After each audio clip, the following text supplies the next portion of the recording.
Is it going?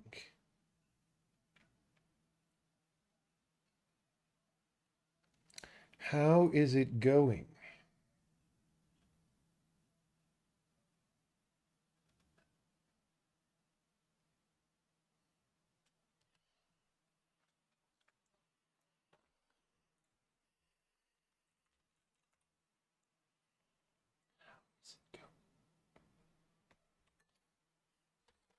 Spending the day chunking your terrain. That doesn't sound healthy.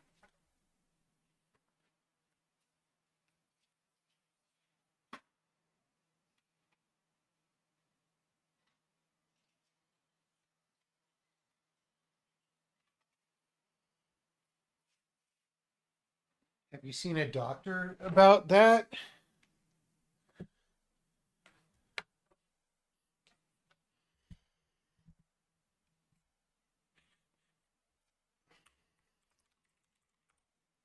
Ugh, mistype.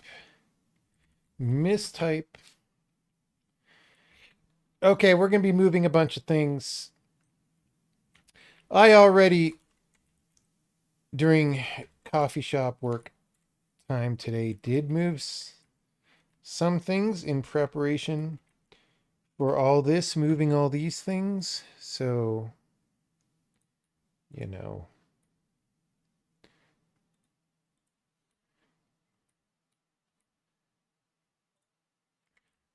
you know how it is sometimes. You gotta move things.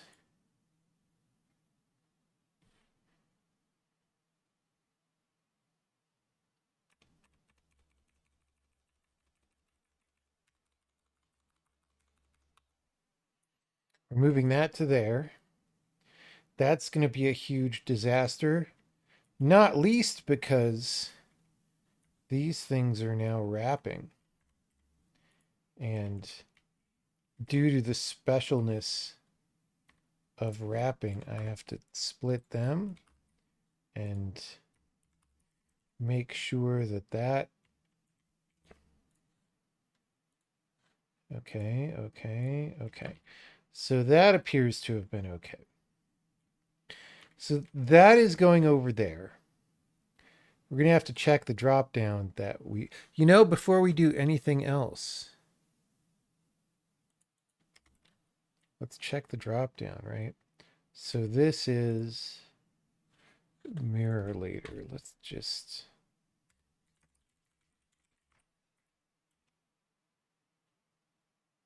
Okay, wait, what? Oh, we have multiple markers with the same name. We got to delete that one. Okay, so I go here. Swoop. Boom. Um, yeah, that probably should be one square north. Maybe. Like, I don't know that we need to have this big elaborate shape. Actually, so we can hesitate on, like, really, we only need you to like land down here or something, or even in the middle here.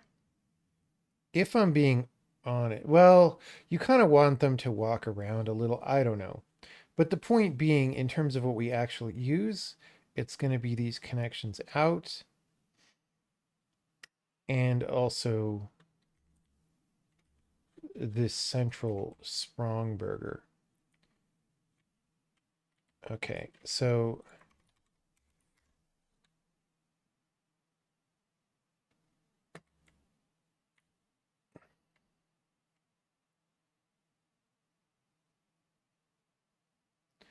yeah. Okay. So that'll connect up to that, and maybe that'll connect down to whatever we put here. This game is crazy huge, dude. You have no idea. You have no idea. You literally do not have an idea. Okay. Next, the whole reason we wanted to move this is because we wanted to move this.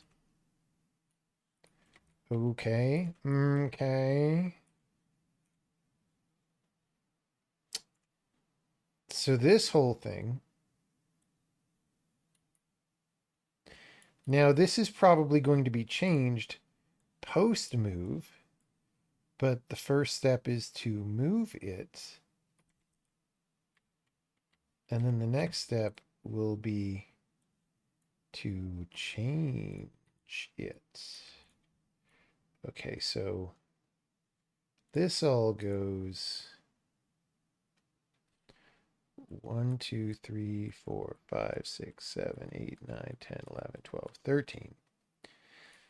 Now this is going to give us more room both to build these things out a little bit as well as um, to have, we kind of had this weird way that you enter this in a squirrely way from this gold room, but we're going to sort of come in more organically from here. We're going to have more space. This room can move south a little bit, this whole thing. We're just going to, we're going to have fun. We're going to have fun. Okay. Now, we can extend these to the north a little bit. We can take one more row up here, which is great. Down here, these two walls could now be the same wall, right? And we will continue to do that as time goes on. Um,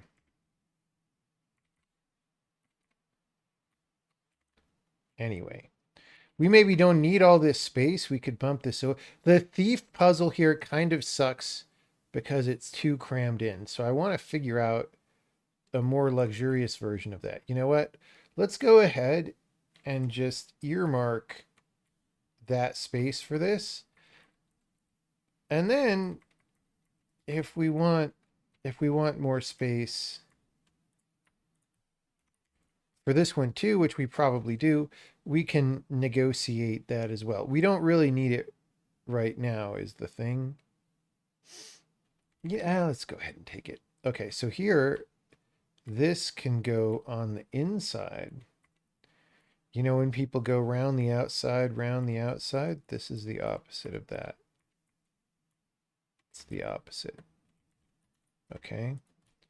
So we're going to put that. We're going to put that. I don't know. That puzzle does not need all this space. Okay. So we move this. We got this. This is fine. Oh, well, we didn't move these, which these all need to move because they're part of this. All right. So that's great because we want this open water scenario down here because you drown a monster by teleporting him. And that was awkward here. But it's like fine here. There's other things we want to do. We want to move this left. We want to move all this left. We're going to just do it. We're not going to test it yet because we're just doing, what architects might call massing changes or something like that, right? So we're going to go 4 left for all of it. Well, not that maybe, but all this.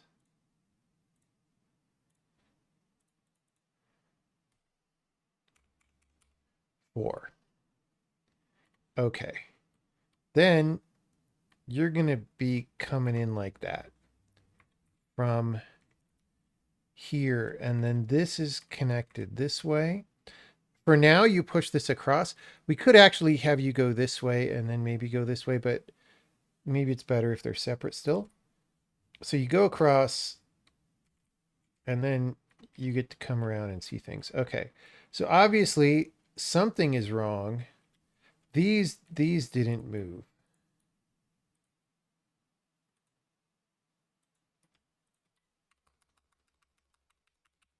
Those go there. This There's a dude missing from here somehow. Okay, that goes there. We're missing a freezer from this hallway. Okay, this has to be connected or it shall not be playable. We could just, for now, leave this like, or, you know, it could be like this. This is, that's like that. We'll see. That doesn't need to be there for now. Well, maybe it does. Let's, as a safety, we'll keep that there. This is going to remind us that you can put a mirror out here. In fact, you can also put a mirror out here. And so we will want,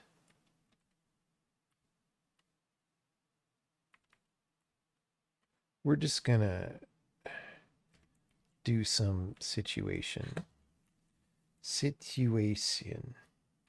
We don't want you to bring the mirror out. Again, we're just doing what we're doing for now. Oh, all this going down here actually this is not a thing anymore. Okay. That leaves us, we'll be free to expand this into this square because this was a little crammed in, probably. And then this, we're going to break into multiple things. All right. What's going to happen? Oh, I got to not forget about this freezer. Where did it go? I think it's this one, right? Yeah. So this is supposed to be like thereabouts. We can tune it later. Okay. Mystery solved. Now, this is all going to go for now.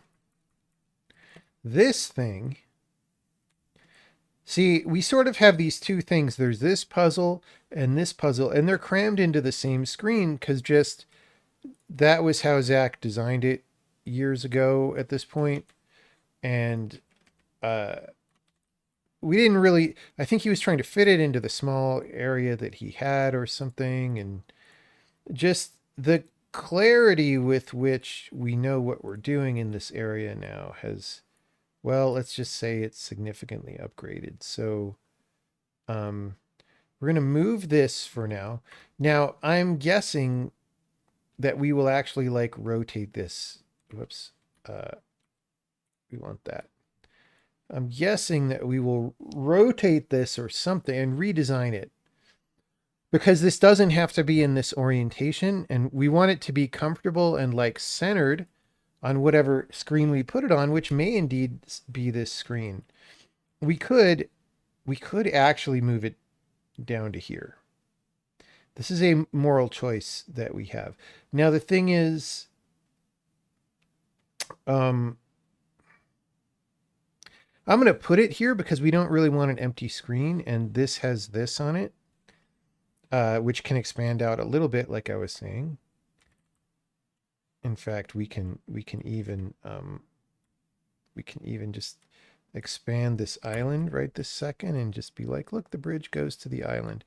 And that reminds us that we are free to do a little more there. This thing here doesn't have to be one wide. I think it's better if it's not. Yeah, that's the thing. So we're going to want to edit this design today and give ourselves a bigger gap, probably. It's just we didn't have room to do that before. Okay. Now, Zach is in Zachtronics. No, there are more than one people in the world named Zach. More than one exists. Okay.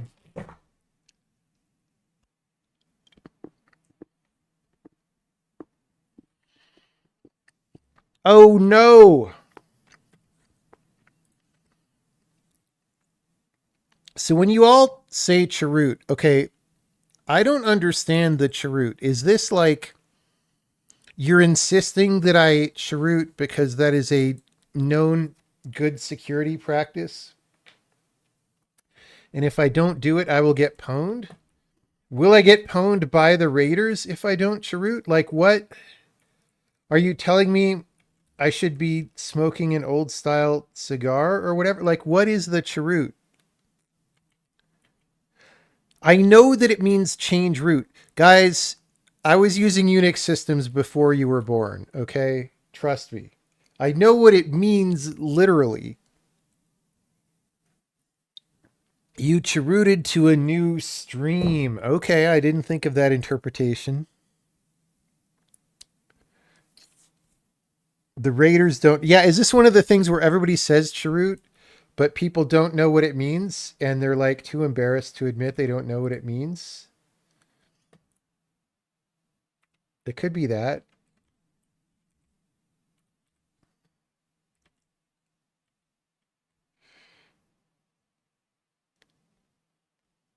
It's too late. Yeah, like if you ask, everybody knows you're not elite hacksaw.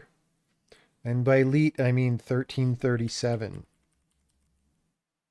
Okay, so we're trying to center this room. Okay, is that actually centered? It can't actually be centered. Haha, trick question. Because this is an even number of things and there's an odd number of squares. But that gives us room to make this bigger if we want to, which maybe we don't. And then this thing is just like a weird thing now. It always was a weird thing, but now it's still a weird thing. We're just going to leave that right where it is because it's hooked up to this. I don't love these rooms, but they're also not the most uncomfortable thing that we're trying to deal with here. So we can leave them till pass 2. Okay.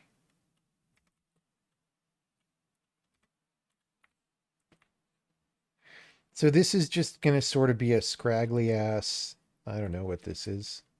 We're just connecting that up right now from this room to that room. Cheroot is the 1337 dog whistle. Okay. Center on the lines instead of the blocks.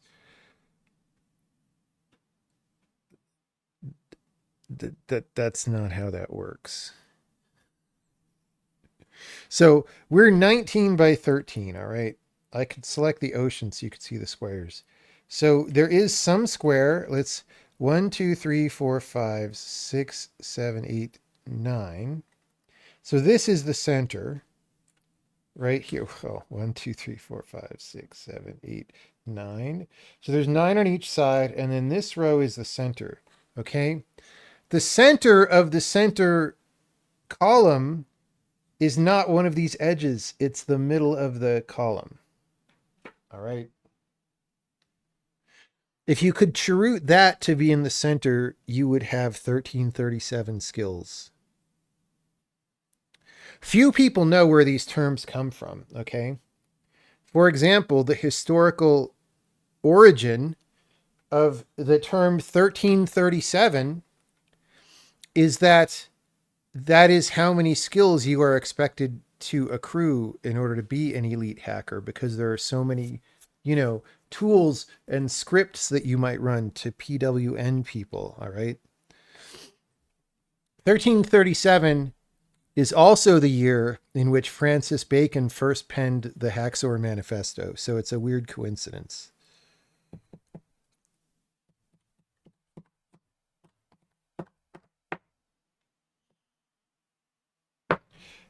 People just don't understand. The history of computers goes way back before Turing. It goes way back before Babbage. It goes back to the Manifesto of Elite Haxing in 1337. That's why they spell Haxor Haxor. That's the original spelling. It's because in Old and Middle English, words were different than they are today.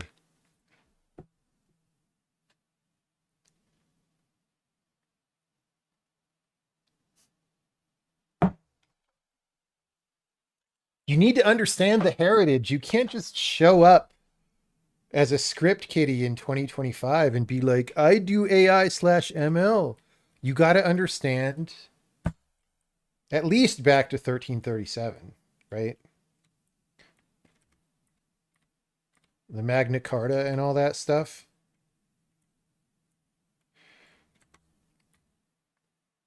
I mean, that's where the term Mario Kart came from.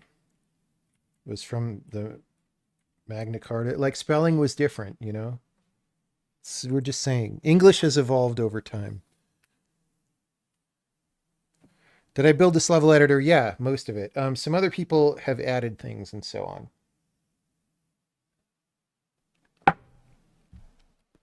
This editor is an evolution of the one we used in The Witness, which was an evolution of the one we used in Braid, which was an evolution of the one we used in Project Happy Cake, which was an evolution of probably something that I made for my personal projects before that.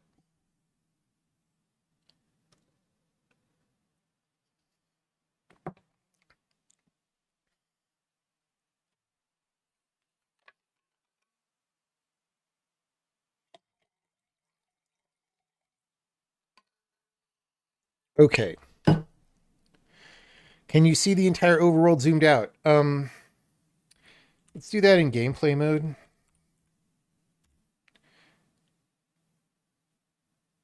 Some of it has graphics, some of it does not. This may or may not be the entire overworld. Okay. Okay.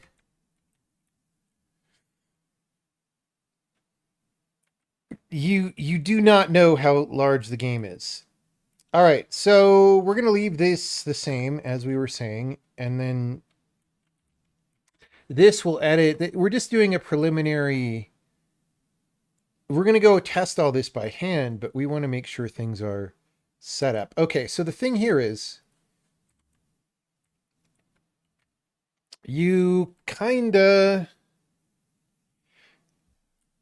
we want you to be able to set up the mirror. And the question is, how do I want to design this? Because I kind of want, maybe I want it to be that you put the mirror where the monstro is, or maybe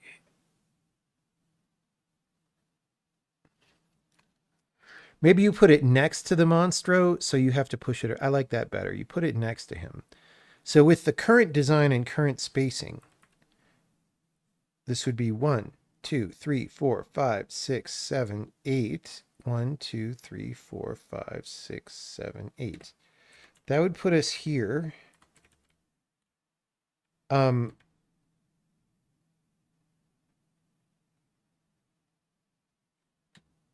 we could do that. We could have that be like that.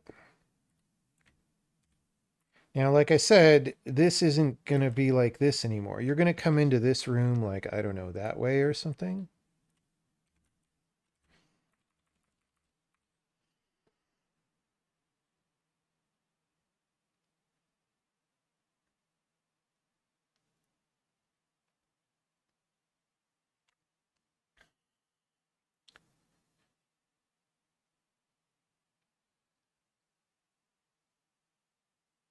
Okay. So, what do we do here? Do we like rotate this screen, or do we like how it is? We don't exactly like how it is, because the problem is we want to connect down below. Okay. But, and it's a big but, this currently sort of goes from here to the northeast. Now, the problem is,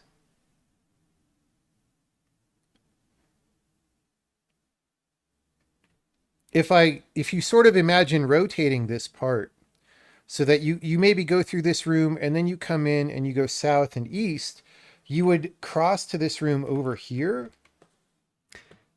and then we would have to flip this room, which we could do. But if we flip this room, then this has to go to the other side, and that's no bueno. That's just not going to happen. So we would have to somehow redesign this. There might be a non-flip kind of redesign that we could do, but I am hesitant to want to do that. I want this room to stay the way that it currently is. Therefore, I kind of just want to use the space that we have to redesign this. I mean, we might still rotate it, but then, okay, so for this to make sense, there still has to be a wall here of some kind, right? You're like going around this wall is the whole point, and you're doing some shenanigans with this monster. And then, we could just have a passageway that doubles back around. Okay, what the hell was this from? But oh, that was the connector. All right. We will not worry about the connector yet. That's the thing is, we have this connector that we would like to keep alive. Maybe if you come down to this room from here, we could go around and connect from, it's just, we don't have a lot of room. You want to push a rock from there, but we want to center this room, right? So, I mean, maybe there's no connector. Maybe we don't worry about it for now. Witness Anniversary Edition when? I don't know. Like, dude, I hated, like, straight up hated the process of making Braid Anniversary Edition. I liked the parts that I got to work on, and I liked the interviews and stuff. But, like, every time we had programmers working on it, for the most part, they were being sloppy and fucking up my code that I had meticulously cared about for years. It's just a very painful, agonizing process.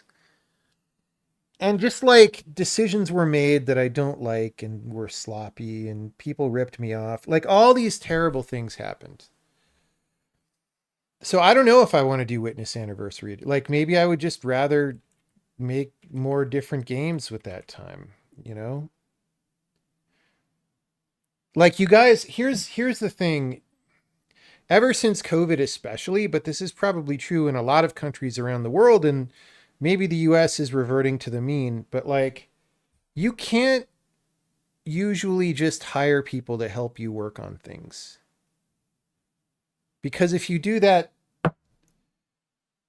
most people will suck and fuck it up. Like, so if you hire people,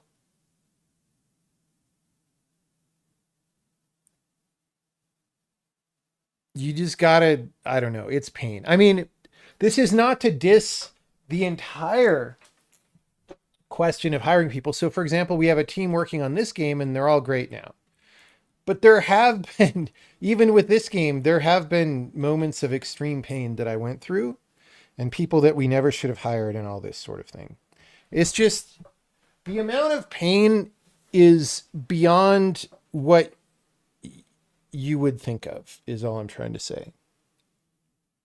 And then, when you hire people into your own company, it's a little better because you vet them and make sure it's going to be okay and they work with you for a long time and there's a survivorship process to that, right? Like people who are really not going to be good just sort of weed out. But so the thing about like an anniversary edition kind of a thing is because it's not a full game,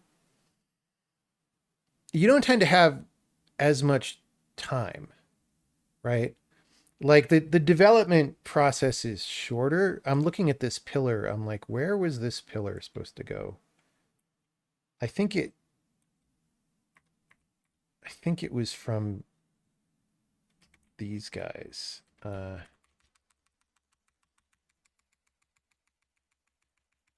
I was just counting out. Yeah, okay, that's probably right.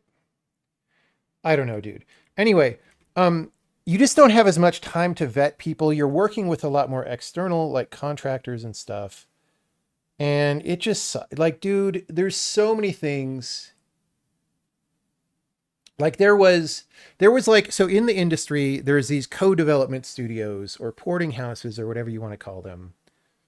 Um, and I worked with one of them, and they were charging, I don't know, like, they were billing hours of various people, but it came out to like, I don't even know, $40,000 a month, something like that, for their programmers to work on Braid Anniversary to help do the ports to all the platforms.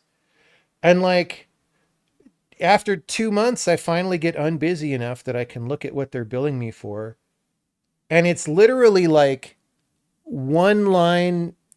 It might have only been $26,000. It was somewhere between $25,000 and $40,000 a month. All right. It was probably 40. I don't know. But like, I look at what they're billing us for, and it's these like piddly ass, like one line changes every couple of days. Right. So every week there would be like 3 or 4 commits. The kind of changes that a programmer will commit when they want to look like they're working, you know, they want to make sure there's things in the commit logs, but it's not real work. It was that. And and I didn't notice for 2 months because they were supposedly a reputable place.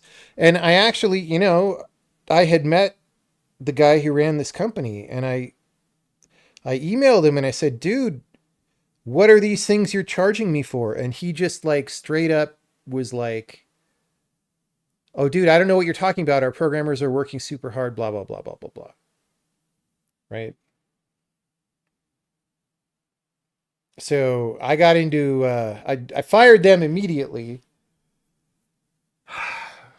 And then multiply that by 100. Like, when you're making games by yourself, it's hard in a certain way because you got to do everything, right?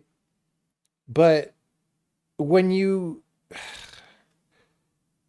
when you work with people you can't necessarily trust in an industry where the price tags are really high, because all the web companies, drove the programmer salaries into the ceiling, and so you have to pay, like minimum $200,000 a year for somebody to program, and it just these things are it wears me down. That's all I'm saying. I just want to be creative and do fun things, and we end up doing that kind of a thing.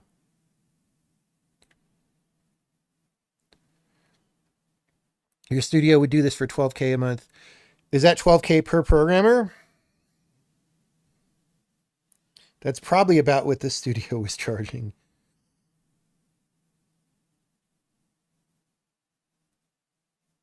Yeah. So that's why I'm not chomping at the bit to do Witness Anniversary Edition. Is just because the Braid Anniversary was so much pain.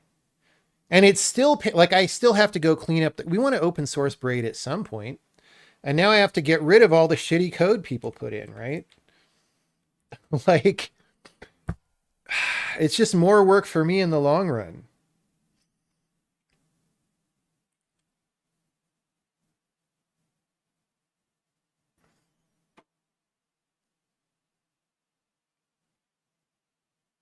So yeah. Okay.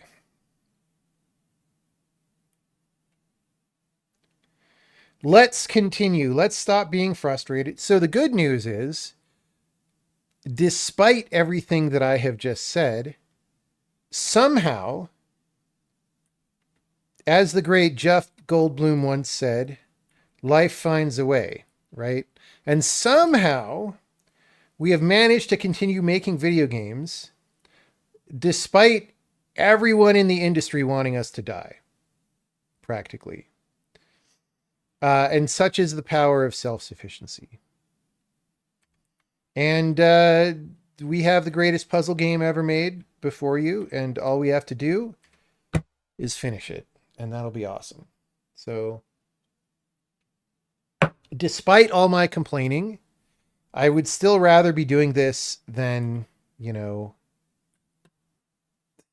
working at a high frequency trading company, even though I would make a lot more money there. We managed to make good things, and it's worth it, and we add good things into the world. It's just, man, the process should not suck this bad. It really should. And it didn't used to suck this bad. Like back when I was just working on Braid and even the Witness, it did not suck this bad. It's just like, so either we got super unlucky or something happened in the past 10 years. And we all know several things happened in the past 10 years, but like something happened to just make things a lot worse. All right. I'm going to put this whole thing over here just as a reminder of how it was, and then I'm going to copy the region. And we're just going to just sort of manually redesign it and rotate it and stuff and see what we come up with. You know, I kind of want to flip it. I kind of want to rotate and flip it. I want this hallway to be vertical and then this thing to go left so that it joins up. So actually, why don't I just do that? This is all going to be a mess in here. We might just move these things over one by one. In fact, yeah, let's do that.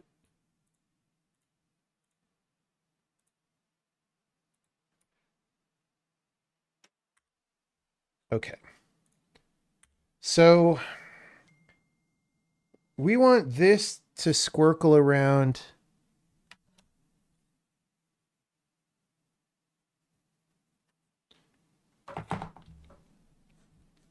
And come into here somehow. We don't have to exactly line it up because there's freedom in how this hooks up. So modern graphics API is part of the problem. I do think it is part of the problem because it's just a lot more work for oftentimes for no real reason. For sure. Okay, so what I'm just going to have this hallway go up for a bit. Okay, the weird part is we want it. Okay, so the problem with all this is we want to come in over here. So, or maybe, okay.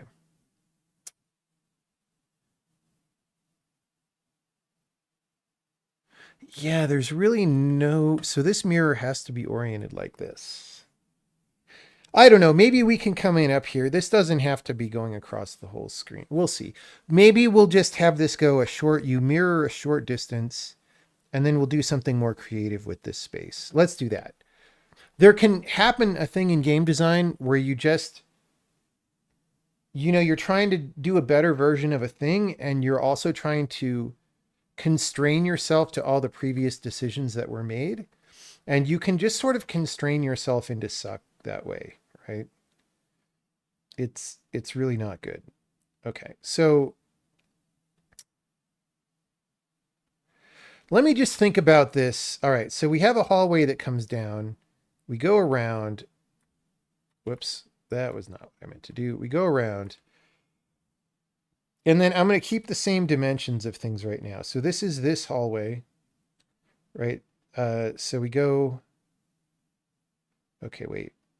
Yeah, and then this goes 1, 2, 3, 4, 5, something like that, right?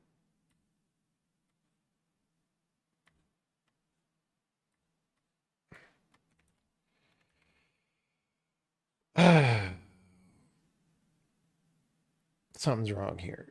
This is not, okay, wait. Are you a shape rotator or a word cell?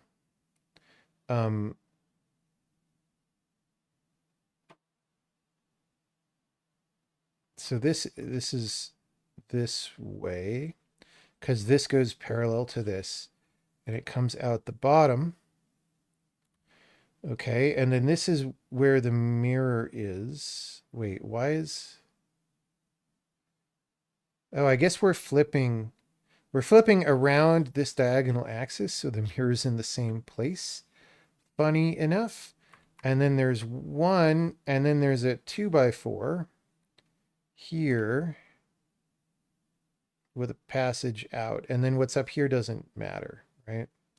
So this is sort of the way in, actually, right? We'll just open it up.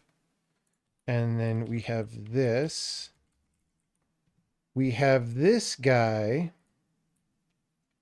And we might be able to give this more space and stuff. One of the things that's awkward about this is you don't have that much space before you hit the monster and all that.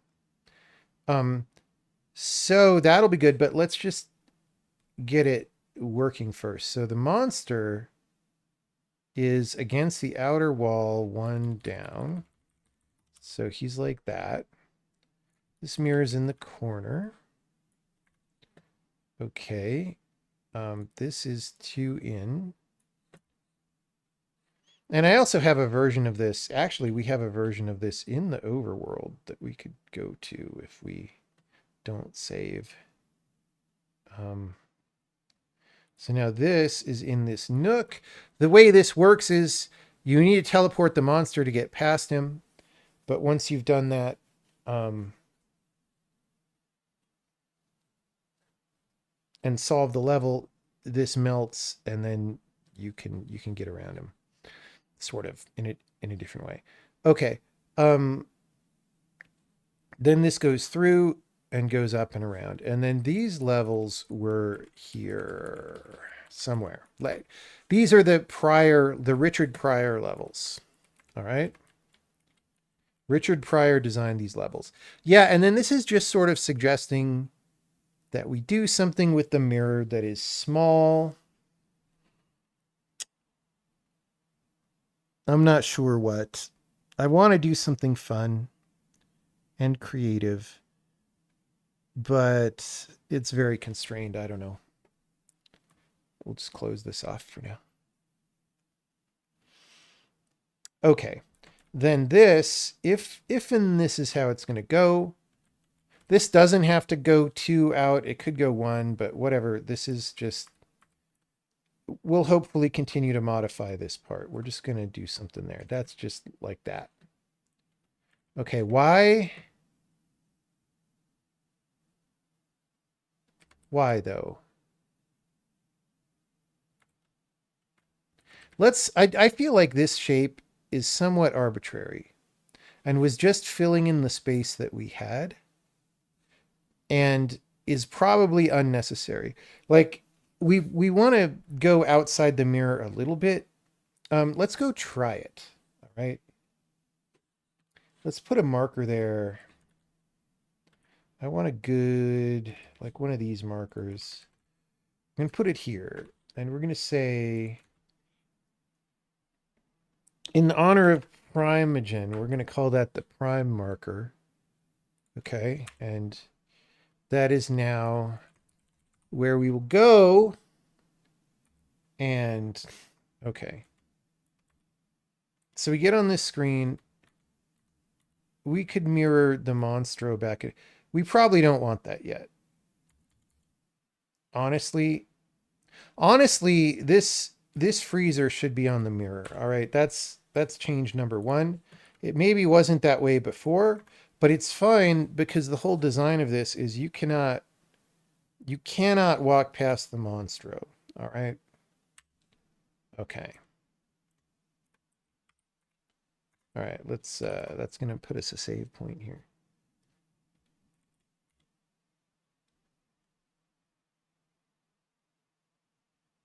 All right. So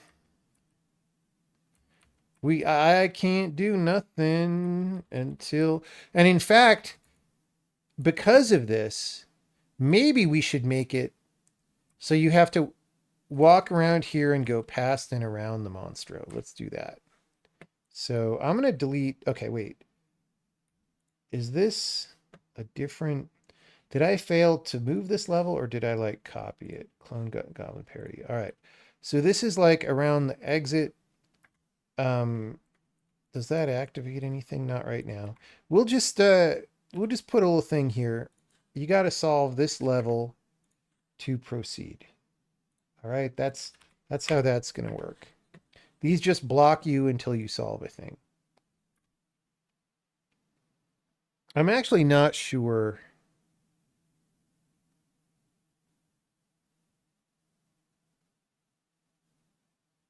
Okay, I'm going to look on my laptop for a second. Okay, then there's teleporter, which maybe you earn the teleporter, so you get in here. once you defeat Mr. Goblino, Joe Goblino Esquire. All right, let me check where these levels are on the laptop that you can't see because it's not hooked up to any visuals.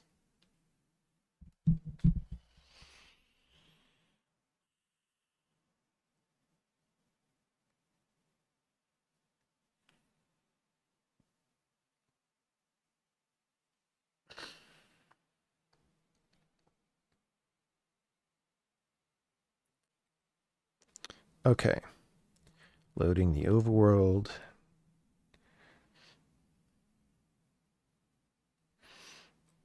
And I'm going to go over there and look. It's so handy to have multiple copies of the game at different levels of history. All right. Where? It's over here. All right. So we have those two entry levels. We have nothing around where the goblin is. Two past the mirror, we have goblin parody, which is what we have here. And then then you earn the teleporter, okay. And then after the teleporter, we have clone goblin. Okay. So goblin parody. Oh, goblin parody does this one, right? Okay. Yeah, that's the whole point. That is the whole point. Okay, this makes sense. This makes sense. I think. Oh, so as I was saying, however, I want to do it. These little corners are funny, and maybe we'll change this passage so it's not a funky corner. Maybe we'll move everything to the east, whatever. But I want it to be that you come in here, you see the goblin, you're like, oh, I would like to go down that way, but you can't. You can't until you go back up and around and do these levels. All right. Why is my cursor? Okay. Now, do I want you to walk all the way around to the freaking mirror? Maybe. Maybe because maybe that emphasizes that that's what you're unlocking. Which level does... Okay, it's only the first one, but let's just try this. It's kind of funny, but you're going to like walk down there. You're going to be like, I'm unfreezing the mirror.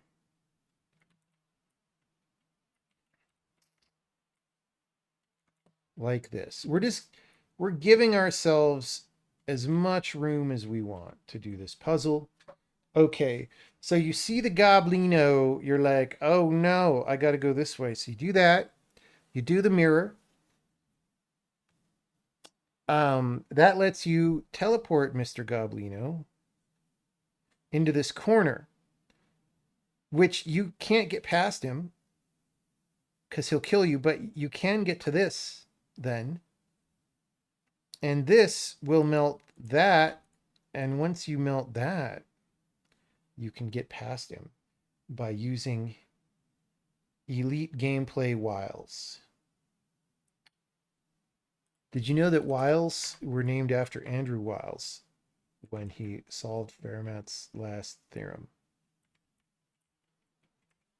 True story.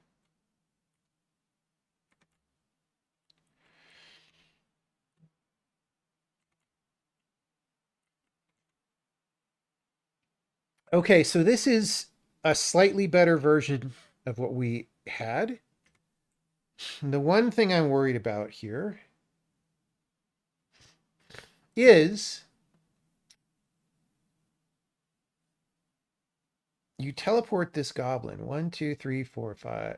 1, 2, 3, 4, 5, 6, 7, 8, 9, 10, 11, 12, 13, 14, 15. 1, 2, 3. You can teleport the goblin onto this, and that's not only annoying, but yeah, let's just do that for now.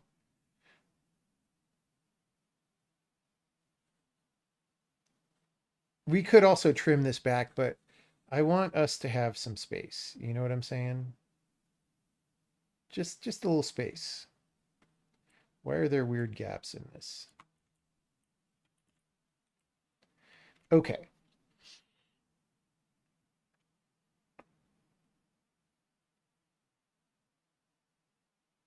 This might be nice if we give ourselves more space.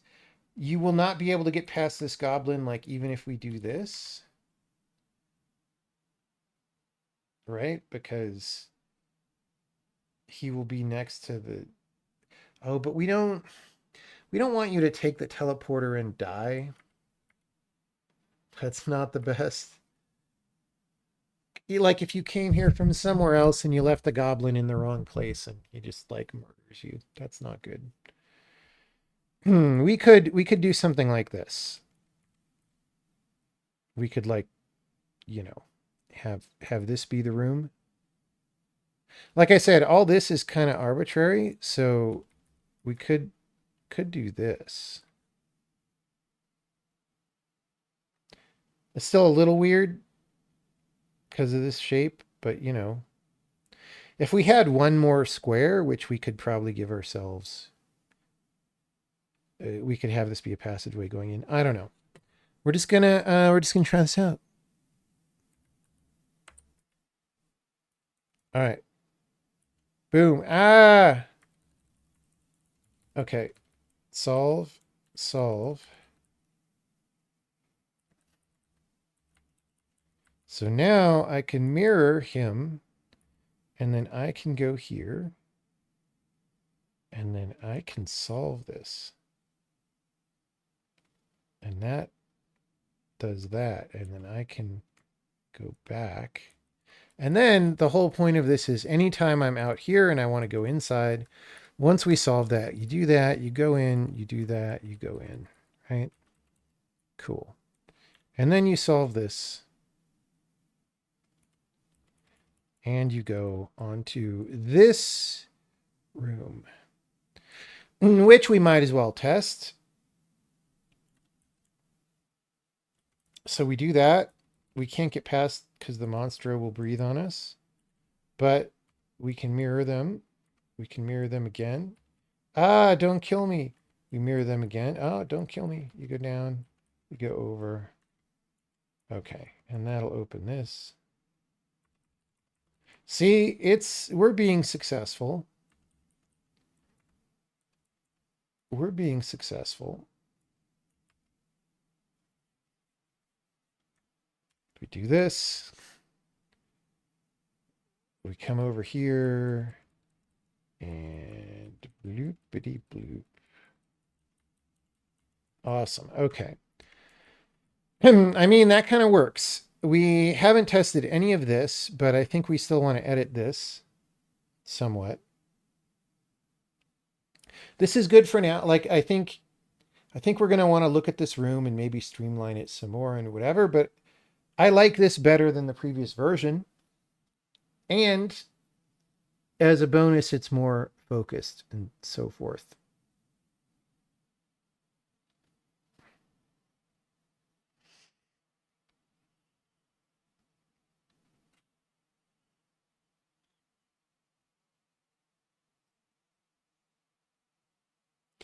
Can you not mirror from the original position of the goblin to swap positions with it? No. That's just not how mirroring works. If you try to do that, what'll happen is neither object can move. So, like if I'm here, the graphic for this isn't right. It should have beams going inward from both sides and colliding at the mirror, but that's a thing that we'll do eventually. Um, but yeah, so this is a no good. Am I really leaving Twitch? Well, I'm on right now because I heard they were going to ban someone.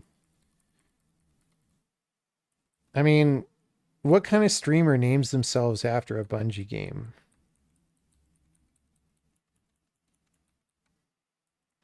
Hi, my name is Rise of the Triad. Wait, was Rise of the Triad Bungie? I was going to say Marathon, but they brought that back.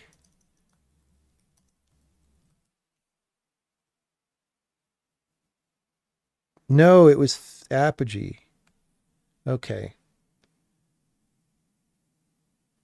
Rip.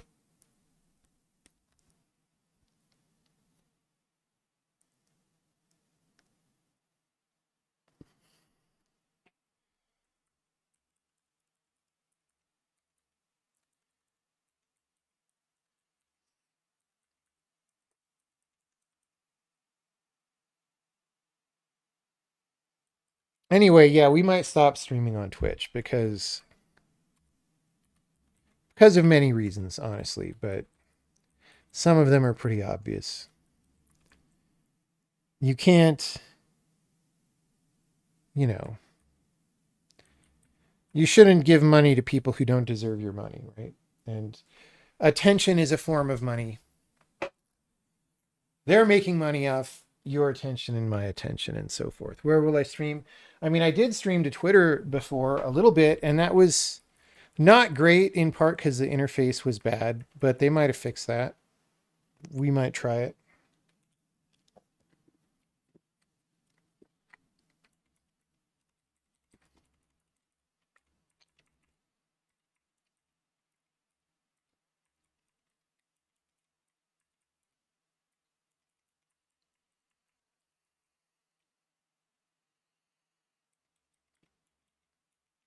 I have this sort of hinky shape here, but I don't think there's actually a reason for the hinky shape.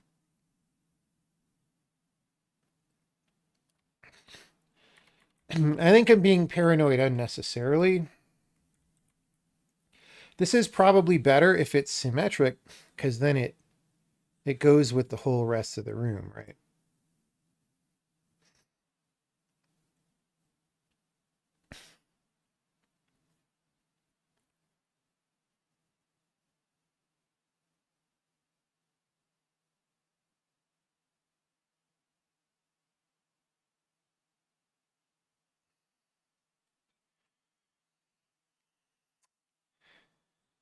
So let's just do that. So we go sort of out three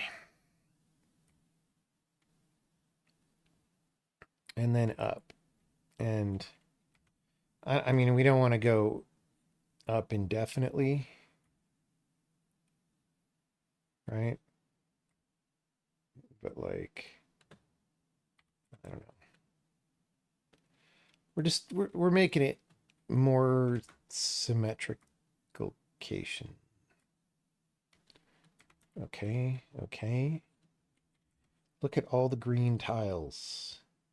We're adding green tiles. All right.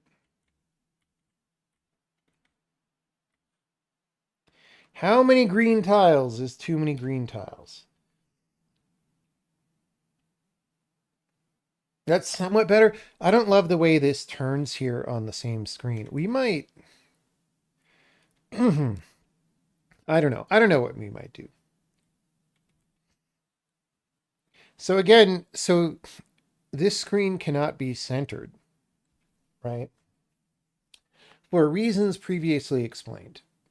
But we could move it to the right one and it would just be as off center as it is now.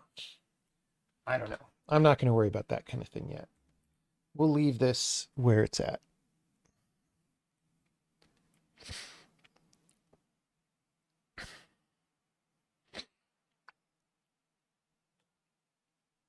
Can artists add or change walls? I mean, the actual art for the game looks more like this, all right? So we're not doing art. We're doing I mean, we are doing art, but it's the art of design. It's not the art of art. You know what I'm saying?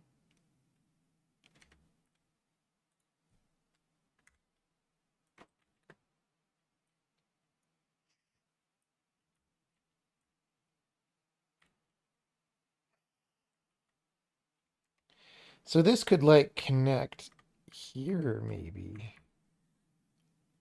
Bloop. And then we come in and do our things.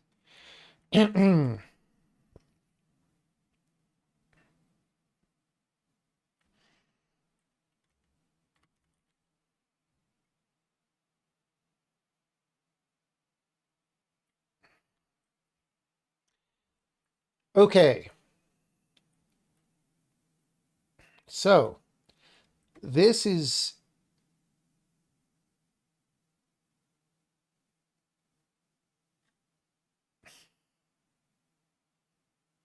okay, so for this to work right now, I have to be standing next to Mr. Goblino.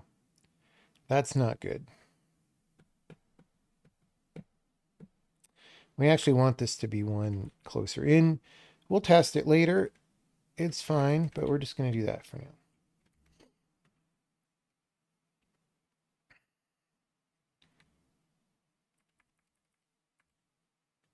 Okay.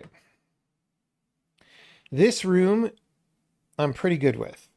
I don't know. We'll play it later. I don't mind it. This room is not that exciting. I'm not sure how to make it more exciting.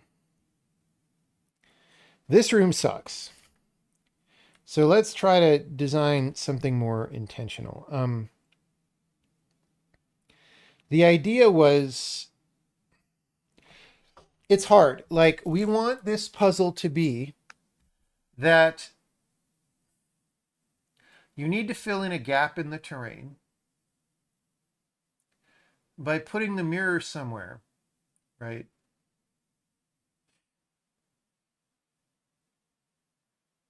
But it sort of has to be maybe a place that you wouldn't just push something in if you could push, which you can't. I don't know.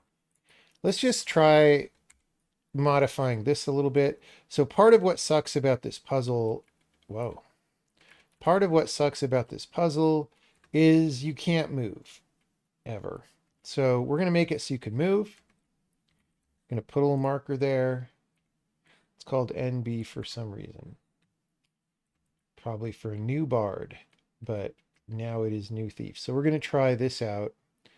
And we're just going to see how this feels. Now,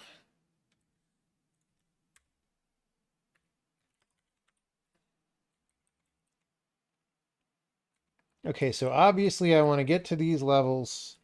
I solve this.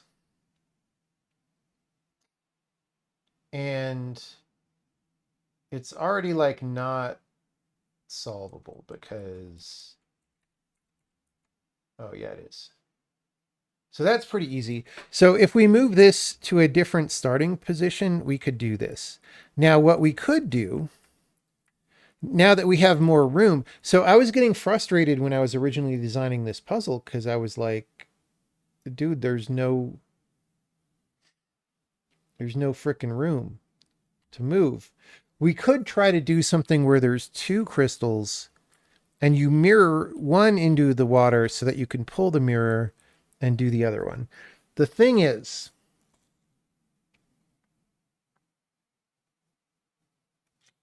the problem with that idea is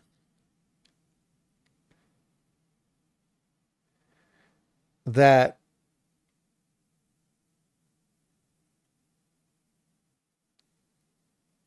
maybe you just do a stupid thing and put two. So for example, if the mirror is here, I could just put a crystal there and one there and just fill the gap horizontally to walk to there, and I don't have to fill this one, right?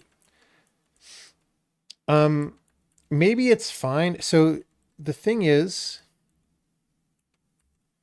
this doesn't really help that much anyway. So maybe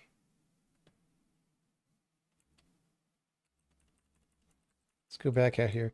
It's a little bit annoying how far the resetter is, whatever.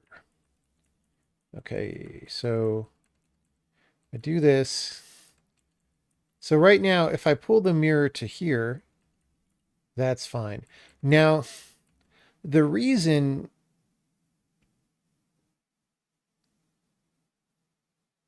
that I could pull the mirror to there is because I could stand here. If I cannot stand there, then I have to be able to stand there, right? So what if we do this? We'll just say, okay, there's going to be that, and there's going to be that. They're going to be in the corners, right? That's nice and cute. is all these things are in the corners. And then these are going to be gone. And so you have to fill this in, but you only have the height of the room. See, I'm starting to like this puzzle.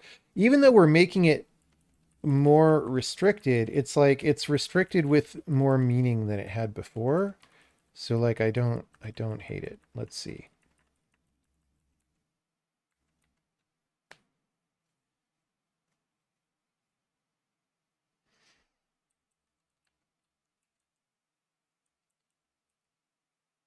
Okay, so I can do this, right? But I can't fill it in the one that I want because this wall is here, right? It's preventing me from moving it further out.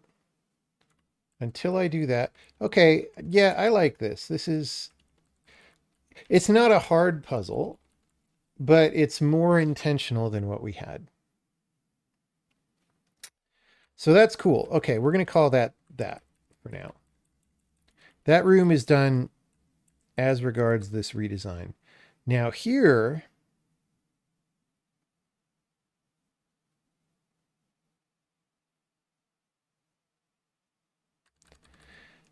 this barred puzzle is like, okay, you do this level and it'll unblock the mirror.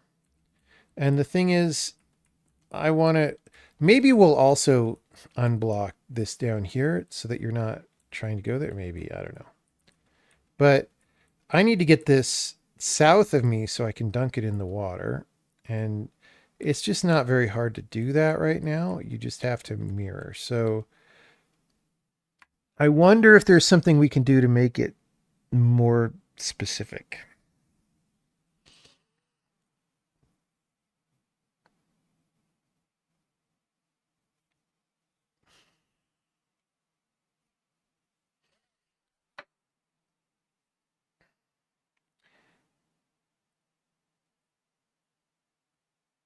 We could make this room bigger. There's no reason why we couldn't, you know. I kind of don't know why this is here. I mean, it's blocking you from doing the level, but it doesn't really block you from doing anything anymore. So we're going to have to revisit that.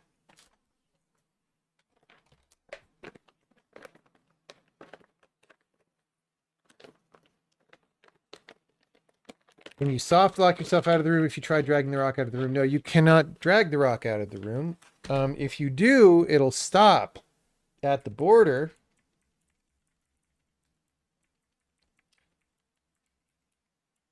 And then what'll happen is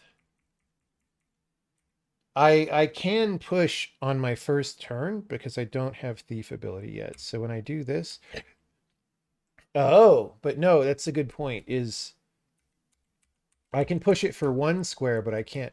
But it's fine because the resetter's out here anyway. So if you do that, you just hit this, right? So it's fine. But yeah, it's a good point that that's a thing to think about.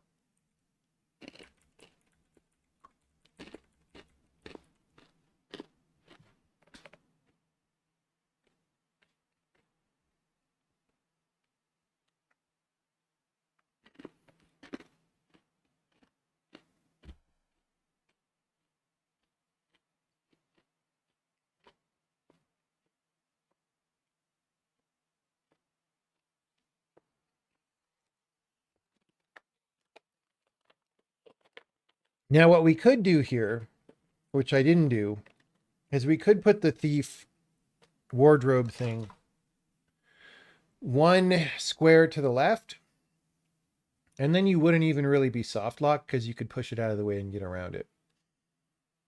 But yeah, it kind of doesn't matter. I don't know. Let's think about the bard. How do we make this better?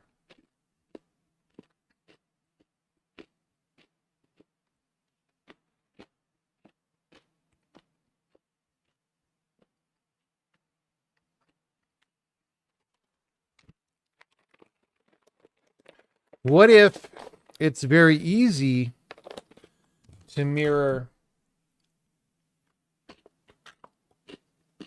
one way and not easy to mirror the other way.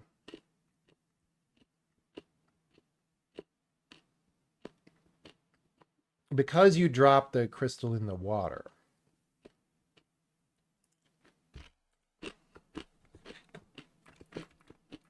And let's just play around.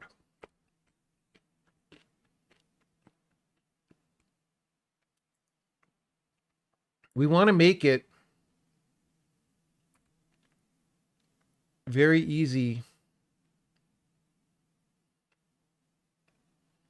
to accidentally put the crystal in the water, or maybe even not accident.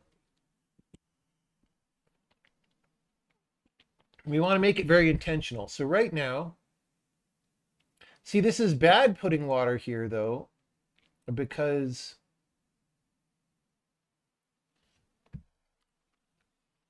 you want it to be easy to get near the crystal to charm it from many directions, because you know that's how that's how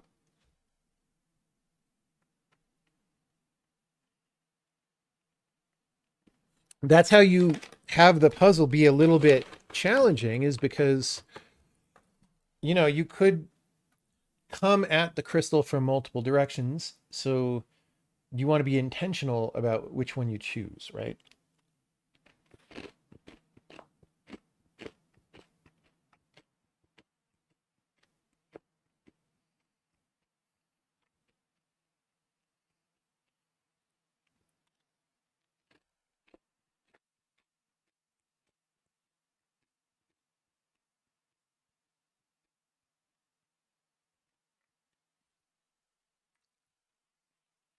What if we do something like this?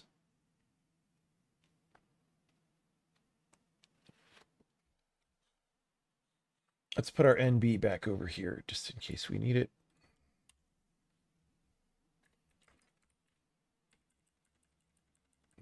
We didn't really. Okay, so we can go here. See, even this is okay. That wasn't enough. Oh, interesting. Yeah, we can have the water be fraught with peril enough that you have to mirror multiple times.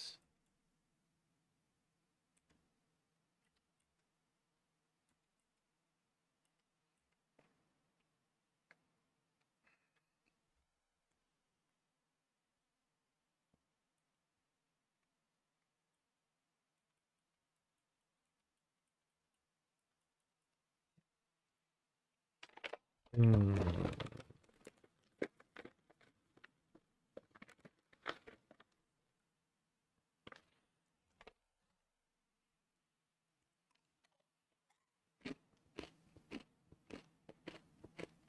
I tell you, chat,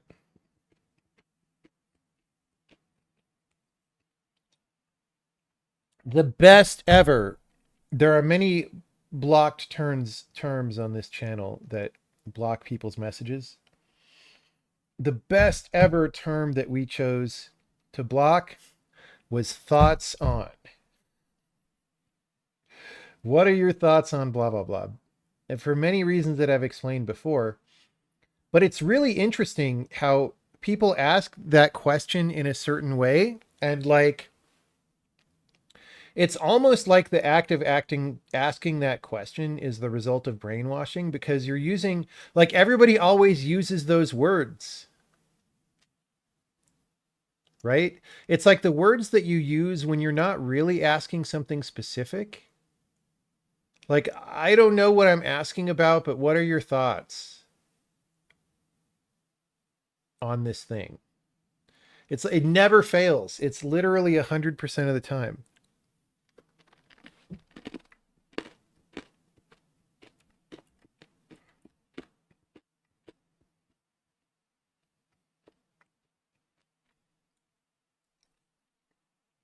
See, I actually would like it, I think.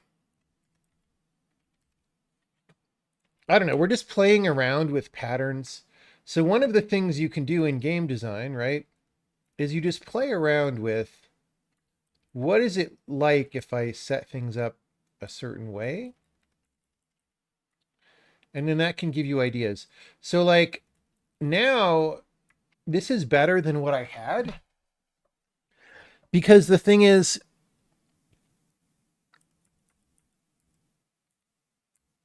it's still very easy, but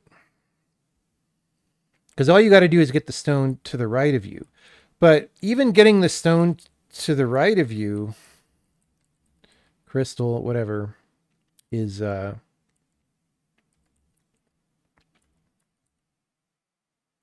not trivial, right?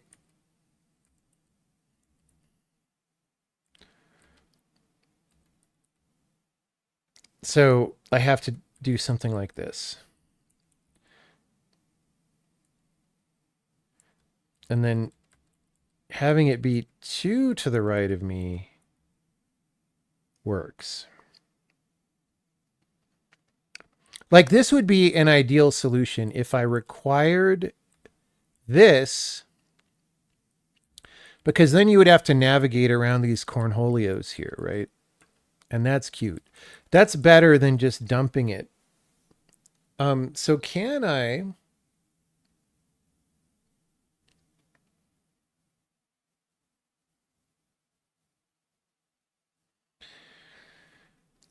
force that? And the answer is probably, especially if I give myself more space on the bottom.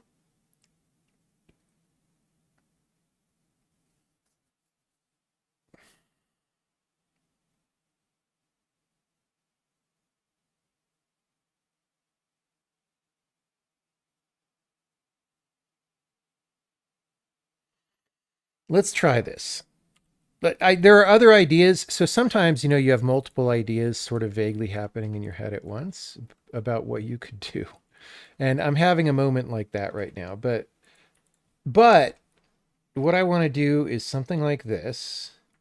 Okay. I want to do that. And I'm moving this all south. Oh, I need another square even, but we have another square. It's okay. So I want to have a wall. Oh no. This is going to be hard to set up. Okay. I want to have a wall. I want you to be able to go here. Okay. I want that.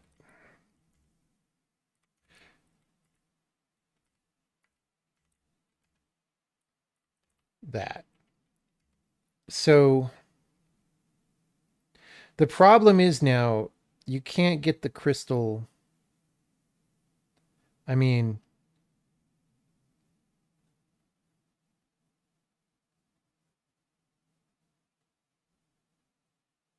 this is just not that interesting, actually.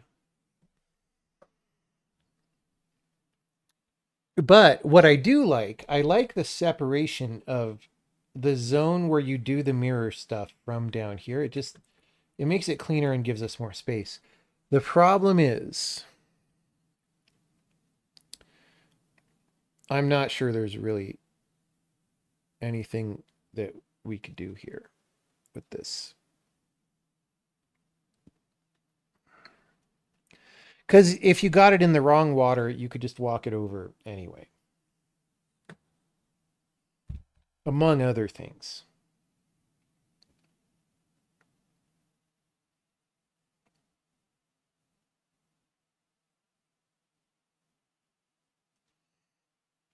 Now, it could be we could use little fences or, oh.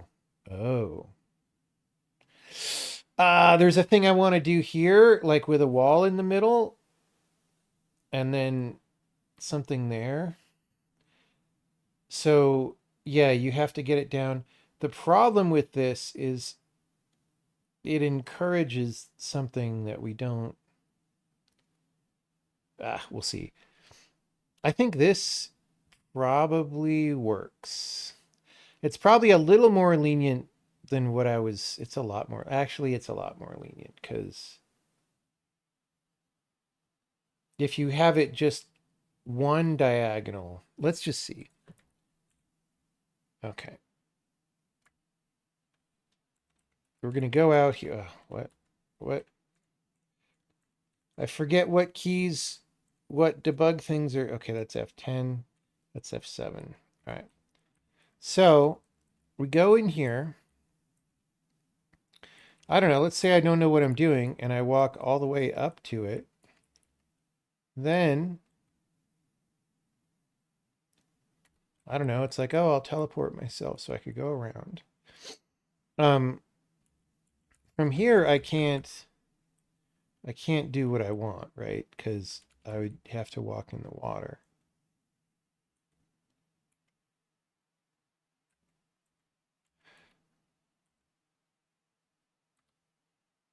Okay, what I just did there was kind of cute. It's definitely more intentional. And then I go there. Oh, we got to put we got to put some walls underwater there. That's a mistake. But I would just be able to walk in and go to the exit here. Unfortunately,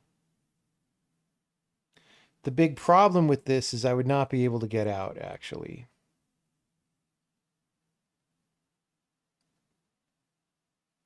I mean, we could take even more space. Dude, I don't know. Yeah, we could. Okay. Okay. We could. We could. So, first of all, we need to get rid of that little cubby hole. Um, we could put this guy here, right?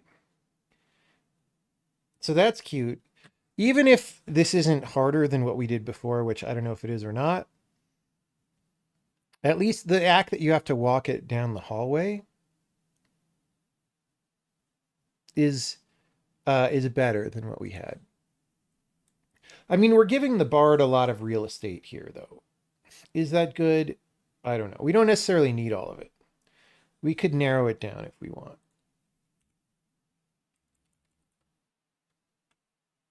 All right. I'm getting hungry.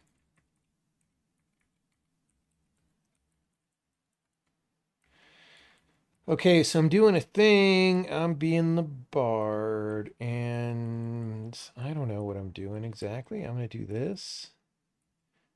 This here I'm stuck, so I'm gonna mirror it, and then I can walk it down. Okay, that's pretty easy, but oh no, I did it again, guys. Okay, but I could do this, and then I can get out. So I don't know. I mean, is this good? Hard to say. Is it better than what we had? Yes. Dude, I keep fat fingering the J key and it's teleporting my screen. All right. H. I had just wanted to wait. I did it again. No, I did it again. Why do I keep hitting H? What is my major malfunction? Okay, we got block holios on top of each other. All right, that's why that happened. Okay.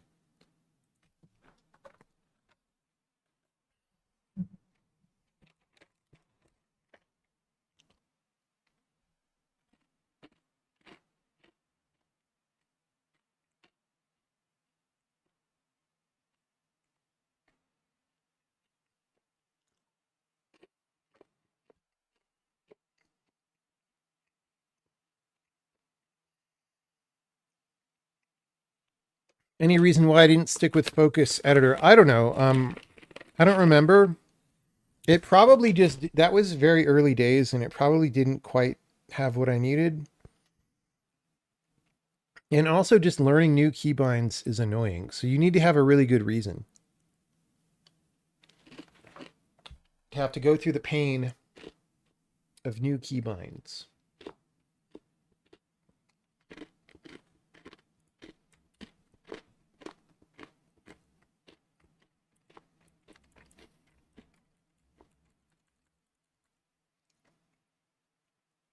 Okay, question that I have is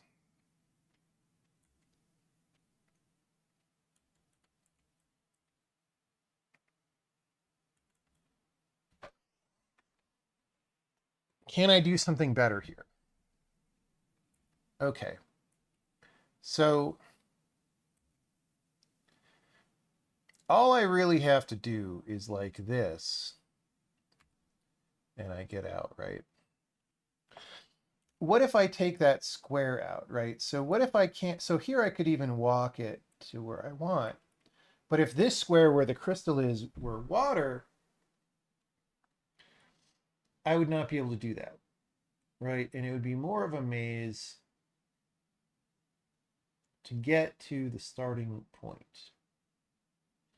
In fact, I'm having the curious fancy to do this. It's like cat fancy. Okay.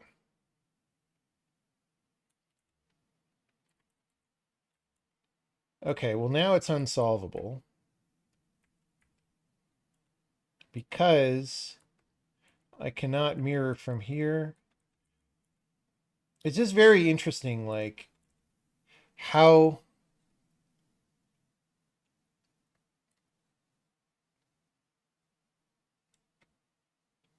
the line between solvable and unsolvable is sometimes very thin.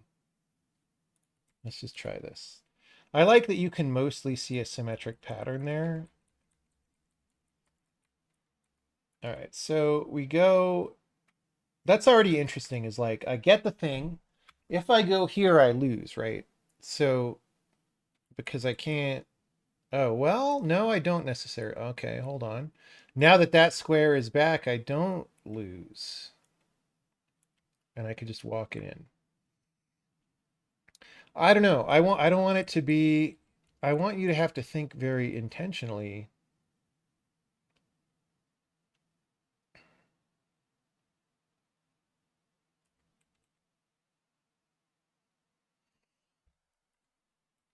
So maybe that square has to go and a different square comes back.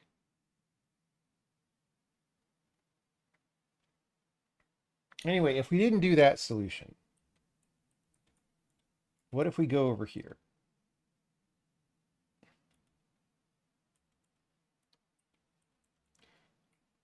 I mean, I could do, well, I can't quite do that because of that. But I can teleport. Okay, two thoughts come to mind. One, I like what I just did. I like the idea that might be a much simpler puzzle than what we're trying to do. Is just you teleport the thing to get it out of barred range. You move where you need to, and then you teleport it back into barred range. So maybe we just constrain this puzzle massively and we have it be that. But number two that I'm thinking is, what is this level about as well? Because we want to be on. Oh, it is kind of about that. Okay. Sometimes a time comes in life when you just totally do something different. All right, here's what I want to do. Get rid of all this. We want it to be that you have to um I don't know where to put this yet. You have to get the crystal here and then walk it south. But we also want it to be that to get the crystal there, you have to walk it east, so you can't walk it south. Um, but we also, I mean, like,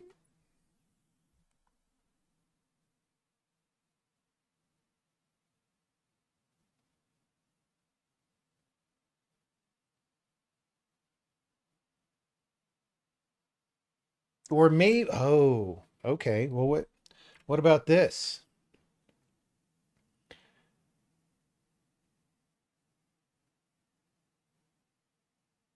You need to get it on there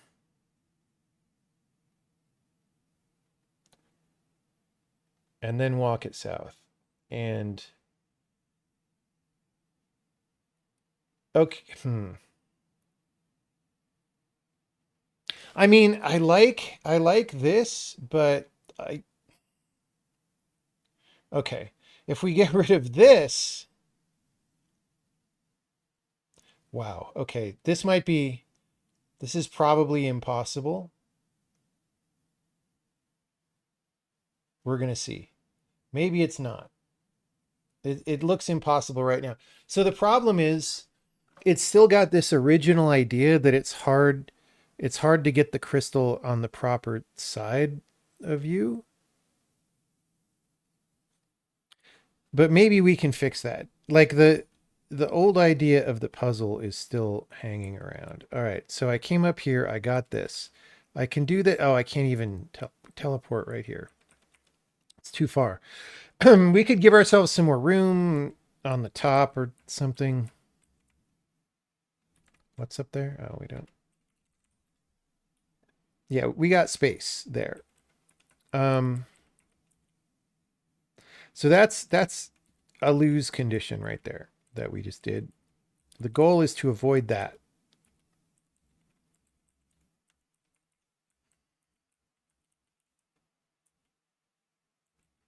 Now we also kind of don't want the thing is, yeah, we kind of don't want rocks floating around in water freely because that gets us into I don't know. Maybe it's fine.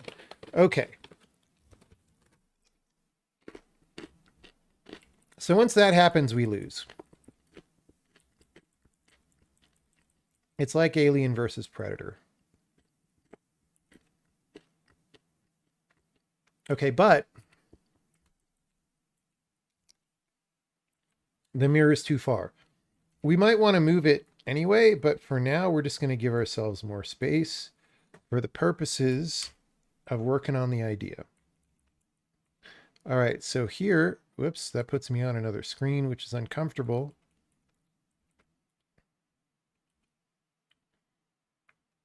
Oh, well, that's awkward for more reasons than one. Okay. So, anyway, so I'm here. Oh, see, yeah, this doesn't work. This doesn't work because to activate the mirror, I need to be on the same screen as it. And if I'm further back, I'm not on the same screen.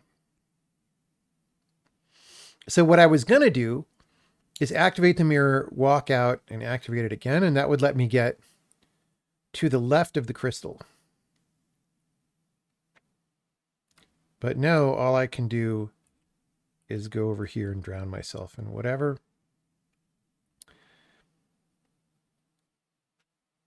I mean, again, maybe we move this whole thing south by a square.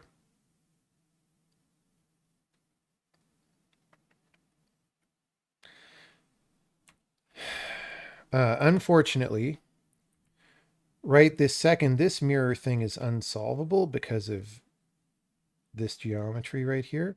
So if we move it south, we have to trim back this wall. I don't really want to trim back that wall. Now we could also just shorten this to two things instead of three. I like three better, but whatever. Okay, we also could just move the mirror in by one, right? That helps us. Okay, we'll give ourselves extra space again, but we don't really want that in the final puzzle. So we do that.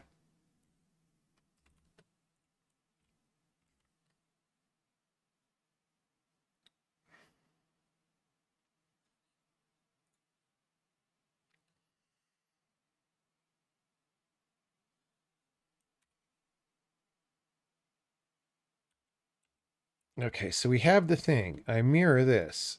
I go.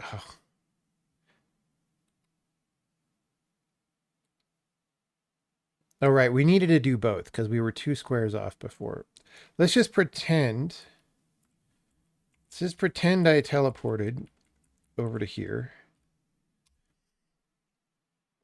Okay, now I can do this. That is, however, also not good.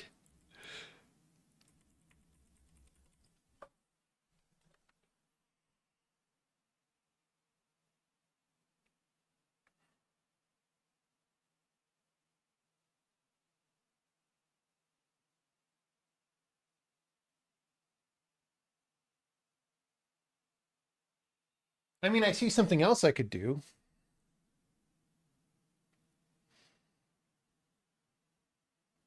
It's just, I want this to be a very simple and clear puzzle. And the thing I just thought of has multiple steps. Is there any way to be on top of the crystal and surf to the solution? No, there is not. Although that's the thing, is people might think that that's what I'm asking them to do, which would not be good.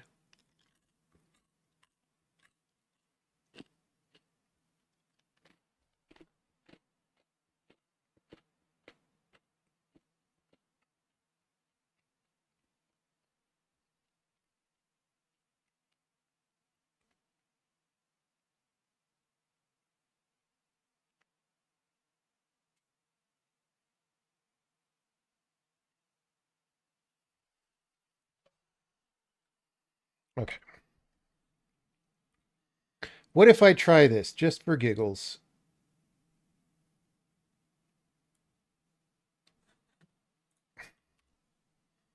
Okay, so here I came up, I got the crystal. I went here. Now it's to the left of me, right? But I actually need,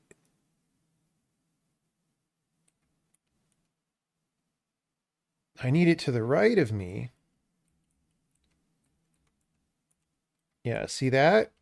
Okay, that's a lot more intentional than these other things that I was doing. It still feels a little bit messy, like Lionel messy. Lionel from Thundercats messy. Okay, actually, what I could do is I could squanch it like this.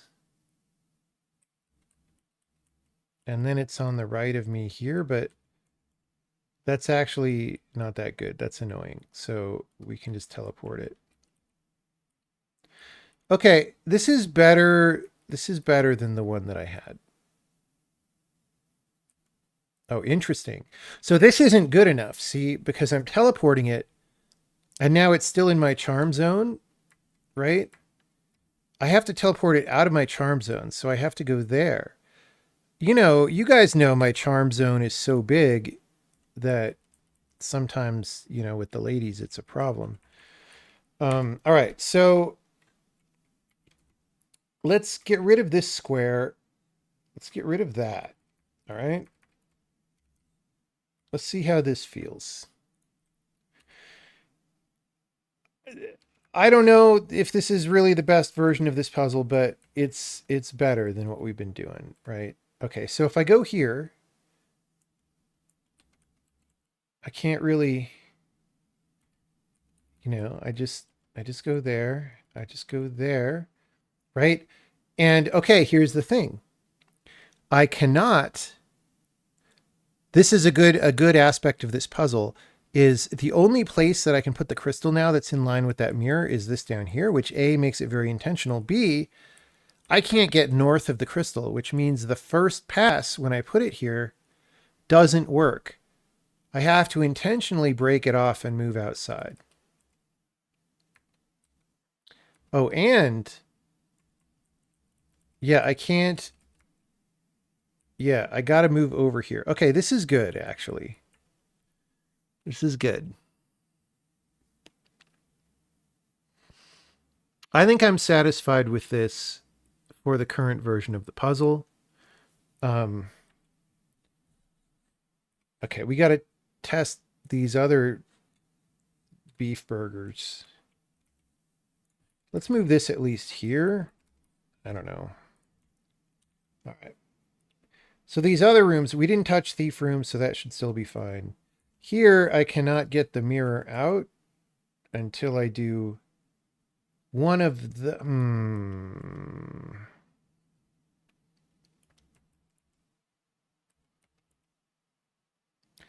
See, we want to be able to get the mirror out. Maybe we can focus this more.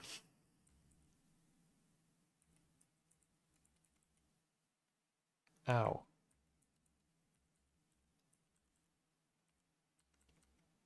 So maybe you get the mirror out Oh, it's still not possible to get it out like this. This is actually a problem. We might have to shrink this barred hallway by one. I don't know. I don't like that. Um, so the problem we have is we sort of had this nonlinear situation where it's barred room, thief room, or mirror room over here, right? Or this thing, which is actually not related to those. Maybe it just shouldn't be here.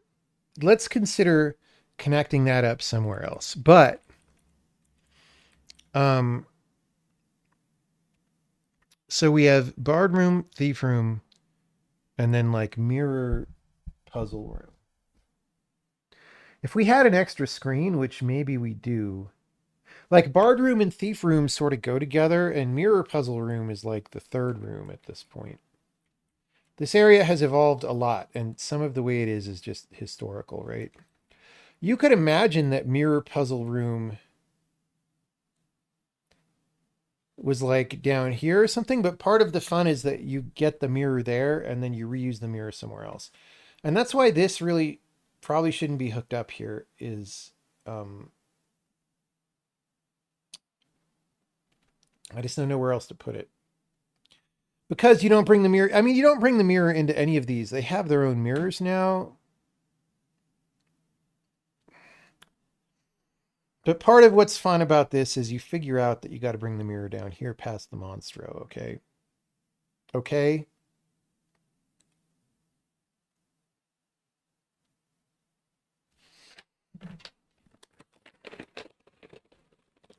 All right. So,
we could make more space by moving all this stuff down now.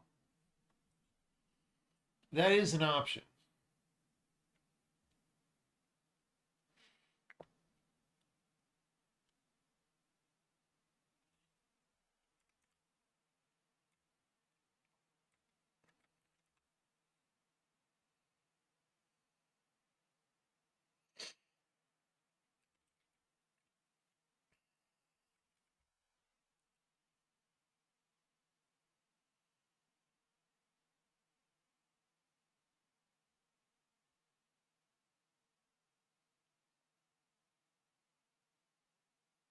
I mean, we could literally just do this for now. That's kind of asking for it, honestly, but let's make it work. So here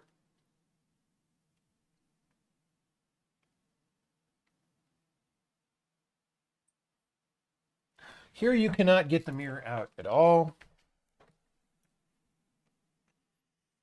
I mean, maybe we should have an ostensible use for the mirror, right?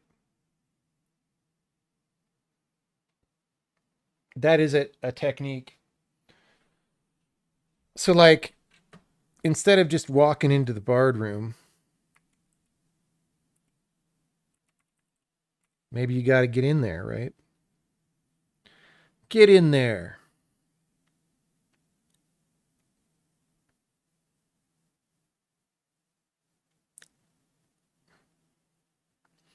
So then you use the mirror right here. It feels less weird.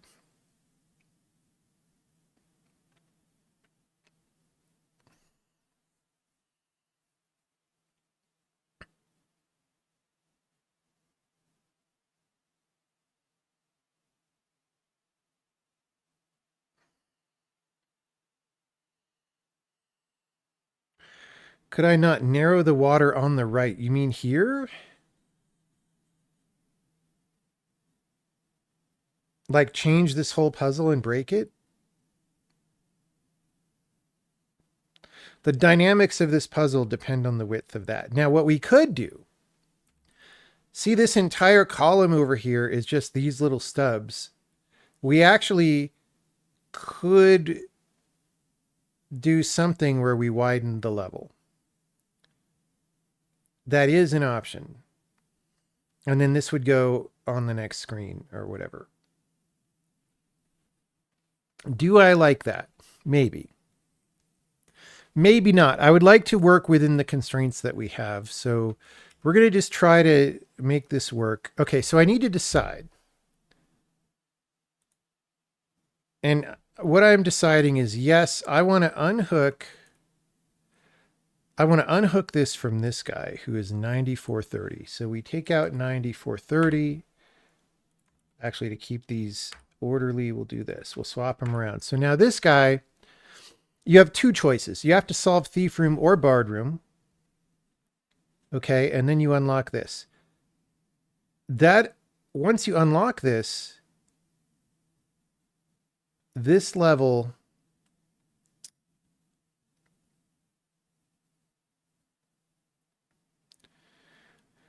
unlocks this, and you could get the mirror out, or you could get the mirror over here, I guess.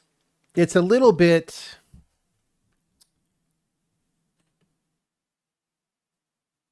It's a little bit nonlinear. What is this one that we're gating this other thing on? That one, yeah. Yeah.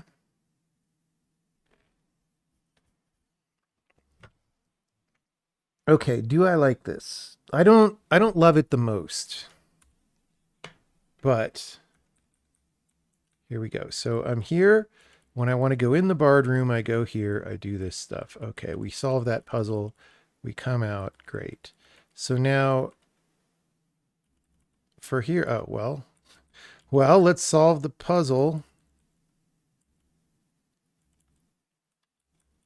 All right. No, not like that.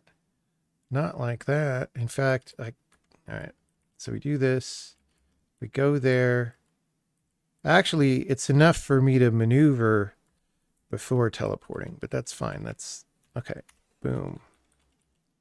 We go here. Okay.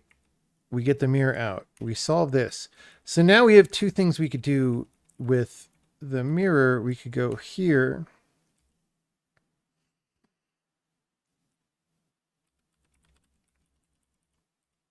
And we solve this room, which... Do I even remember how this worked?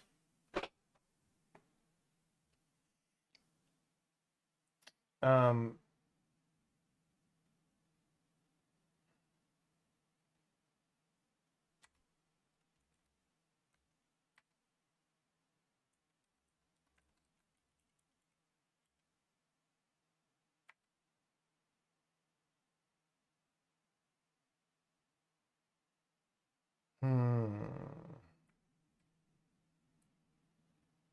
what do I do here, guys?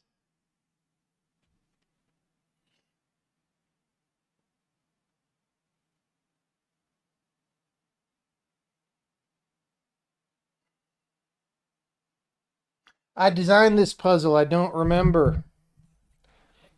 I thought it was too easy when I designed it, and now I'm like, I don't know, man.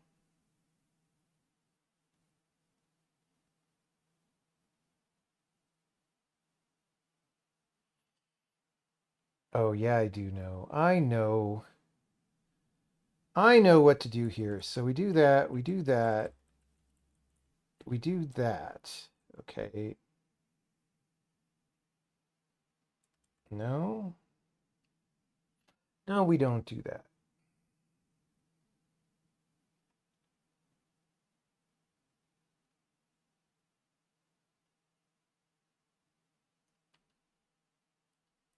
This is the fun part of making games is when you don't remember the answer to a puzzle. Quote unquote fun. Oh yeah, no, it's fine. We just do this, guys. That's fine. We're just getting them both out of the I was making it harder than it was. I was like, "Oh, I have to do blah blah blah." No. No, you just get the things out of the way. You put the lotion in the basket, then it gets the hose again, all right? So now that these are cleared out as well, I can do this one.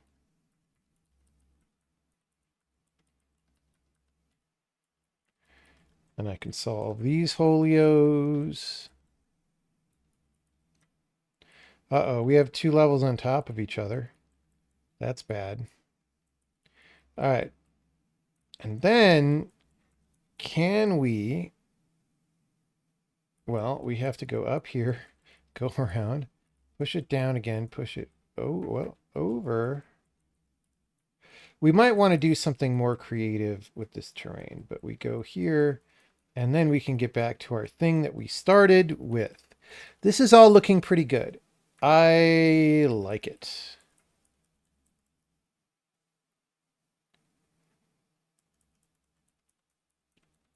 I like it. Except that here, there's kind of no point to doing the mirror room now, but we could make this a super puzzle. What puzzle is this? I mean, that kind of deserves it, right? How many heroes and mirrors only has 8. So we are about to anoint this by the in the name of Saint somebody and Saint somebody else. Help me out here, British people. I now pronounce you a knight of the round table or something. All right. I haven't seen even my favorite movies in a long time. Okay. Bit string small. We don't like it when you go straight into the big puzzles, so we whatever.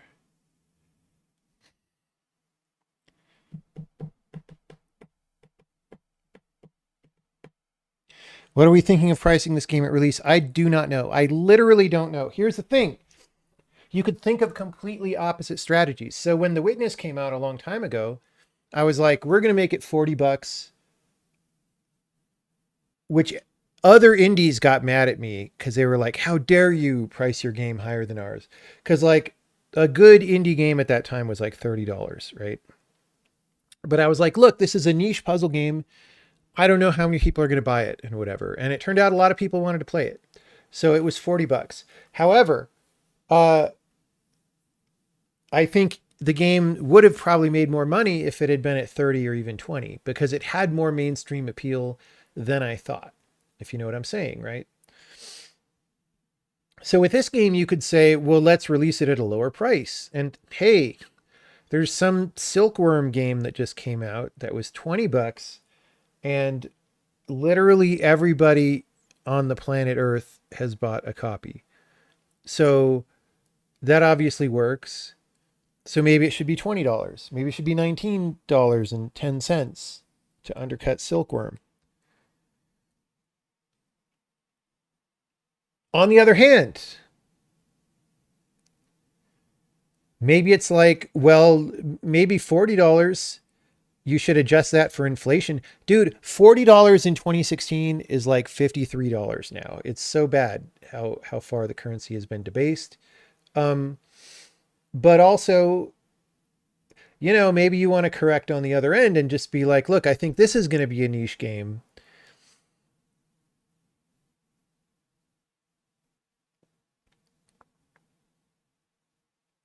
Yeah, so it's hard to say. We just need to think about it.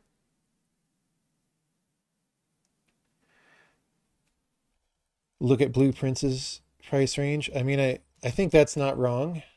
How much is it? It's $30. So who knows? I will consult with people about how much we should charge for sure. Um, all else being equal, I would like it if a lot of people could play the game, and so that, because as a person who works so hard on something, you want people to be able to experience it. And the cheaper it is, probably the more people will play it.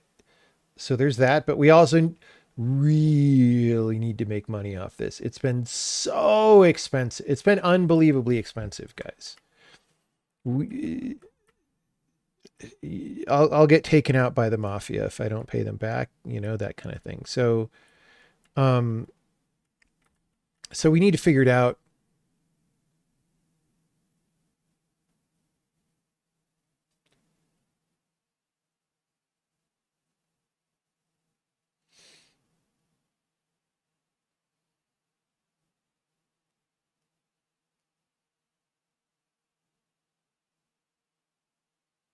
Are we net positive or net negative with Indie Fund? Indie Fund has been substantially profitable.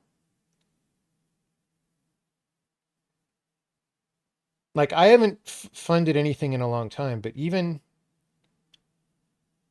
there was sort of been two generations of Indie Fund. There was first generation, which sort of was a limited set of partners, and that closed out decently profitable. Um, and then second generation Indie Fund is, more like a mailing list where people fund things in an ad hoc way. And pretty much almost everything that was funded off that one has been profitable as well.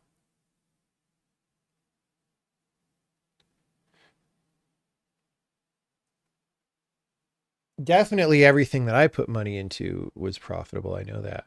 So, you know, that's great.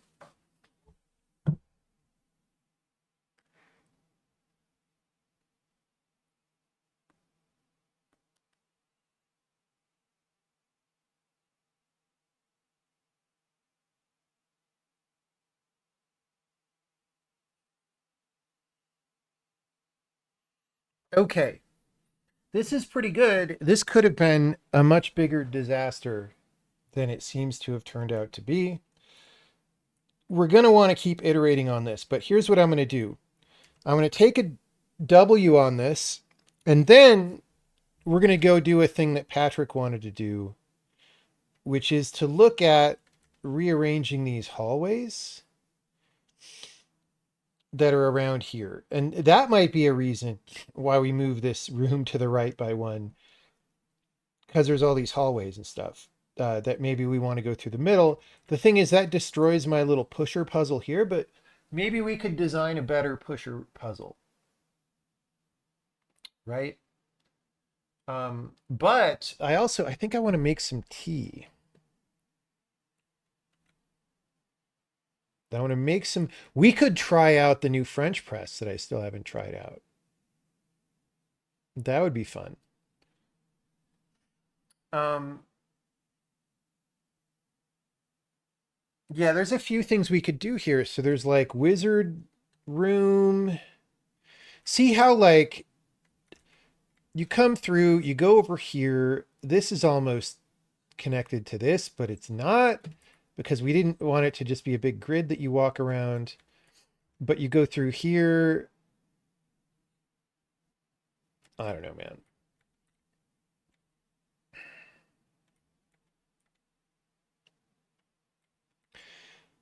Okay, let's look back at this for a second. Is there some kind of a connection that we want to make here? There's no room to do it, dude. I mean, well, the connection could be.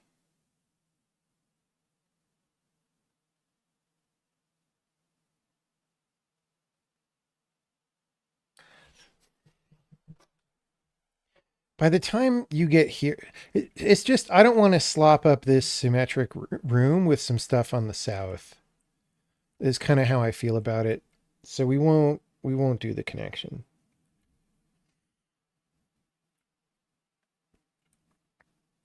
So let's get rid of this. It makes me sad, but you can't always preserve all the ideas you were doing. Right? Just doesn't always work. If we move this again later, it might be fine. Oh, we want to do some... let's do this first. Let's do this first. I want this to be a wider gap. Whoops.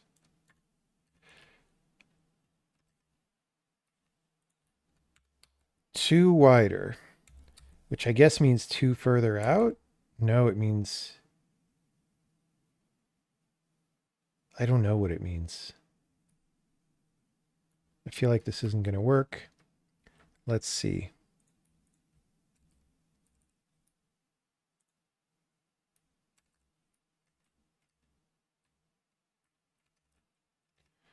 Let's just see what this feels like. We're going to break it.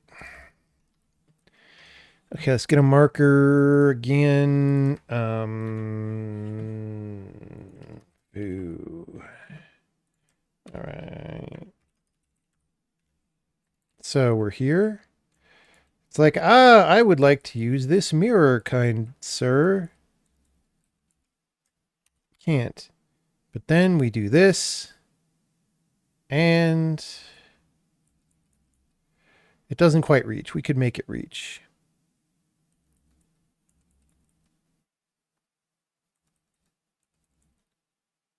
So that's all fine. We would want a blocker here, because this blocker was like to block that mirror.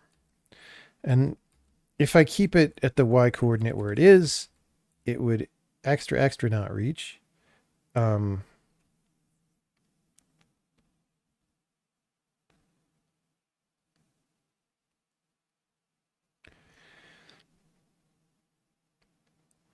And it kind of doesn't matter if I move the mirrors further back, is the thing.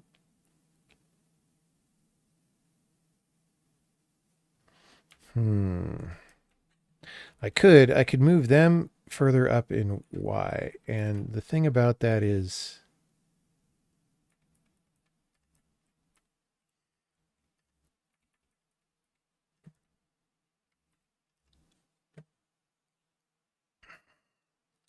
if I do such a thing, it just means nothing. But we're going to try it because it would make it feel like the beams are longer, and that's kind of cute, right? Right? So we still kind of can't reach where we want to, though. But that's fine. This thing on the left could extend upward. So now the question is, do we want a blocker here? Maybe that's fine.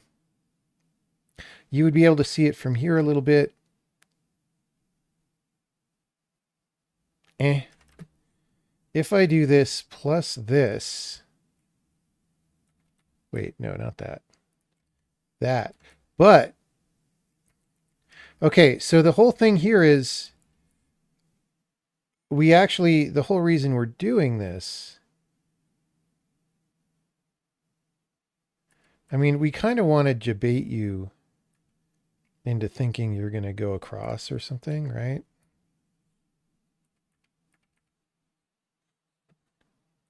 I don't know.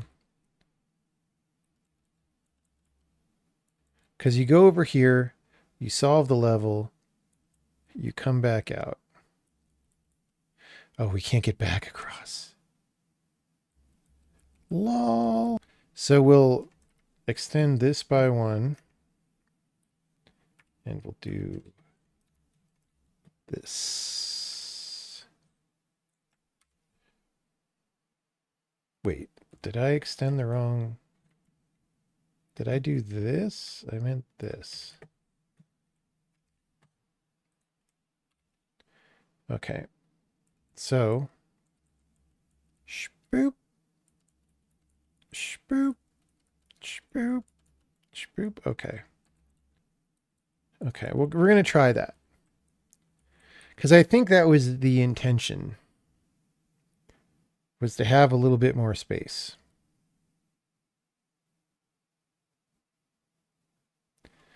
And then here, this could just be, since this is a giant ass wall, it's a grown ass wall. We can just continue it there. And it sort of rhymes with this wall up here, I guess.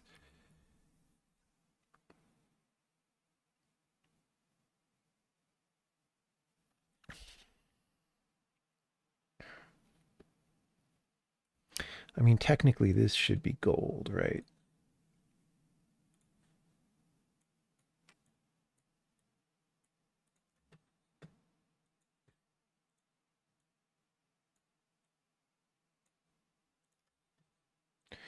It's hard to make it look gold with the current mesh and shader and whatnot.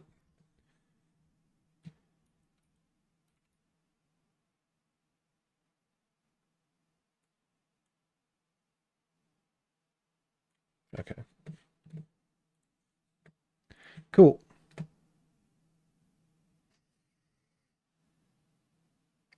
Now we take the W, I guess.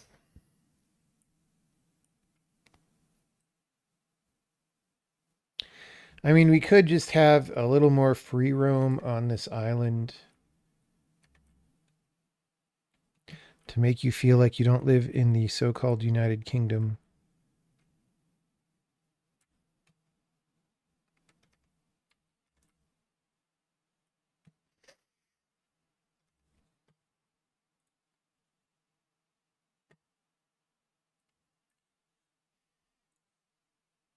All right. We will take the W. I will start the T.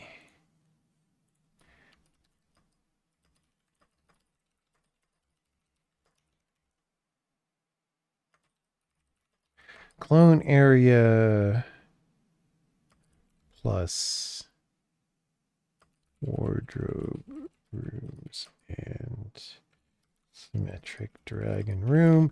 We don't have official names for all these things. Oh, I also did bug. All right, let's not. See, sometimes.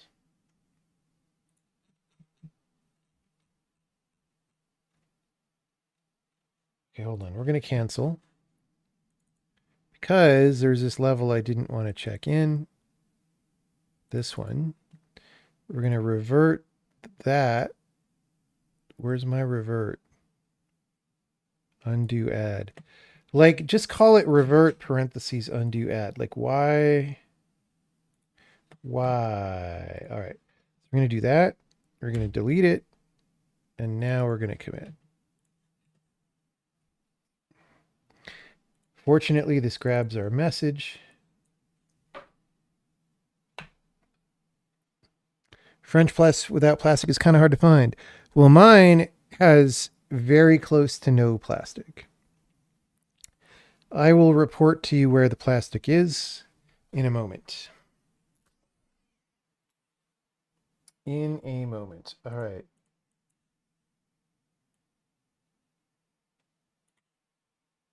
Okay. Boom.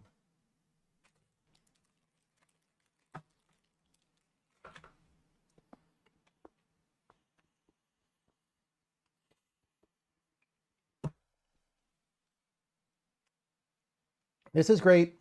Every time we make the overworld better, I feel better about it. I mean, it's already just such a good game. But like, we just substantially improved like 4 or 5 different screens.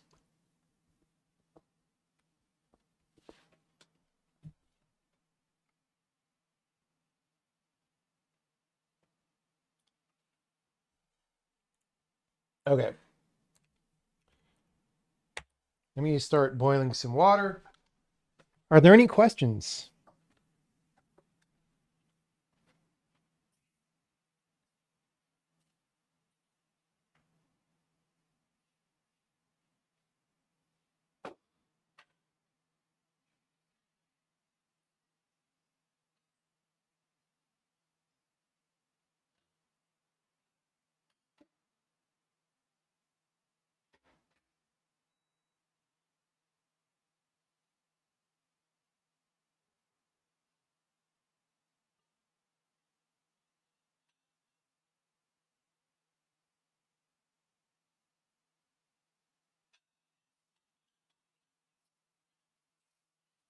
Okay, so this French press has literally no plastic except for one small piece that is in the lid where the little pressy hole goes through the lid. And you would not expect any of the liquid to be there. So that's great. And all the rest is metal and glass. So we're going to try it out. Hello, Raiders of the Lost Ark. When does Ark Raiders come out? Guys, should I play Arena Raider game? Whatever it's called? Because I guess they released finally, or Atari Breakout, is that what it's called? I guess they released the game finally. Um, yeah, I started by talking about Arc Raiders, but I'm now talking about Arena Breakout. Will I play Tarkov on release? No. No.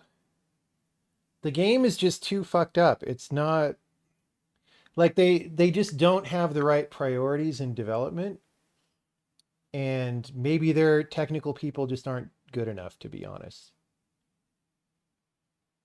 And that's a harsh thing to say, but like, dude, Tarkov leveled off in terms of jankiness years ago, and it just never, they keep changing things, but it never gets better. And I am angry by all these problems that they make me deal with every time I try to play the fucking game. So like, no, unless, and then you watch people play something like Arena Breakout and it's totally smooth and perfect.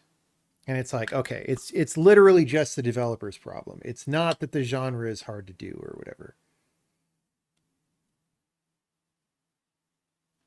I mentioned that previous constraints can make large design refactors like this lead to suck. Do you have strategies for dealing with that? The strategy, I mean, if you have experience, you notice when you're getting into that situation, I guess, right? So here's the thing. With Braid, this was definitely happened, but with the Witness, it happened a lot. And with the Witness, there's some set of puzzles toward the end that I never was totally happy with because they just had so many constraints on them that the shape they came out in and all that was just kind of ugly. And I didn't, it just didn't feel good sometimes, right? But then I have to judge, is this still better? Is the game better with this thing in it or without it, right? And it was better in those cases with things in there, but there are puzzles that I took out because the equation came out the other way. But when you start doing that, when you start designing to many constraints at once, you start to recognize what that feels like. Like, oh, I can't do this because of this, and this isn't as good as I wish it was because of this other thing, and we don't have enough space for this because of this.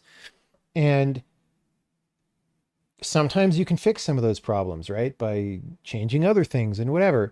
But sometimes you're like, I'm just doing something that's too hard because there's too many constraints. And it would be a lot better if I could somehow do it without all the constraints. And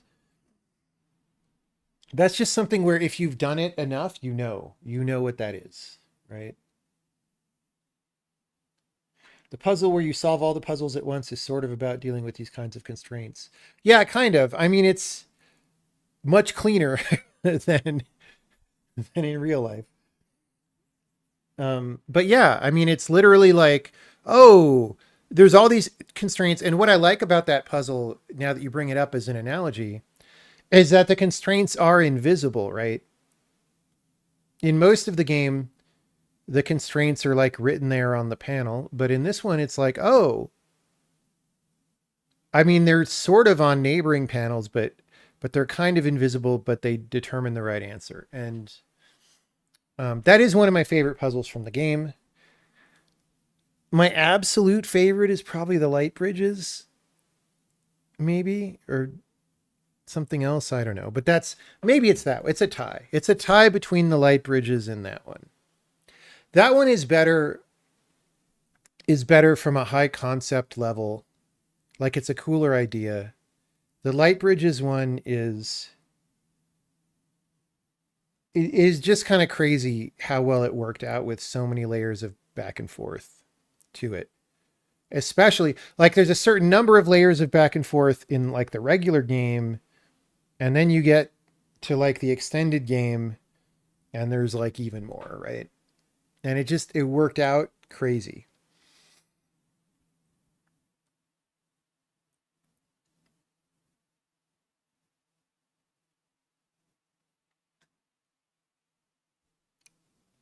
Will I play Arena Breakout? We might play it tonight for all I know. I don't know. All right, let me check on the tea. Any more questions and stuff?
Okay, we've got the tea going with the French press. Too bad I don't have the camera on, but it looks really cool. Like it's kind of like a lava lamp with all the tea leaves floating. We'll have to do this on a camera stream someday. It's actually quite nice, and it's a lot of tea. It's more than my normal teapot by like 2 or 3x. So we're gonna see if the French press part actually works, or if this particular French press has too much of a gap. You know how girls talk about the thigh gap?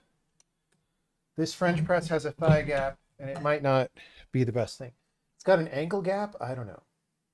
I don't know what it is.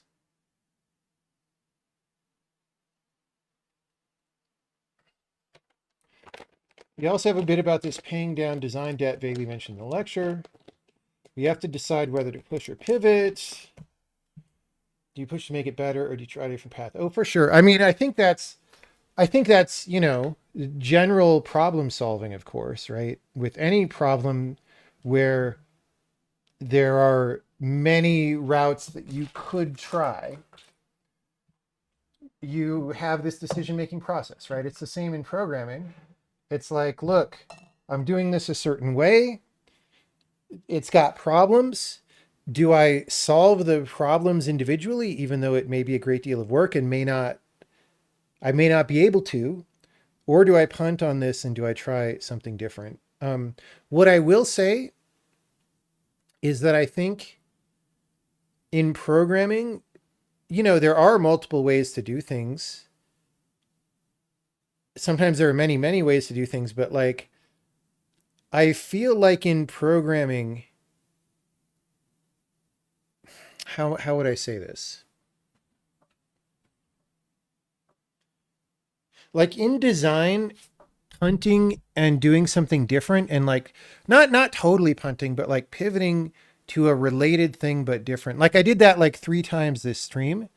In design, that's the right answer more often, I think. For some reason, right? Whereas in programming, as long as you're an experienced programmer, the thing you're doing is probably not that bad. Although sometimes, so with the movement system in this game, I had to pivot like 5 or 6 times till we ended up with the final transaction system. But that's not common, right? If I sit down to like, write the gameplay code for an entity, I don't pivot much or at all. But like in design, it's the right answer a lot more times to pivot for some reason. Much like real thigh gap, unclear if desirable. Yeah. Yeah.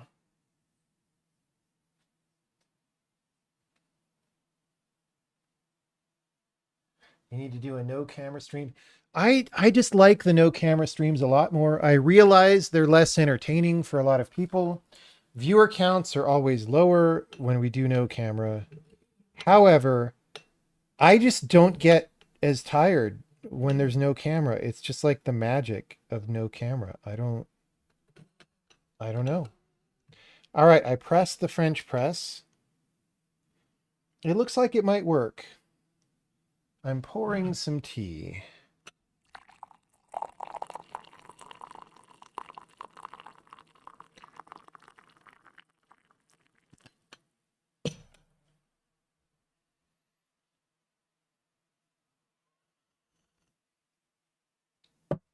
It looks like we made 2.5 or 3 big cups of tea. That's great. My normal pitcher is 1 cup. Not 1 cup, not one English cup, but like 1 mug of tea. So this is more. And we're going to just let it sit on the desk and see if it oversteeps or not with the press pressed.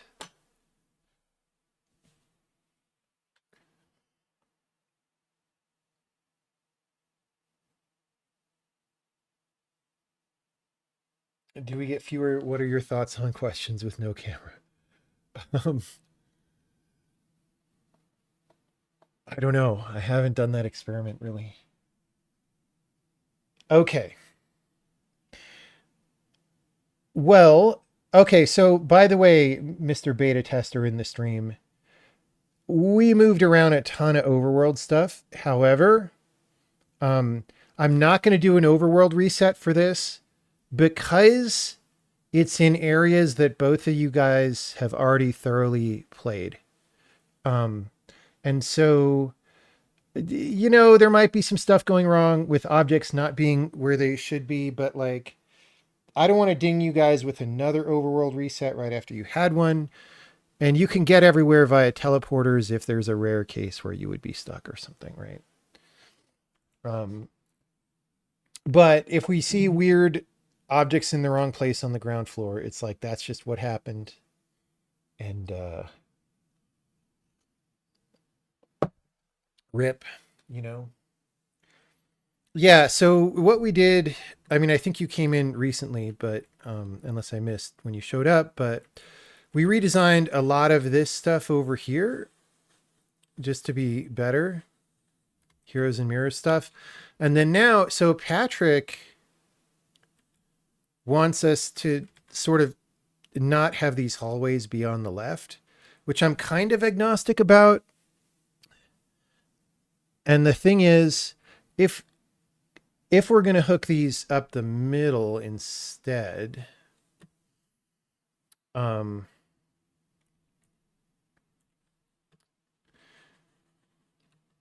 then that would ruin this little pushy puzzle down here, which is not the best puzzle in the game by any means. But maybe we can do a version of it that kind of like loops around and connects up here. Then we could move this whole room left a couple of squares, and you could sort of be, you know, the connector hall could be here and go through here. And I don't know. I don't care that much about this idea of moving the hallway. It's just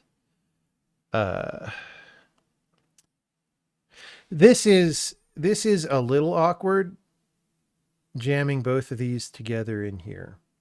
But it's not like we'll get more space on net by moving it over here. So I don't know.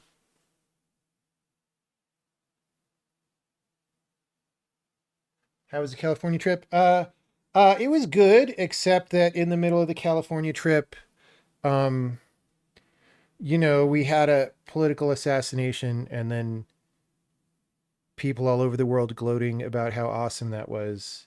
Um, and then one of my friends is sympathetic to all that stuff, so I tried to have a conversation about it. That was not the best part of the vacation. It wasn't really a vacation because I was working the whole time. It was a workcation, as I often do. Yeah. Yeah, it kind of sucked for 2 or 3 days, to be honest.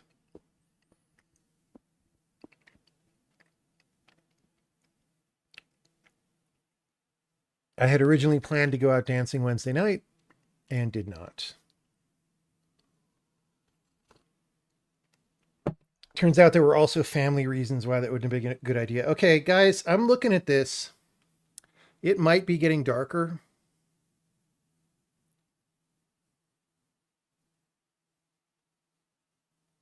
Like, I don't exactly know what I'm looking at. It might be a problem. It might not work.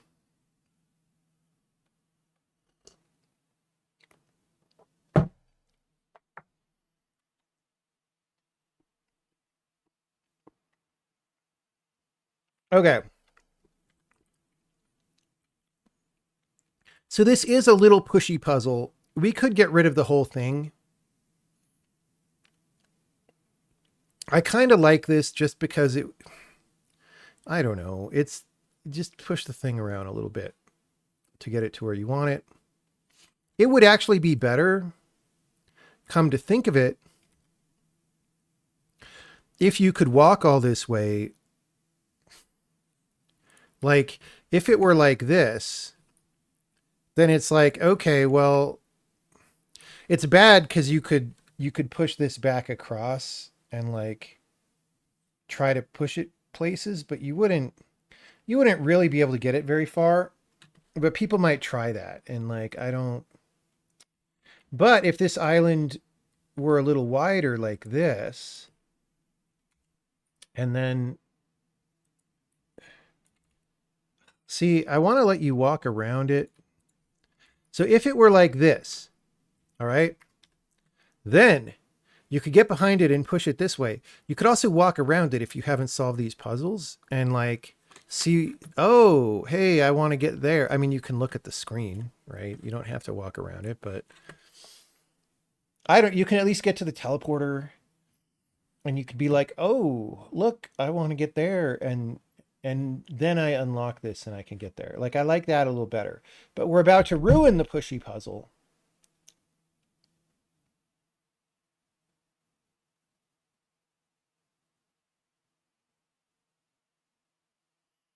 What if it's okay? Can we design one? So the fundamental thing about a block in this game when you can push is you make these little square curlicue shapes, right?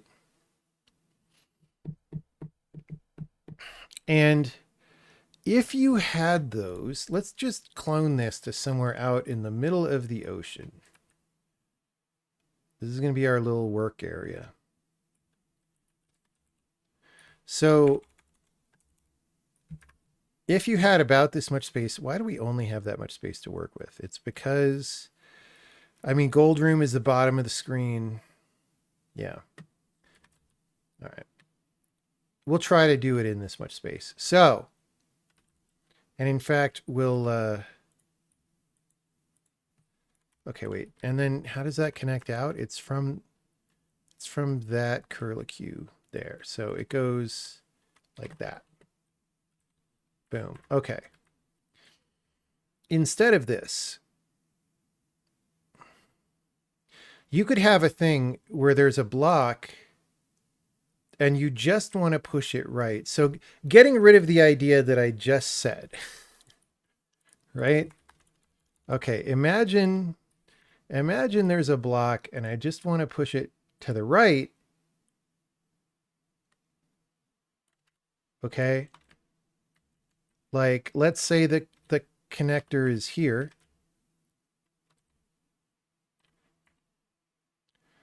And like, I don't know, I just want to push it there. If I could push it here, I could push it up and all is good, right? But I can't push it right because of this. Well, you got to be able to push it I mean, that's okay. I can't push it right. In fact, it could even be like there, right? I can't push it right. I got to push it left. Okay. Okay. I got to keep pushing it left. Keep pushing it left. Keep pushing it left. And then here I could get around it and push it back. Now that's the problem, is these are only one way. So like, I'm not sure. I mean, unless we have like another crystal back here, like if you filled in this gap, for example, you could then push it straight through.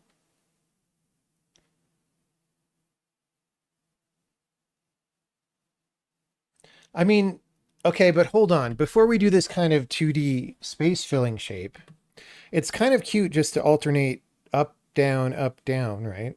And that's more of an intentionally readable pattern. So we have this pattern up here if we want to copy it back. But what if we just did this?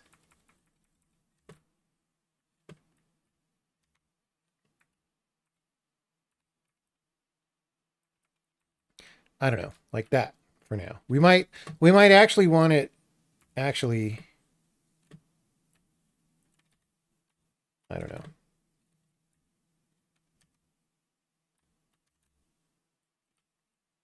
So there, that's cute because, oh, well, you don't ever need to go up, down in this case. This is stupid. Because it doesn't go in 2D, you just push it straight down, you push it up, you get behind it, you push it straight back. It's still a little bit funny. And maybe the point of the up down is just it's never quite wide enough, right? It's always 2 and never 3, and you need 3 to get around the rock. So that's a little bit funny. Do I like it? We'll think about it. We could do that. So we're going to put this in the archives.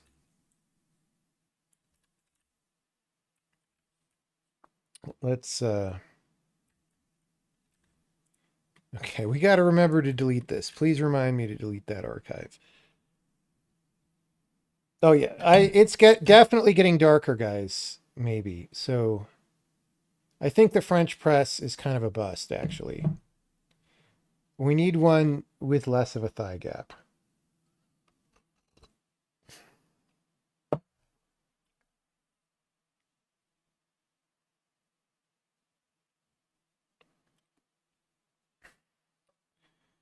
Okay, so if we go back to this, you drink British tea. I mean, British tea is just Chinese tea, but old and dry and with less variety, right? Um, it's like being married. Bump. Okay. So push. So now we're going around this like Cloverfield by J.J. Abrams.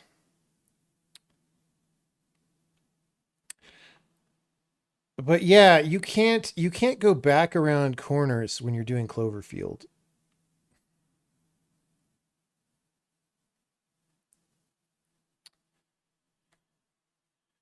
So that's kind of not that fun. So before we had it so you push it back this way, which was a little bit cute, and then connect over here.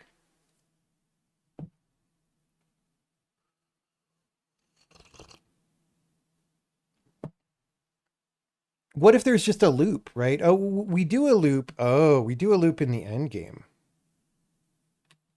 So maybe this would be a fun place to intro that. And then at the end game, you could be like, that's the name of the movie or whatever, right? Like, I recognize that. Okay, here's the problem, guys. If we do a loop like this, it's like a hashtag or something, and that's very boring, right? I don't know. Well, okay, this doesn't work because it's got to stick up. I'm just saying, if you're not careful, you're going to get a swastika, is all I'm saying. And then you'll have to listen to stupid idiots on Twitter.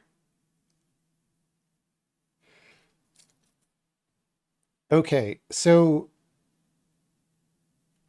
how do we do this? So we go here, we go up, we go over.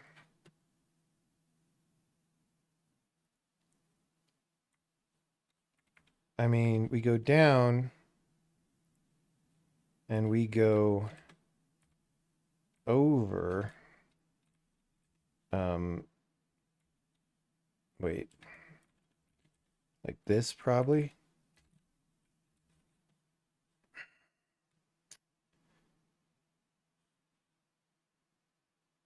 Right. So you're sort of tempted to go straight. And if you go straight, you obviously lose. But the problem with this is you don't have to go around. So the thing that makes this work in the end game is you do it as the thief.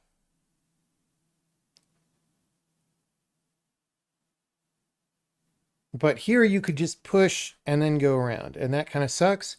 And the problem is you could go through a wardrobe and do this as the thief, but the thief can't drop rocks in the water. The thief also cannot leave a rock anywhere that you could drop in the water later unless it's jailbreakable. So I think we can't get that fancy.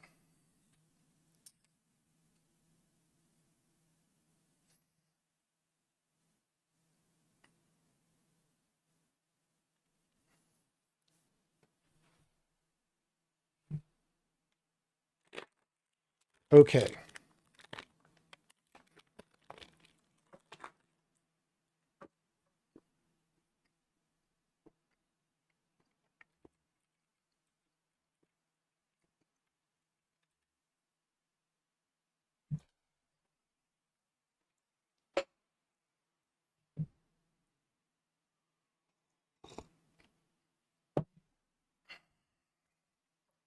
What do we do? What can we do with this that is interesting?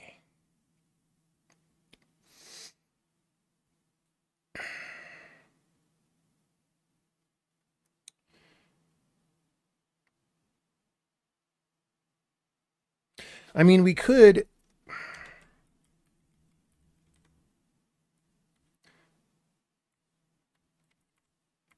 Right?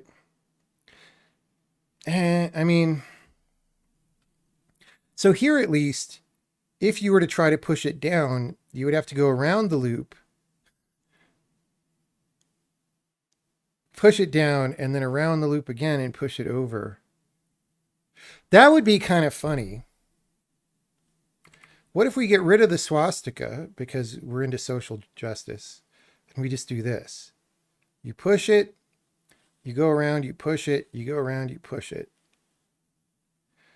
I kind of don't mind that. It's kind of annoying and stupid, but it's kind of funny. And it's kind of something that we don't do anywhere else in the game.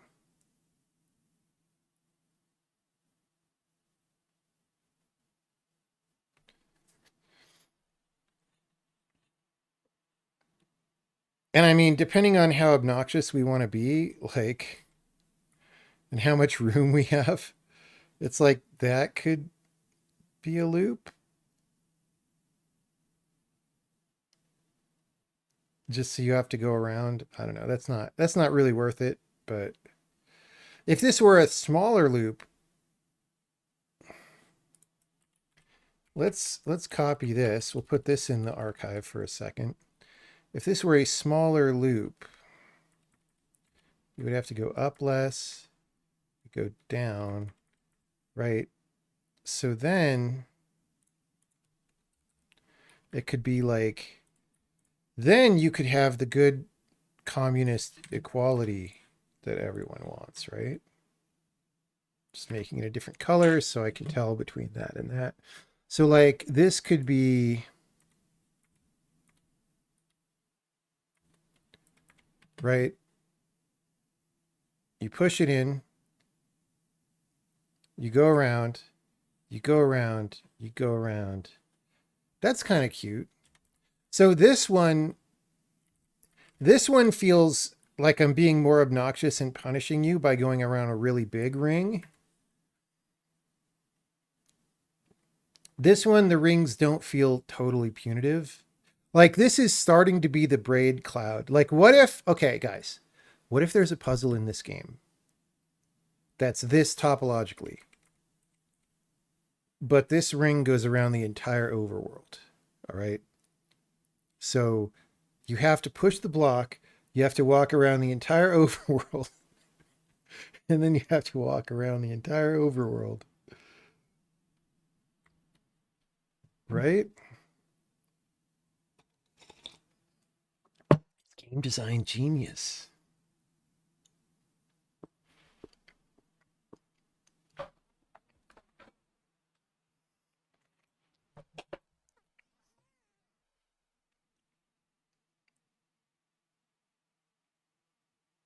The robots on the path that'll push the rock in the water. Wow.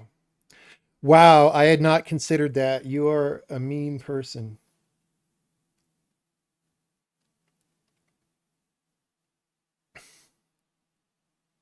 We do have a Towers of Hanoi puzzle in this game somewhere. Okay, I'm going to go with this one because it's cute and it's like a flower or something. And it's compact. And, I like it better than what we had. Yeah, we definitely, in the olden days when we were doing more random puzzle design, we definitely had chat people who contributed to puzzles. Now, that said, we also have cut a lot of levels from the game. And I have not been tracking if there are any Twitch chat levels still in the game or not. I would guess there's at least a couple, but I'm not sure, right? So the thing is, if I put this in here and we get rid of the hall on the left, there's just like a giant ass gap. It's like even worse than a thigh gap. Wait, do I even have this many? Do I have 7 squares? Not exactly.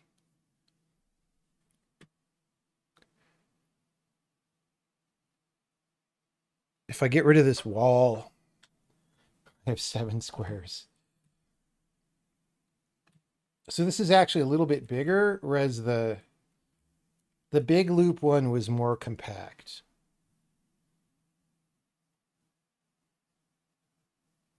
So we might have to do the big loop one.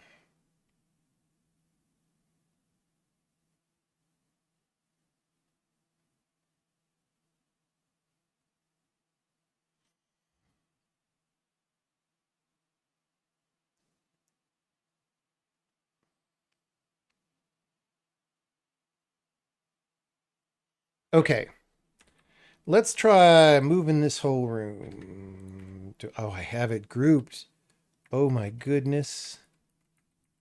Amazing.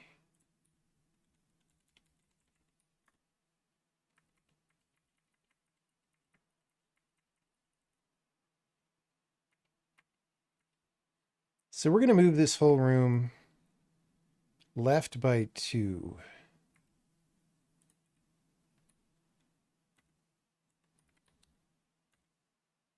All right. And now it's a little bit weird. It's fine. So we're going to have to put these over here. Okay. And then and now you walk past these and you're like, oh, okay. So this might be annoying in the beginning. So the thing that I am worried about is this might be really annoying how far you have to walk to do the warrior thief switcheroos. Switcheroos are when you are wearing underoos and you change them quickly to other underoos for different superheroes or whatever. We could move these.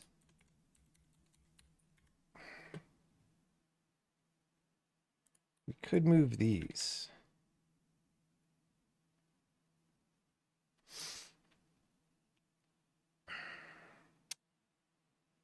I kind of don't like this. I mean, we might have to mirror the whole fucking room.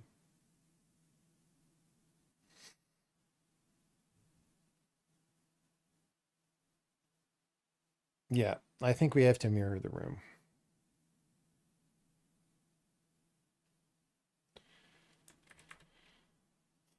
Okay.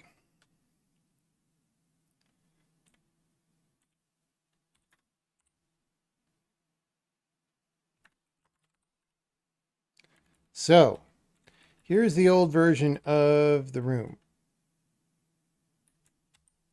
And we'll get a big screenshot of that. We'll P brush it. Screenshot. Okay, we've got the word screenshot on our screenshot. Let's get a screenshot without the word screenshot. All right. Now,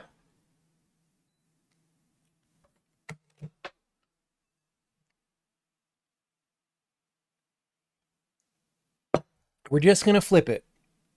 Flip it good. Do do do do do do do do do do. Okay, so we've got a 3 wide indentation on the. Okay, before we even flip it, we're going to put our hallway in,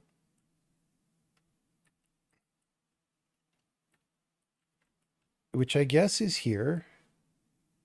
All right. And then this is just like, bam. I don't know.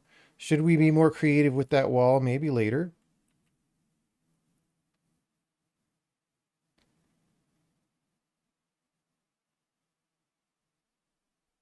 Okay, but for now, you'll do our loop-de-loop puzzle and then get the thing up here.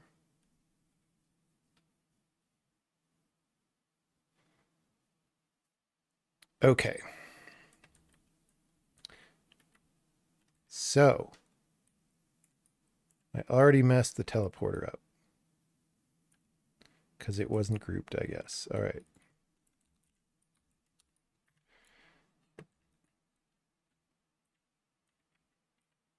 So we already flipped this, but these are going to be indented because our screenshot, it comes in 2. Um, and then there's door with a 1 thing margin,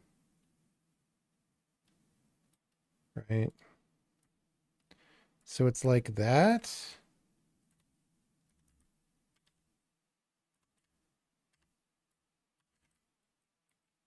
Yeah. Yeah.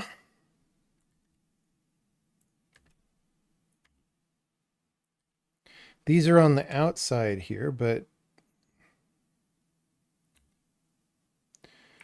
we might put them on the inside later and make them closer to, because you go in and out through these a lot, but we might do something else about them as well. Okay, so from there we have one space, resetter, spawner, and then 1, 2, 3, 4, 5, and then 3 stones.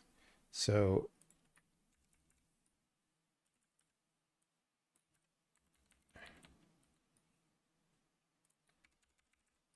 we have that. Whoops. We have that.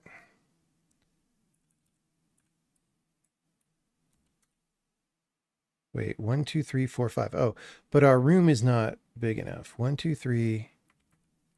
Oh, it's really not big enough. Wait, what?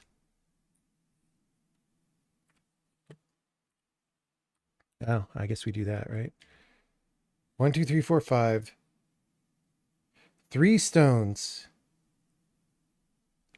And then 2 blanks. What? We only have 1 blank. Okay, maybe this was on the next screen. So because this is on this screen, we don't have as much space, maybe? We'll work with it. We'll work with it. We don't strictly need to anyway. Also, these don't need to be as far as they are anyway. So, all right. Now,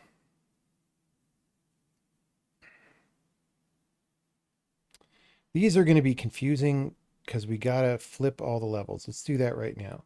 So that's there. That's outer. Okay, and then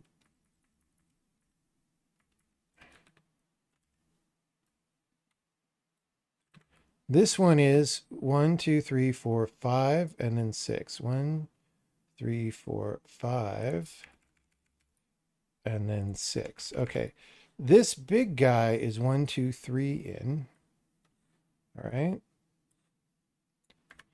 You know, long ago, I could have written a tool to mirror areas, but like, I didn't.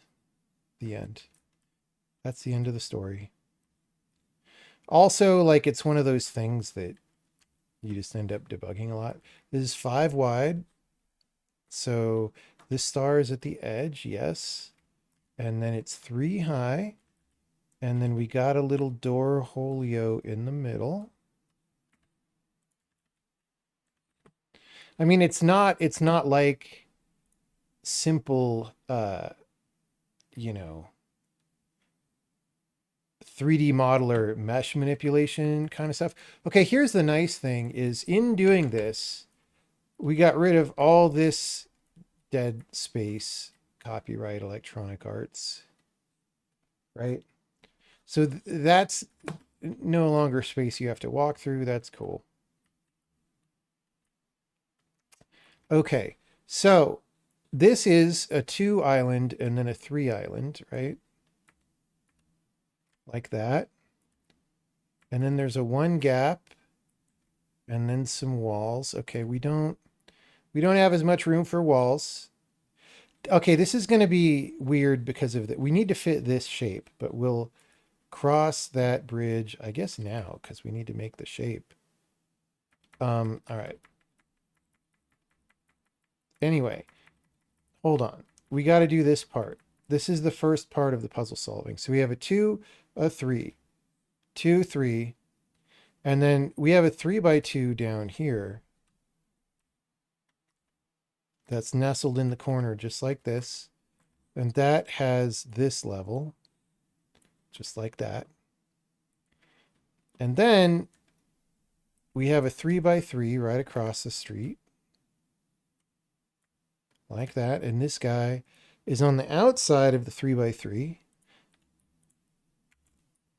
Okay, like that. Wait, that doesn't look right. This is in the middle. Right?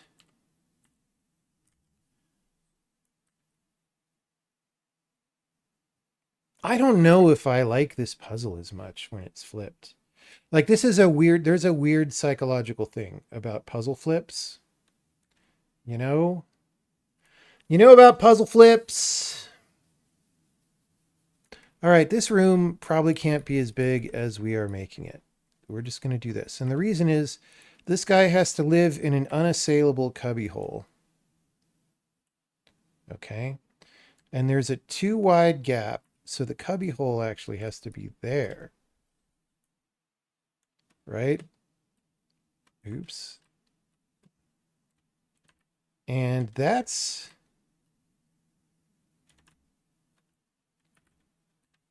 I mean, I guess we're like this, right? Okay. I put too much of a gap here. That's on me. It's one of the reasons I'm confused. These are lined up all neat like. We have a cubby hole. We have a too wide gap. We have a monstro. Okay. And then over here, this is 5 wide. Okay. And then in line with the gate and then next to the monstro. So in line with the gate and then next to the monstro. How do we feel about this? Are we satisfied with this?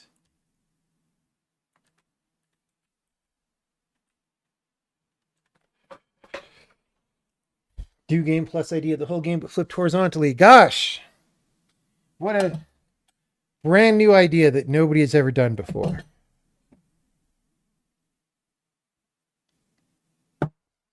We could cheat and just flip the camera matrix.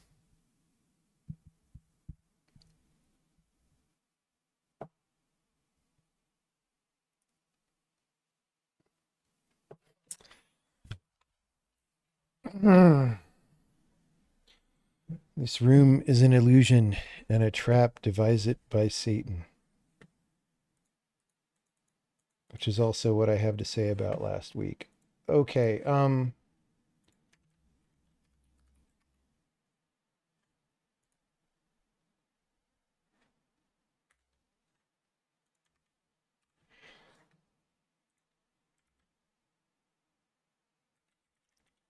okay, so let's test this to make sure it works. We didn't really try to improve the puzzle at all so far. And part of the reason for that is I think it's okay. I don't mind it. Okay, so we need to put... Oh, I'm cheating.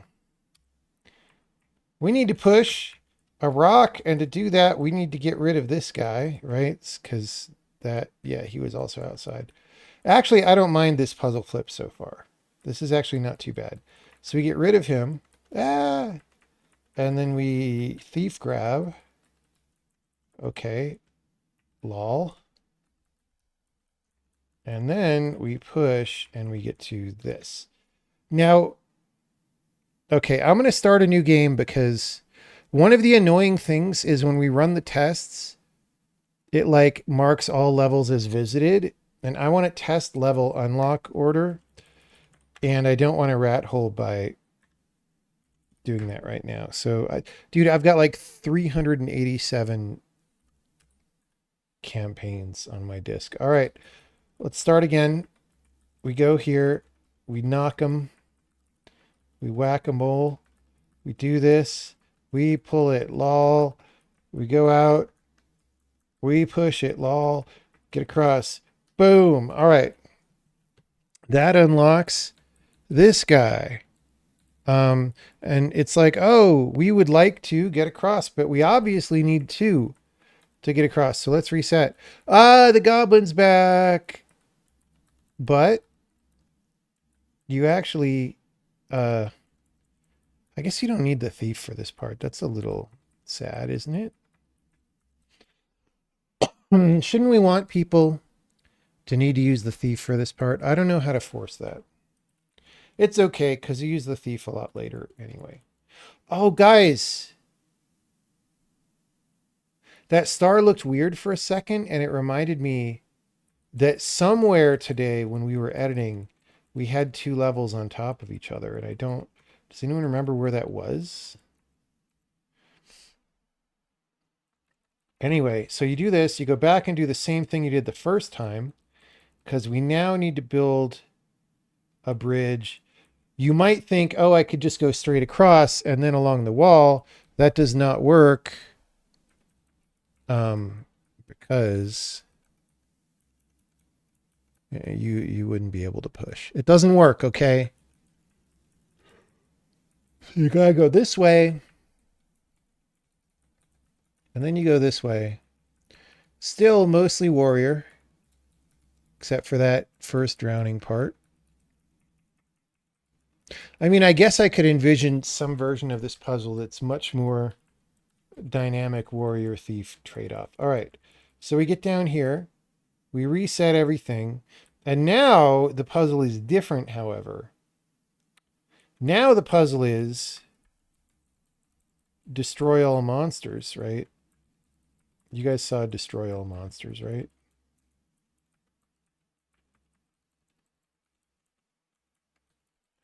So now I'm running around this annoying loop a little bit.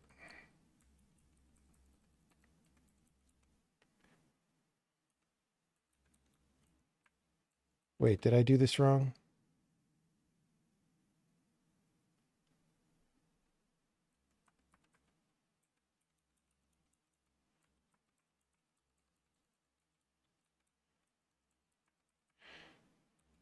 No. So here's where the thief comes in and saves your bacon. But this shape is very inconvenient, lol. So warrior comes in and saves thief's bacon. Either way. And then, do you see how ridiculous this puzzle is?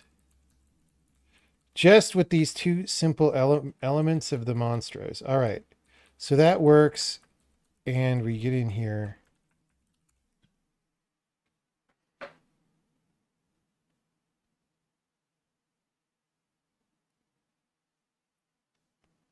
It was in the place with two tiny levels and one big level. This one?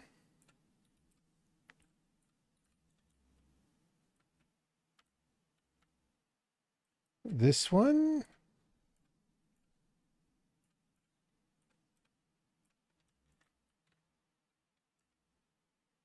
I don't remember where it was. I swear we had two levels on top of each. Oh, wait, was it? Yeah, it's there. Oh my God. Hold on. Now I accidentally moved it in the wall. Where'd the level go? There it is. So, which of these is first? Wait, what? What is even happening here? Oh my God. Things got so messed up.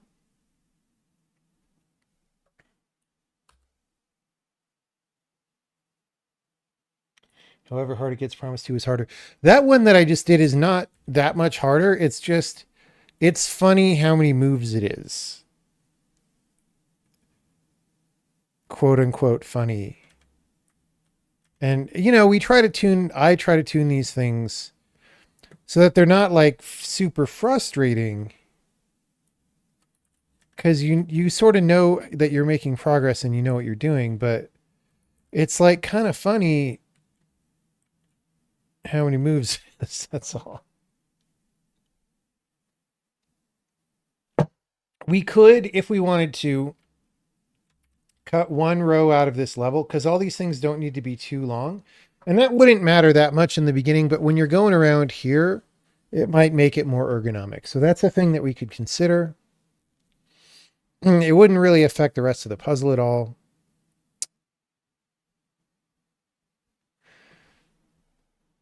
Also in here, I was wrong when I said I couldn't make this room bigger. We're going to do that. We're going to center it like that.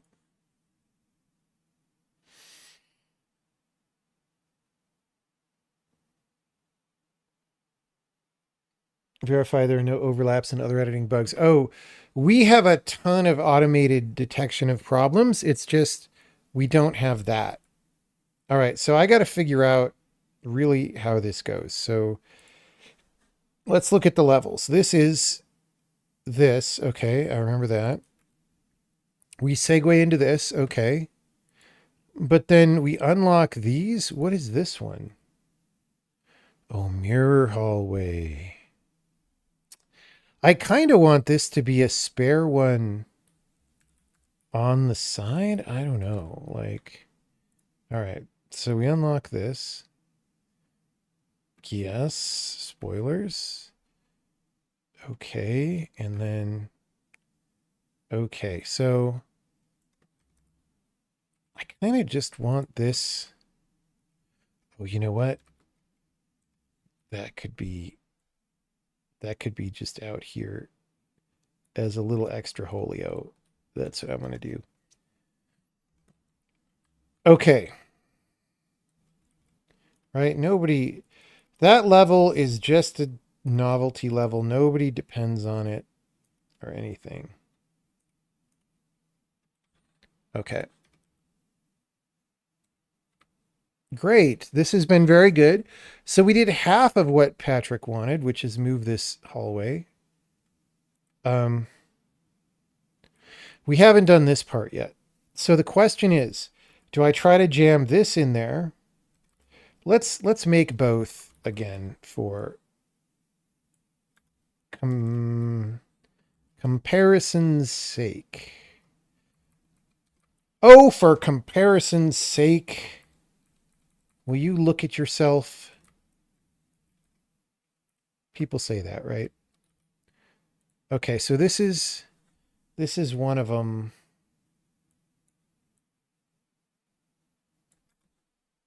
This is the other one.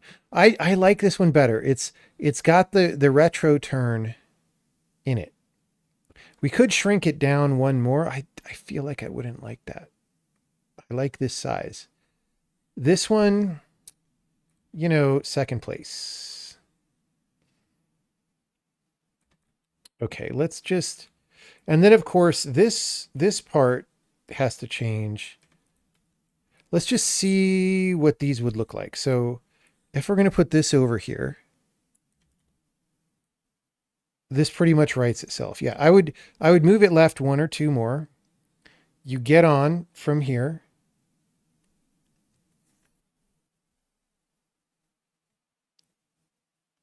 Um, like we want to not let you push this back across, which is the one. All right, I'm going to delete the old thing just for now. Okay. Um, set a, yeah, we could put that there. I don't know. We could put it here. That's more central. It's fine. South central.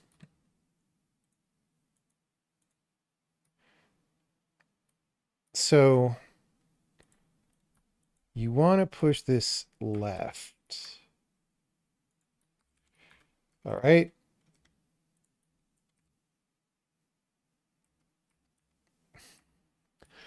And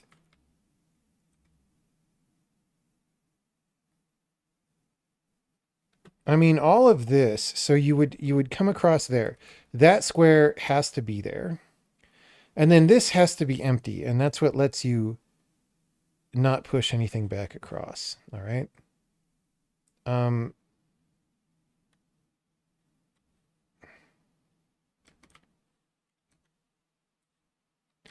and then that could be like that, right? So you come across, you've got these. Okay, those unlock this guy. You could push, push, push, push, and out. And this is a little bit weird because, you know, this has an extra square on it. And if we're being all symbolical and stuff, but also I think this is a little too short. So I'm gonna pull this out one more square this way. All right, and then maybe one more because Wait, what just happened? Did I move? I moved this, which is not good. So I wanted it to be behind this wall fully instead of diagonally connected, right? I didn't want you to have that temptation in your mind of like, oh, I should do a thing. So now with this teleporter, we could put it here. And then it sort of makes this 3x2 make sense because there's like a thing around the teleporter, right? Maybe that's fine. The thing is, this is asymmetric, is what I don't like. If you look at the gap between this and this, it's 2 here and 1 here, which would be a reason to move it all one more. And then you have this. And that actually looks pretty good to me.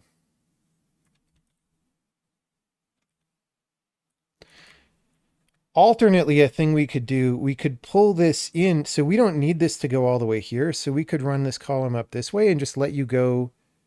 We could let you go into this room not being along the wall. However, that invites being able to push the crystal back down. I mean, it would only be able to go here. But like, yeah, it's probably fine. It's just a thing to think about. All right. So that's not bad. I definitely like it more than the old thing, I think. However, we would like to try the other one because I was saying I maybe like the other one even better. Can only one person edit the overworld at a time? No, people can edit simultaneously. We do that often. What do you think? Do you think I'm some Stone Age Microsoft technology level game developer? Like, what are you even asking about here?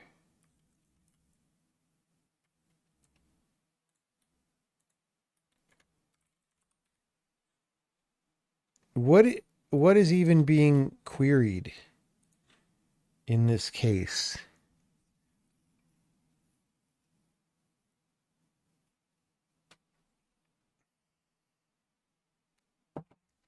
When we went back and worked on Braid Anniversary, because that's an older code base that worked differently and it was mostly just me, it was the case that only one person could work on a level at a time.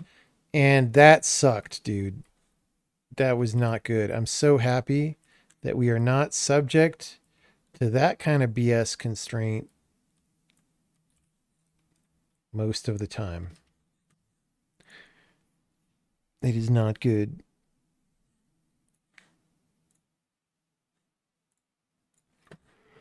Okay, so we could live with that. We could live with that. But I want to try the other one. So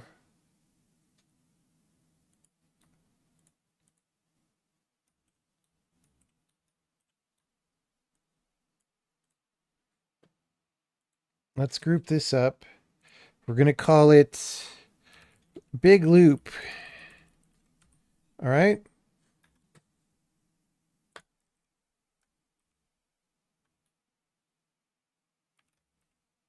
And we're going to put that over here.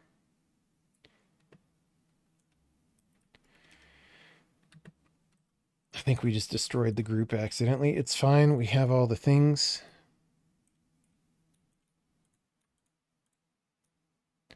Okay. And this is going to be small loop. And the question is, you know, actually, much of small loop can be exactly the same as big loop, right? It's just the loop that's different.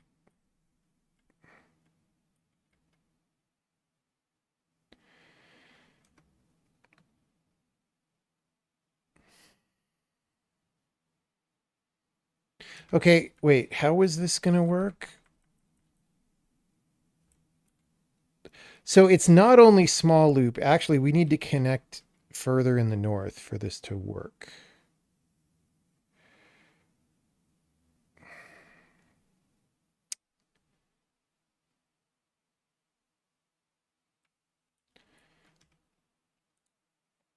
Okay.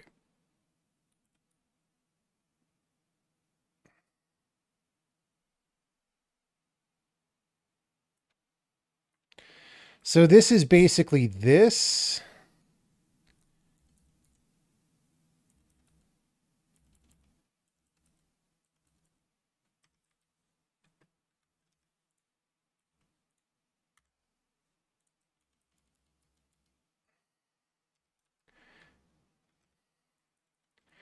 And then we're going to cut Mr. Gorbachev, tear down this wall.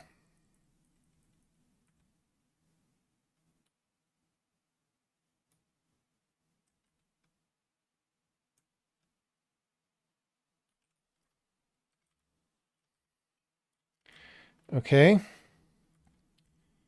And then all of this will be one like that, one like that.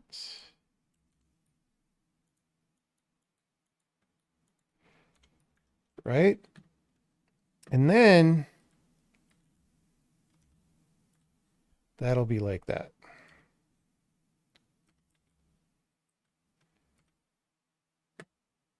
I kind of like it not having the wall here. It is suggestive of trying to plug the gap, but you can't actually do that. This is what it looks like close up. It's an intriguing looking shape, right? You're like, "Oh, what is that? What's going on?" Right? Let's just make these the same color.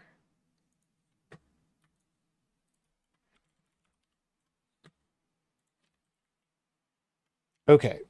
So you connect in, you do stuff. You want to push the stone over this way. Oh, wait, it has to be like that. I mean, really, we would like for it to be like that.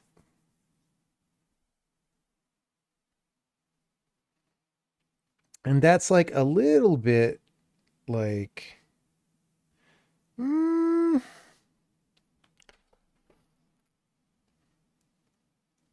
now here even we could kind of get rid of this bridge anyway. Like this wasn't adding a lot, so we could discuss that later. We could have more room for this to flourish. Let's test this. Let's leave here. Okay, so we're here.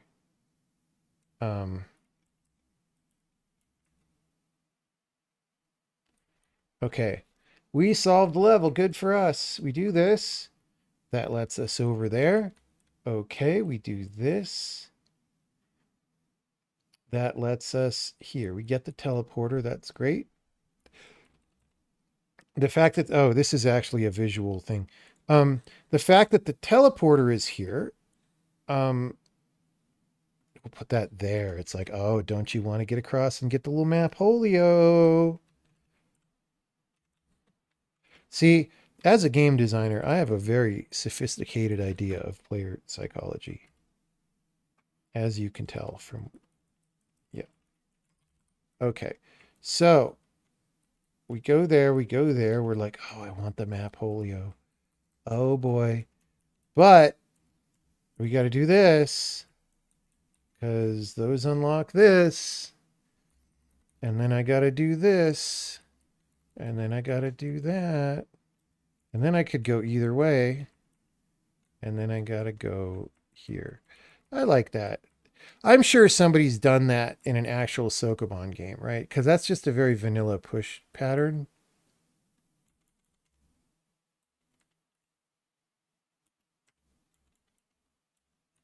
I'm sure somebody's done that.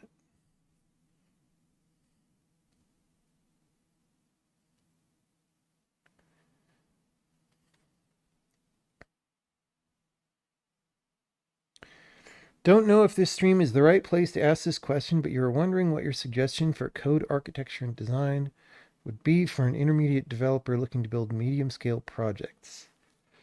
Yeah, I mean, people have been saying handmade hero Yeah, diagramming and whatever, don't, it's a, if you are taking a software engineering class that teaches you like UML diagramming or whatever, it's a useless class. You should stop going, right? I went to University of California at Berkeley, one of the top computer science schools in the USA. We didn't do any of that back when I was there. I don't know if they do it now, but we certainly did zero of it, like literally zero. Everybody knew it was useless and stupid. Um,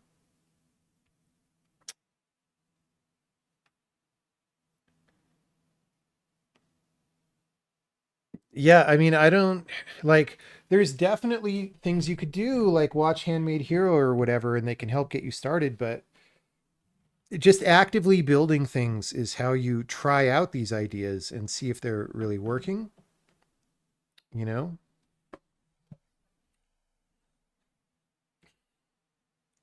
like if all this diagramming and stuff is confusing, part of the reason it's confusing is probably because it's a whole complicated system that was just invented just so people could have something to be pedantic about. But part of the reason it's confusing is probably like you don't know why you would want this, right? And that's true about anything really. Like if you don't know why you would want it, you're not going to learn it very effectively. At least I think for engineering style people, because engineering style people are trying to solve problems.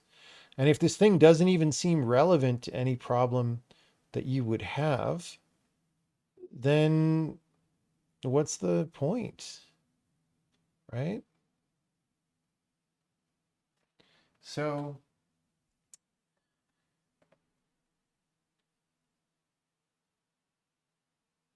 you've never seen a UML diagram in the wild. Oh, in the wild for sure. Nobody at any modern company that's doing anything interesting uses any of that. I'm just talking about what schools teach, right? Like there are things that you could argue are useful to learn even though you don't really use them in reality, but I don't think that's even useful to learn. It's just useless.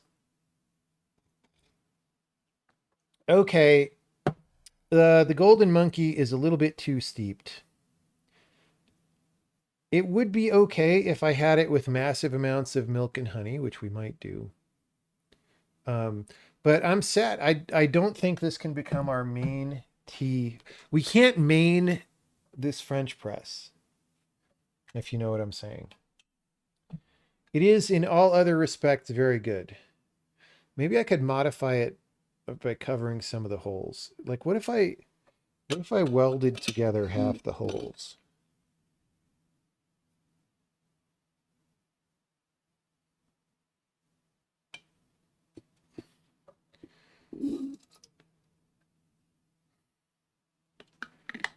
You've been asked about UML in interviews.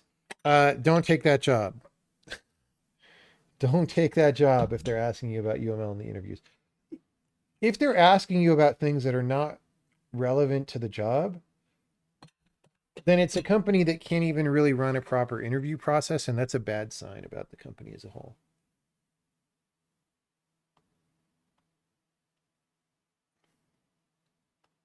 Microban also did the annoying slow cloud level. Let's see.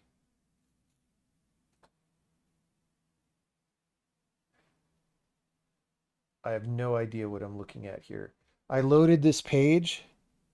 Let me show you. Let's see if the page looks here like what it does to me. Okay, no, this loaded. The page totally failed to load. Okay. So you go around, you can only push, right? So or how does this work? I've never played this. Okay, that's the block. Okay, so I have to walk around the thing that's space filling spiral. This isn't as fun because you're not pushing the block the whole time. Also, the controls for this game are complete ass, dude.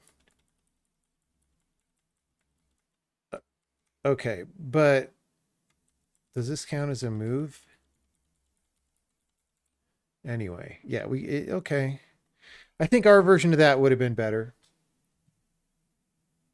by a lot. Spot weld some of the holes. But I don't have a welder.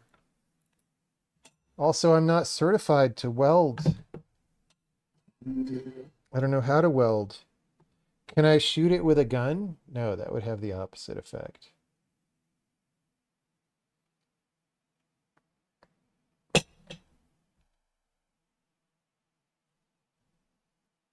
I feel like if I covered like half the holes, it would be fine.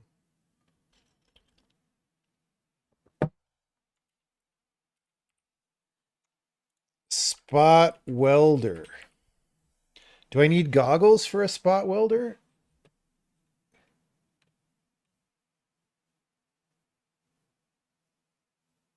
Okay, I'm going to have to read into this. This is like a whole thing.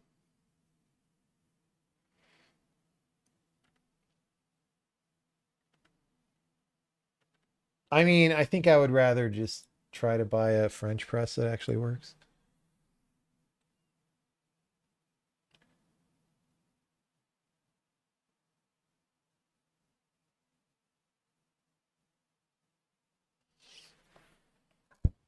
All right, we might be done with what we set out to do in this stream. I mean, we probably introduced some bugs.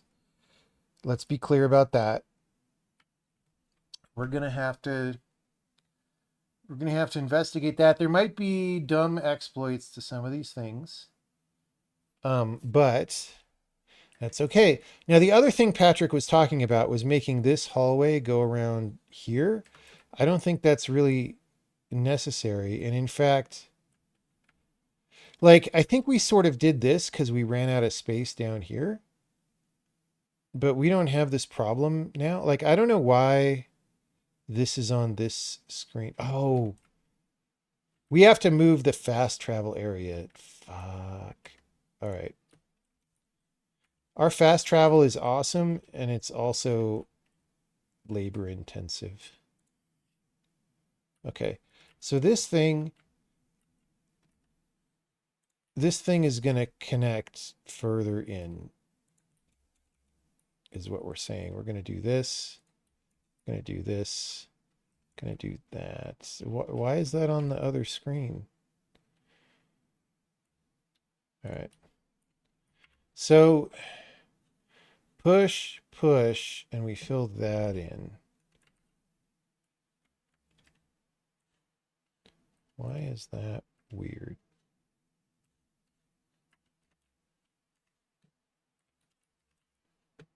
Okay.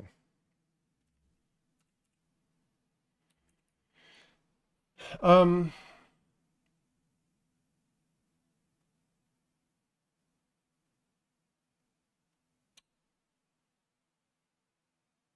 yeah, I'm gonna have to do a whole overworld playthrough to make sure, or at least ground floor.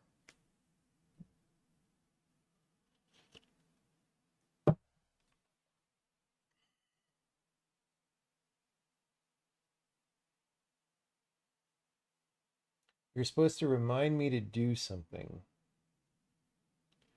Maybe it was fixing that level. Oh, no, it was deleting the thing. Yeah, it was deleting the stuff that we put out here.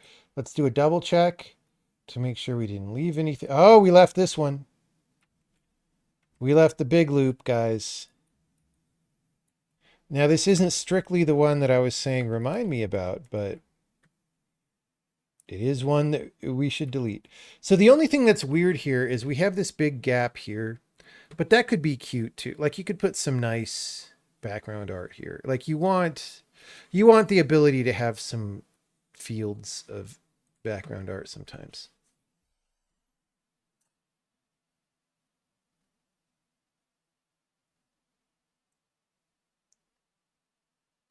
Okay. Also, if we really wanted to, these are like wizard and mirror levels. And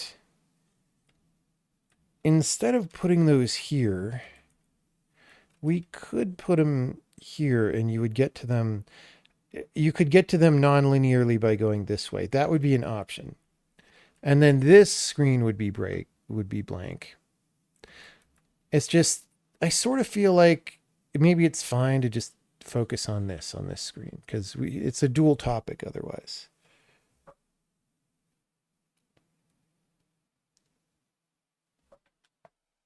Okay.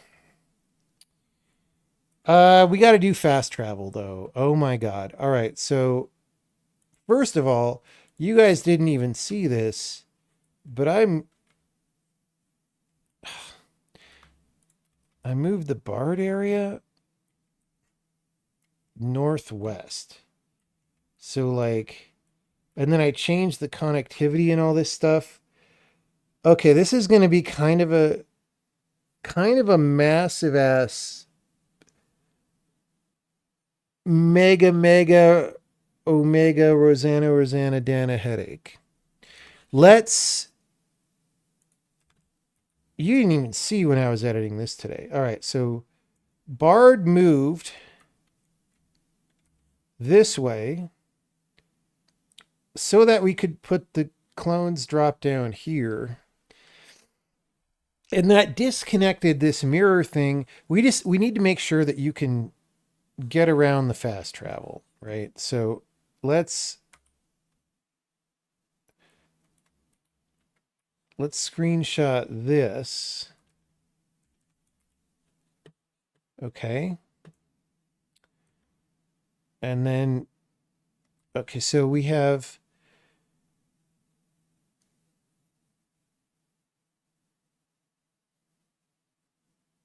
this is Bard room. Bard room. North of Bard room. So Bard room got mirrored and changed shapes and all this stuff. All right. Fast travel.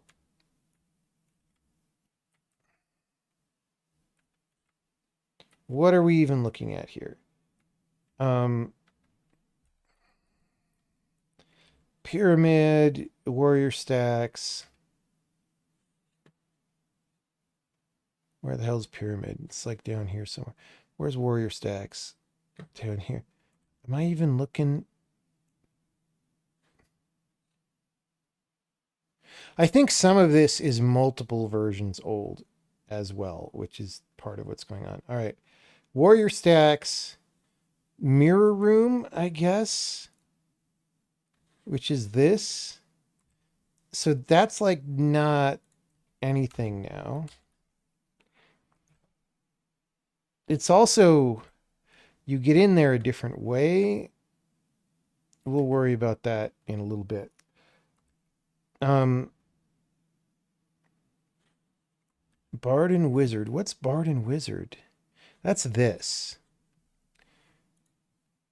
Yes, Bard and Wizard. Okay, it just doesn't look much like it because video games. All right, so this is Wizard and Bard. This is Bard room. Okay, so what we are saying, put on my Kathy Newman hat. So what you're saying is this should go, I mean, what I am saying is this should go north from here. But she would come up with something ridiculous. Okay, that's Bard room. Bard room has a fast travel.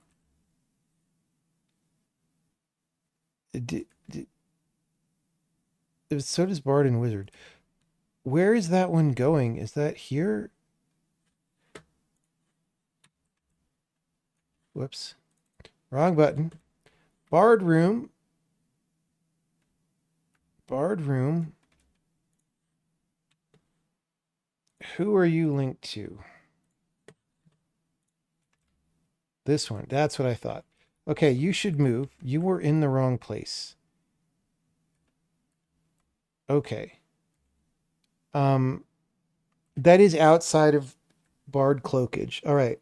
So now that now goes north into up here the brand new and moved and improved this thing. Wait, do we still have the middle connector there? No, we got rid of that. But we might, yeah. All right, we'll see. We'll see what we want to keep, what we don't want to keep. All right, so that goes there. That is there, I guess. And then these go.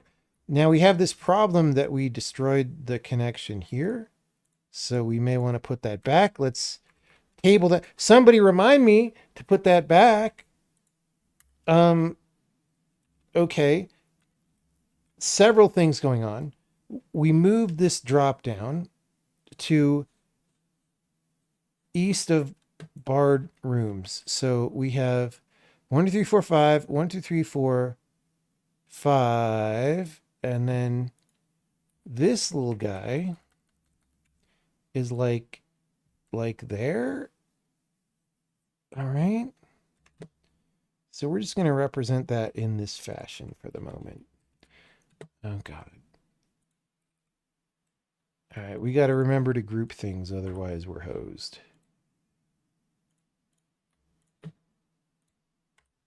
Okay.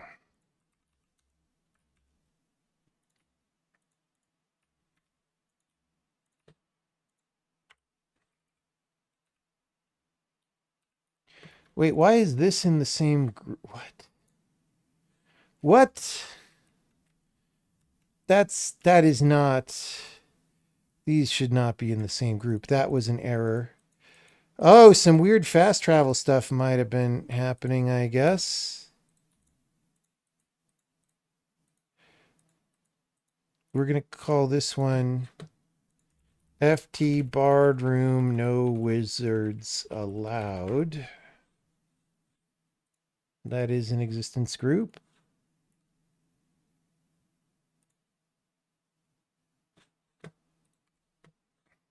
We don't have these. All right. So I'll fast travel upstairs. We should parent these. Wait.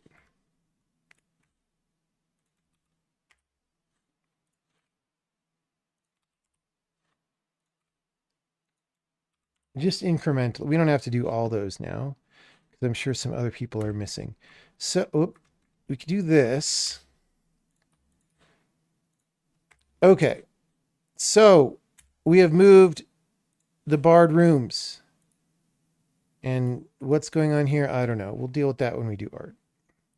We'll just do this. It's a separate space. It is a safe space where you can be protected from any kind of discussion or challenging of your ideas. And it's such a safe space that if somebody challenges your ideas, you can just fucking shoot the guy, right? That's what America's about now, apparently.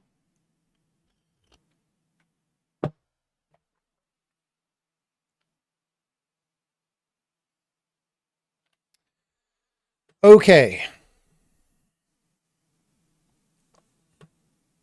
Yeah, so safe. It is such a safe space. All right, so barred stacks. And I'm not even trying to say that as a joke. Like, I'm not saying that as like, ha ha. Because I'm I'm as upset about this as anyone, except people who knew him personally are probably substantially more upset. I'm just saying, for a random civilian, I'm very, very upset about it. And it's about time to buy a new AR, you know? Just make sure the home defense is good. That's all I'm saying.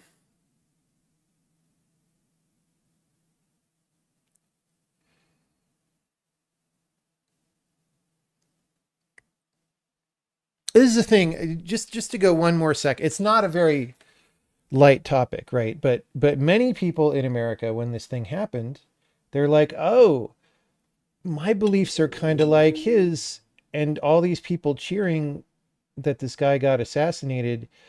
they would be cheering if I died. I mean, if they knew who I was or whatever. And that's especially true for me, right? So I went through many years of every few months being just assaulted on mostly Twitter, but other social media as well, by the left wing game industry apparatus every time I dared to say anything that they like even slightly didn't like, right? I would get hate mobbed over and over and over again. And I guarantee to you, especially in that period when it was at its height, right? So those people sort of left Twitter at this point and they're sort of self isolated off on Blue Sky. But, um,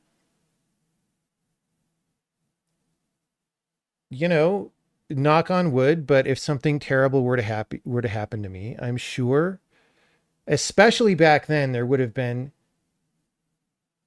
similar kinds of celebration, right? And once you see that, oh, that's who these people are, right? And then when it's about you, it's extra personal. It's extra real. It's like, oh, this is where I'm living now somehow.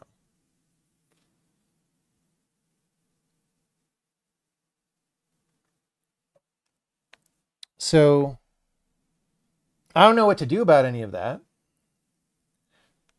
I don't know how we ended up here as a country. I don't know why it's continuing to be permitted, that this is like somehow part of our culture.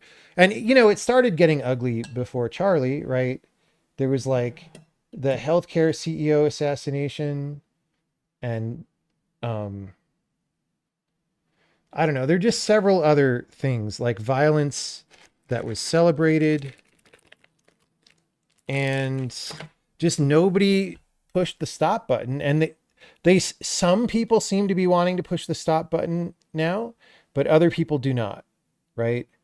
And the people who do not seem to have a lot of momentum.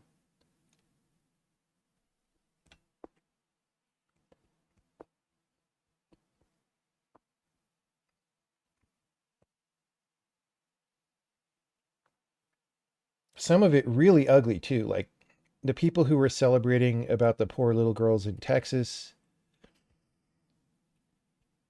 It's just really ugly. Really ugly.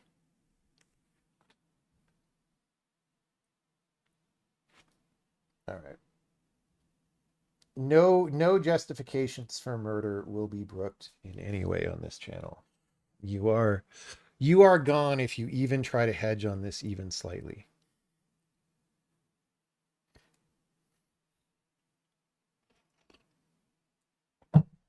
People were celebrating that. Yeah, I certainly saw some. And there was a lot of like this I told you so kind of thing, like, red states don't care enough about climate change. So, of course, when little girls die in a weather disaster, it's their fault or whatever. Or like, haha, Trump cut FEMA or whatever, right? Which didn't even take effect yet. It's like these people are A, just looking for any stupid excuse that doesn't make sense to like score points in ways that don't make sense. And B, just vicious and mean and nasty, right? Like who, I can't think of a comparable thing that has happened, but like, if a bunch of little girls at a political campaign for Kamala Harris, if such a thing even made sense, if a disaster had happened in that way, you wouldn't have seen celebrations. People would have been just, horrified. But somehow, when it goes the other direction, like that's kind of how you know that things are officially, when things are one dimensional or one directional like that, they're just officially sanctioned, right? That's just how that works. Otherwise, it would have been stopped.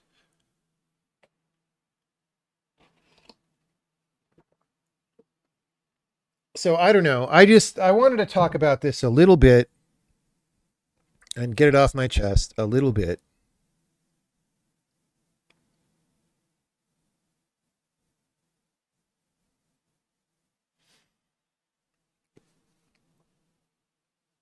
FEMA's a good idea in theory, but in practice, they often just slow things down. Yeah, I mean, I don't recall an episode in my life when FEMA was very obviously effective in one of these major disasters. Now, it could be one of those things where the times when they're effective don't make the news. But it's curious that in all the bigger disasters, they don't seem to do anything, right?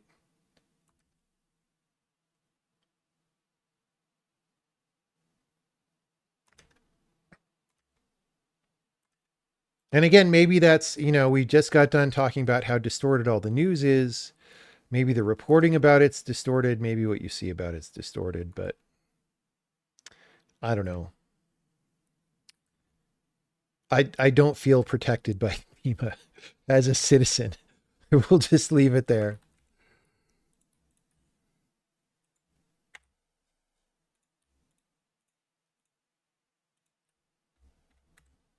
All right, so we're going to clear this out. This is like 2 generation old Bard stuff that I think I just didn't really edit out before because it was close enough. And I knew we were going to continue to edit the fast travel. And it's like, well. But at this point, it had diverged so much from reality. We got to get rid of it. Okay, so Warrior Room, do we have that? We don't have that. I feel like this mirror just needs to be pulled in over here. So let's get another screenshot. Um,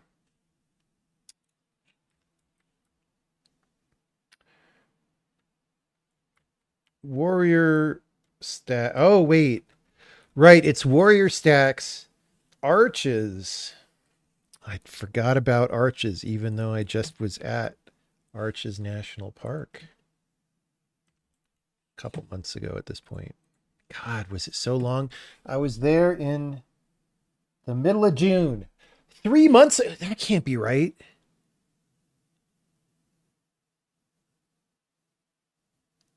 Bro, 3 months ago. Oh my God.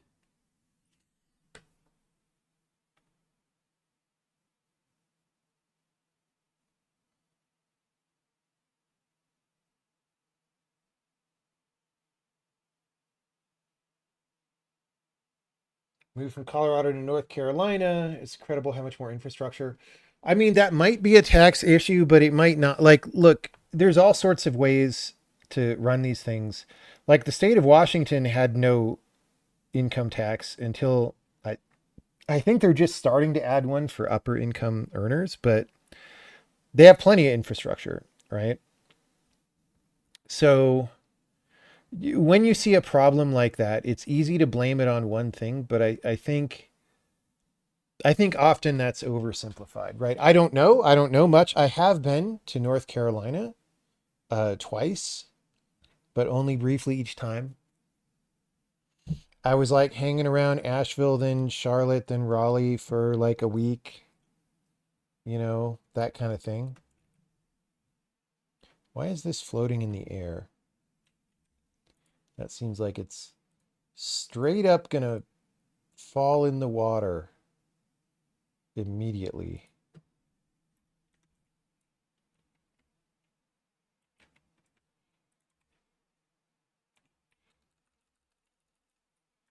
Okay. But I know people played that late. Maybe they couldn't go that way. Oh, maybe that's been broken and people go this way. Anyway, you're supposed to be able to go that way. All right.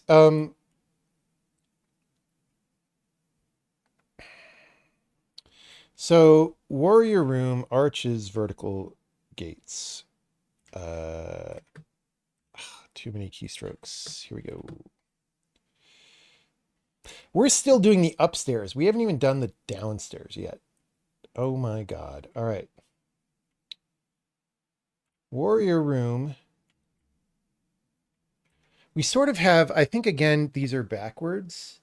I think we have arches warrior room. And it's really warrior room arches. We switched it, right? Let's test this. Yeah, this is arches. This is warrior stacks. Okay, we gotta swap a holio these, even though I don't love that. I don't love that, but we did. Again, this is another case of we changed it a while back, and oh my god, this is like a whole thing. Okay. So mirror room should, in point of fact, actually get attached to arches now. So we're just going to do that. We're going to clear this out. Clear this out.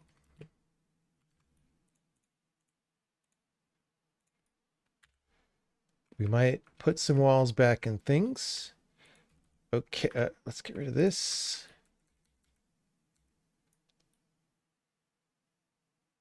Okay, so warrior room needs to get rejiggered slightly in terms of how it's connected where. Who? So it's connected sort of up here, I guess. We could we could go there. That's not really how it's shaped exactly, but that's fine.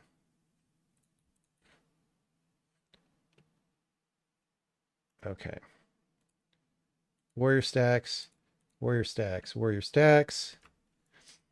Okay, and then there's a passageway out the middle that goes to the next room. So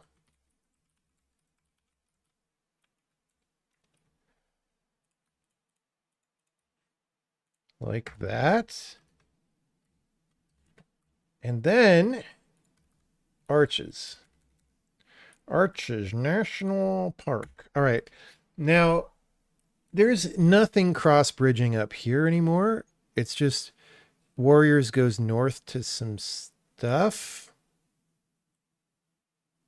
So that's going to get clamped. Glamped. Are we glamping right now?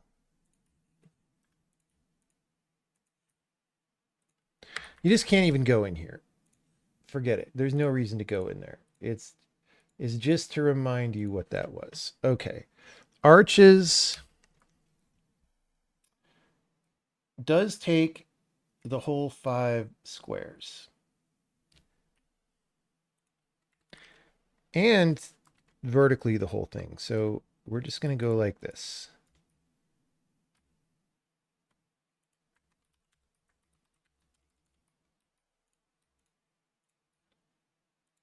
Boom. Oop, missed that one. Okay, however, we also want to let you walk to neighboring places, so we'll do that. And we'll get rid of this because. And then, I mean, there's sort of this wall. I guess it's more like this. I don't know. When we do the visuals, we will actually visit that. This may get revised more and all that, but there we go. There we go. The other thing I would say is just mirrors is over here now. So this one, it's like that. Okay. And then this is weird. This looks like a passageway when it's not. It's more like that. Okay. That's the upstairs, maybe. Let's take the W on this. Let's restart the game and just make sure we don't get an avalanche of error messages. Mr. Matthew, I apologize because I know you're still playing the sky level. That's the sky level, by the way, even though it doesn't have a Mario sky theme yet. I apologize for any fast travel confusion which may have occurred due to rooms which were not in the right place, due to me being negligent in my duty. He said duty to, you know. to put things in their place. With God, all things are in their right place. With me, it's a lot more questionable than that. Okay. We can aspire, but did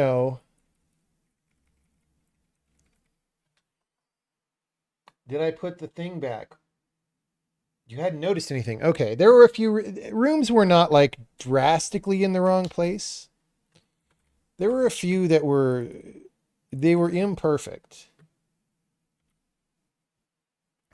It's like the Rabbi Shmuley guy in Caught Stealing says, it's a broken world.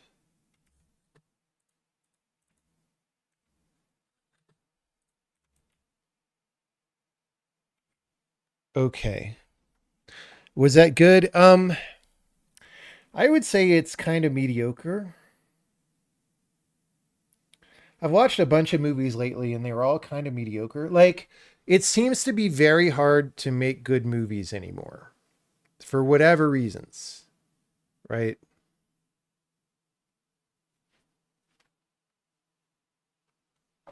I haven't seen Spinal Tap 2 yet.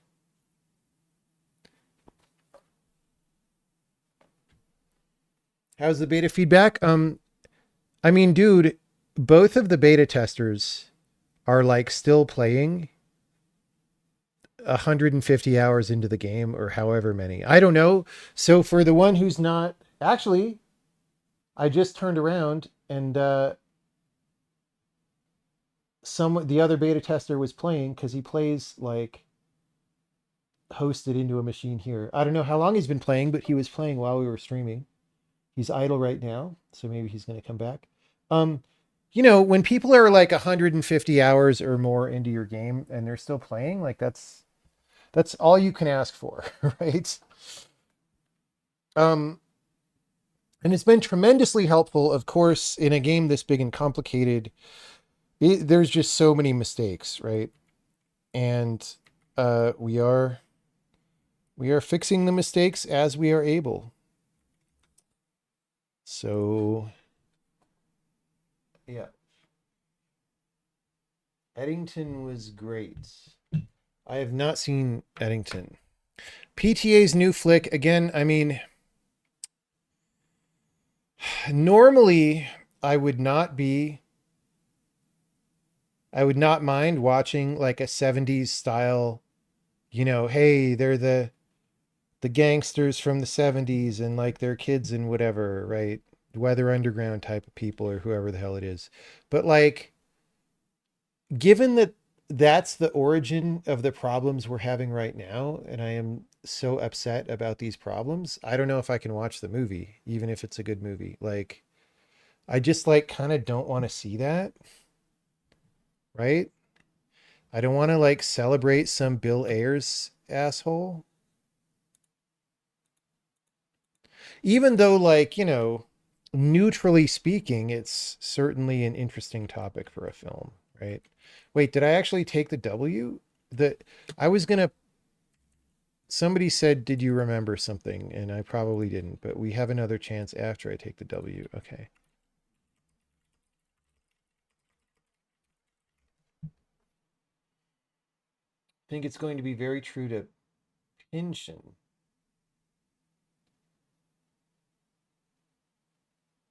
Wait, is the new movie from a Pynchon book?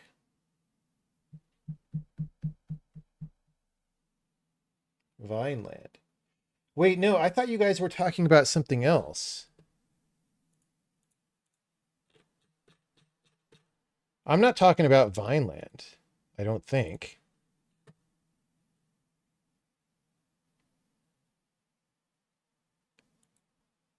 Oh, one battle after another is Vineland. Okay. I never read Vineland, so I don't know.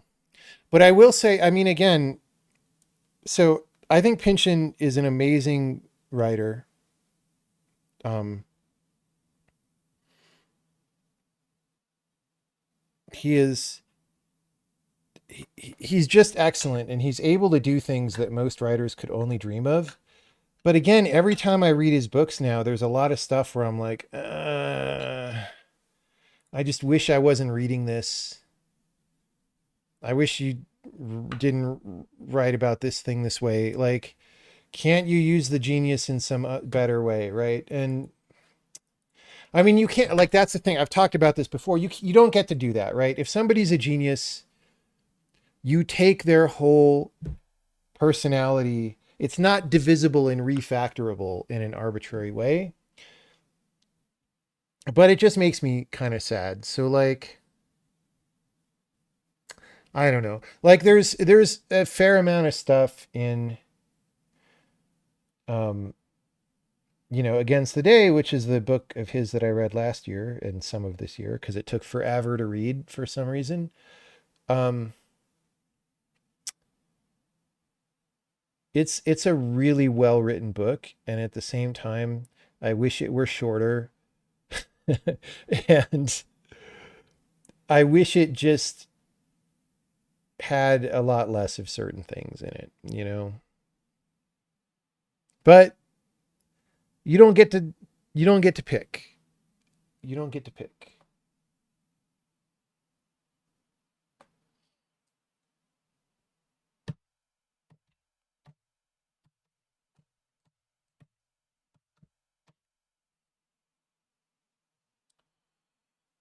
Sometimes you love something and revisit it and must reckon with the libtarded aspects. Oh, for sure. Like, I mean, here's the thing. So Gravity's Rainbow, which is one of my favorite books or possibly my favorite book, um, it's very full on like an anti-authority thing, right? It's very deeply, I mean, it's a complicated book that's about a lot of stuff, right? But there's very much like this, left-wing chaos instigator thing, which is fine, which was great like back when I read it and all that. But like again, like once you see how things have developed historically and what has turned into what over time, it's very hard to feel the same way. you know but maybe that's inevitable, right? I mean, you could imagine that history went a totally different way, and then Gravity's Rainbow would be uh you know fully prescient and all that.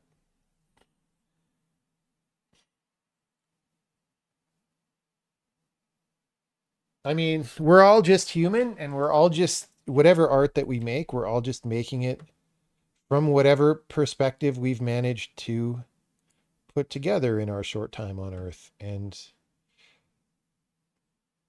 that's all that we can do, and it's all that you can ask for from an artist. And unfortunately, or fortunately, we live in a rich and amazing enough world that you can have a different opinion naturally, and still, I don't know what I'm trying to say there. I was trying to say something. I got distracted by noticing this. See these obviously repeated textures? I was like, oh, I don't like that. So I changed it. I was trying to talk. Hold on. I guess what I'm saying is it's not at all surprising if you like someone's art and you also disagree with them in a significant way philosophically, including what they're writing about or what the art is about. Dude, there's all kinds of songs that I liked as a kid, just like music, that I think is just really stupid and foolish now and would not listen to it. Um, and don't listen to it.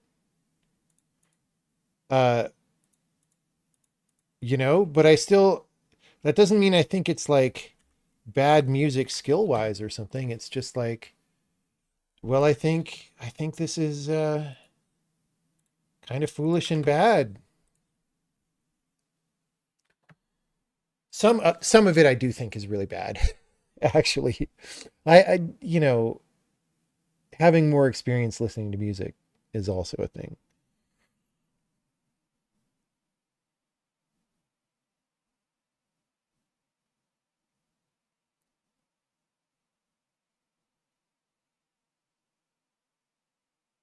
All right. You sound like a nice nerdy guy who does shit. Well, I'm glad you think so, but as the way this discussion started was talking about all the people who would rejoice if I were murdered in an ugly and grisly way in 4K on streaming. So, you know, different people have different attitudes and feelings about this. That's dreadful. It's true though. It's completely true.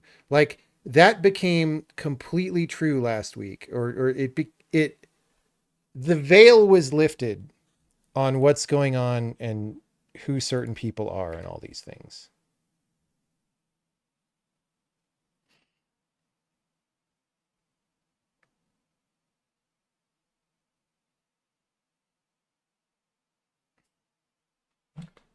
Okay.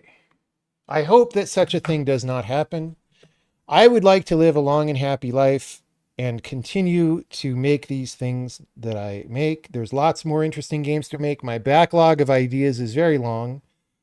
And I wish the same for anyone who disagrees with me about how the world is or should be. I hope that they have good lives. They don't seem to reciprocate that feeling, and so one must take precautions, which is fucked up, but that's where we're at now.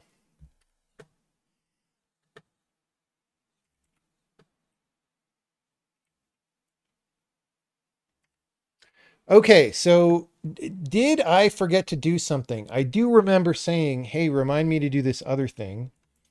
I don't remember what the other thing was either. But okay, so we finished moving fast travel on the upstairs. We got to move fast travel on the downstairs. And we would start just by like, clones go northeast and so forth. But like, get a grip? What are you talking about? I'm not talking about killing myself. That's stupid. I am having a good life and I'm happy. I'm talking about all the indie game developers who would throw a party if something bad happened to me. All right. That is indisputably a thing. That became very clear in the past week. I don't think there's any ambiguity in what I'm saying here. If you insist on misunderstanding, then I don't know what to say. I'm having a great life. I live in Boulder, Colorado, which is a happy place where people are having good times. It's much better than frickin' uh, San Francisco Bay Area. I do like to visit the Bay Area. Okay, wait, why are these things overlapping here? This screen is off by one.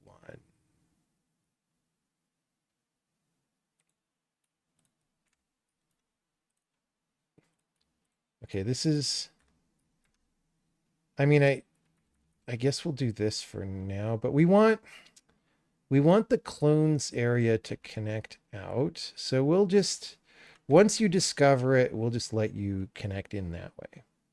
Oh, that reminds me, on the ground floor, does the clones area connect back? And the answer is maybe it does. The thing is, this is very sketch. Maybe we don't for now. Before, where this was, this connected south to something. Here, we kind of could change this geometry. I guess we could have this connect up to it.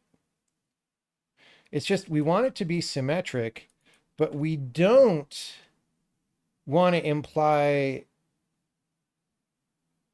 that there's much of a connection between here and here. So like, here's what I'm saying is we could do something like this and then put a crystal on this side, which I would like because it would make this fully symmetric, right? But then this I don't like, and I don't want to trim this back any. So we'll think about that. We'll continue to consider.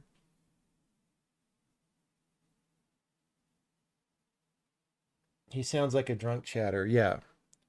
Yeah, it sounds like he's just either willfully misunderstanding what I said or don't understand. But just for clarity, I thought I would reiterate in case anybody else had the same misunderstanding about what I was saying. It also can happen on Twitch that you show up in the middle of something, right? And you think you understand what was being said, but you didn't hear the whole thing. I don't know. Okay, we got to move. Let's take a screenshot here.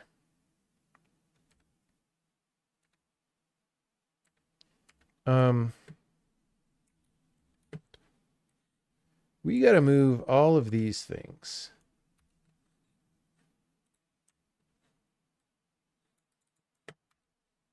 It's not pasting for some reason. Did WinShift-S not put it in my copy buffer?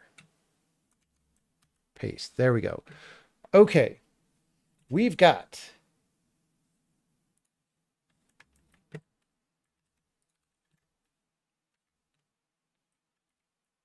we're all up here. Okay, this thing with the 4 rooms has changed substantially. Again, this is one where I sort of left it. Maybe we'll continue to leave it. If I always want to leave it, does that make me a leftist? But it goes north here. Okay, this, as we have said, connects to the right now. Right now. Yeah, one of those bands that I think is terrible now, that I used to listen to all the time in college, was a band from jolly old England called Pop Will Eat Itself. And they tend to like, sample stuff and loop it all over, and it's just terrible now. I can't listen to it. It's so bad. Okay. I mean, musically, like creatively, it's like, oh, it's funny or fun or whatever that they had this idea for this song, but like, dude, musically, it's terrible. Okay. So I mean, we do still sort of have this room structure. We'll sort of leave it. This is fine. I'll just get rid of this weird coloration. FT area, formerly known as settlement. That is still a good name. Okay.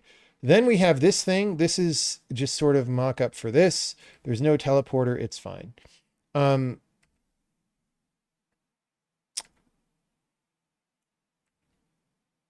mean, this should have sort of wall on the bottom, really, right? Because this has changed.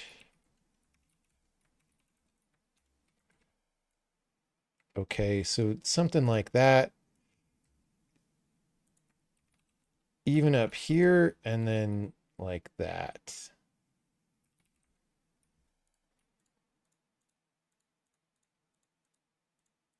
Okay.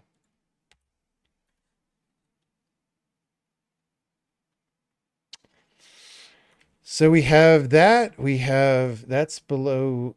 Wait, no, that is below this. Great. And then we have that. And so this square, remember we factored this apart. We basically split these into 2 rooms. So this room has the teleporter. And this room doesn't. Okay, so this is here. Where does this start? Is it here? 5, 5. I'm going to toggle this just to make it clear which room is which. This is harder because these islands split like right in the middle. All right.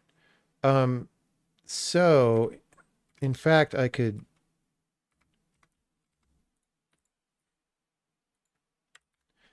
just change the color of this slightly to make it easier to read while we are working. Okay. So this is going to be in the middle down here, this dragon square. And I'm glad that we have more room for it. So that's going to come in up there, and it's going to go out down there. Okay. And let's just Let's just make that happen.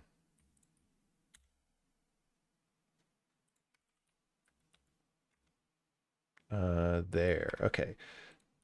Okay, actually though, this is gonna have to come in there. We'll see. We'll see. And then we'll deal with this in a minute. Oh, in the upstairs, we never connected up the mirror, the lofty mirror fast travel, which again, neither of the playtesters may have gone to because I think it was broken to get there, which is sad because we really need to test that area. Um, it's a tricky area. Okay. So up here,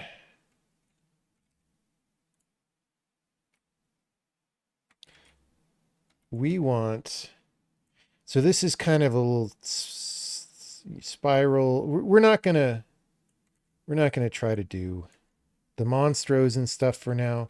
We're just gonna have, we're gonna have a little spiral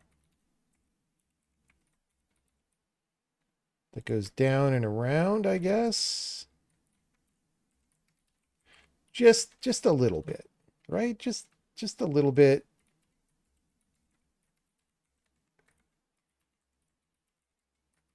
Again, later we would mock this up better.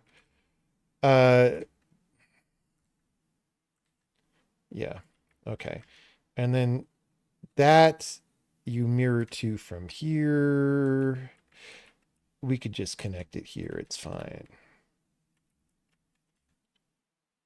Okay.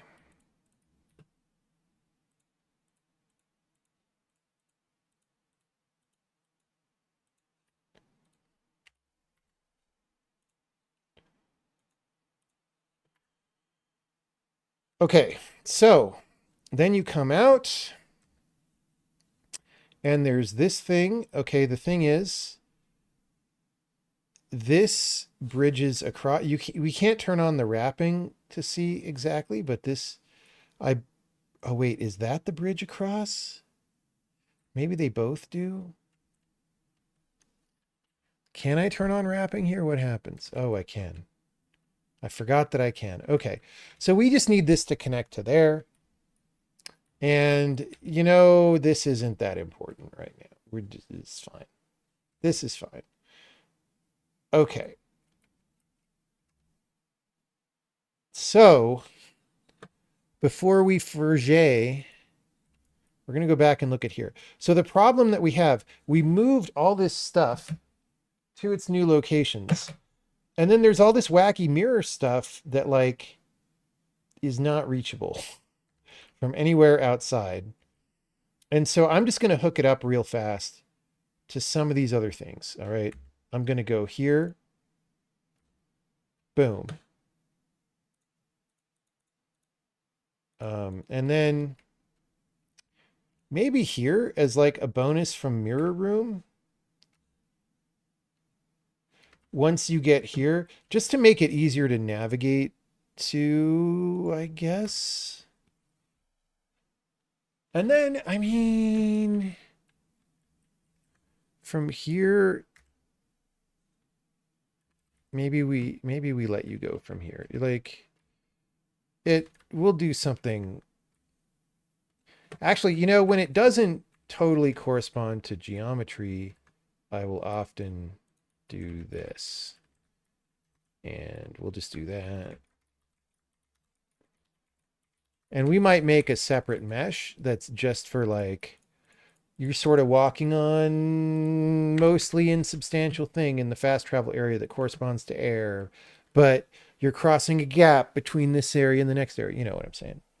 You know what I'm saying? And maybe that's this as well, right? Honestly, I don't know.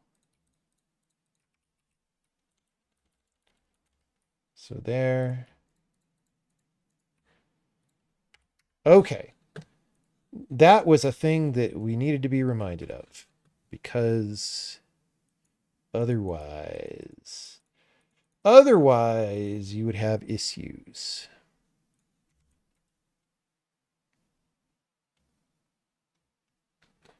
Okay.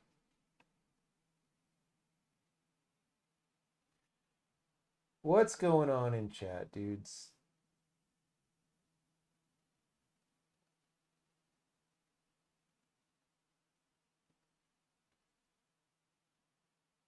Do I need to ban people? What is happening?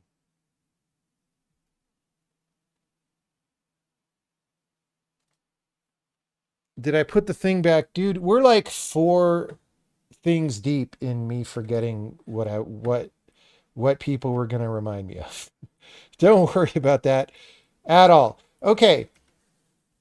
We move these. That's these. We go east around and we wrap. Okay, that's great. Um, and then I mean, I think we might be done, guys, for now.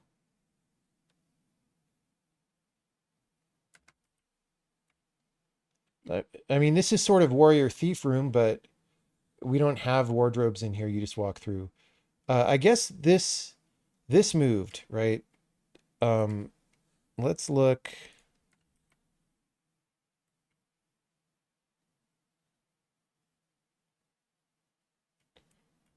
Warrior thief room.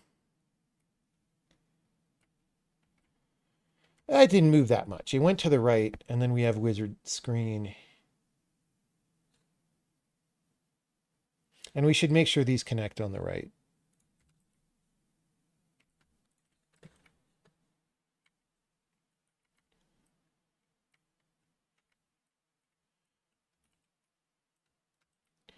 Warrior thief room. And it's kind of in the right place already. It's just this connection should be here. And we can just close it. Nobody will ever go in there. It's fine. Okay. I think, I mean, this is wizard room, but like, we'll just skip it for now. I don't know. Okay. We're about to probably redesign wizard room in the next pass. I think to a first approximation, we are done. However, we should run some of these sanity checking things. Also, how is it that this is completely empty? What is going on? So that's sort of this thing. I think that this I see. So we sort of have some stuff that's not represented. Whoops. That's like here. This is our going out to the mirror zone.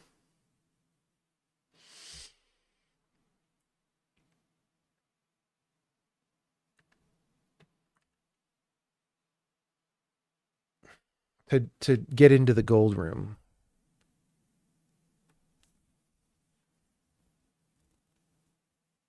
Yeah, this is okay for now. As we do the real art for fast travel, we'll go do a closer approximation to what the things are.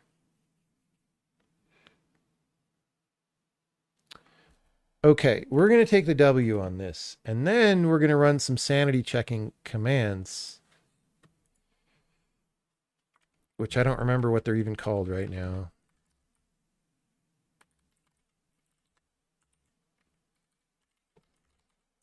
Sanity level entries, we can do that.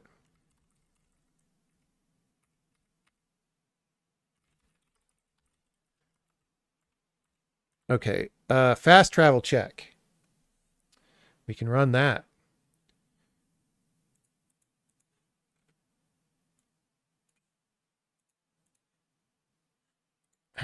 Fast travel changes to track overworld refactoring. Okay.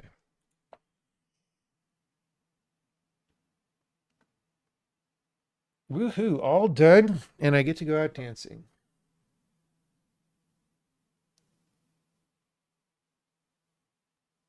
Seems I've been doing a bit of creative writing, a lot of programming and game design for this game. If you could do it all over, would you continue on the programming expertise in retrospect? Or do I wish I pursued creative writing, music, art, directing? No, I would do video games. I would just do it better than I did.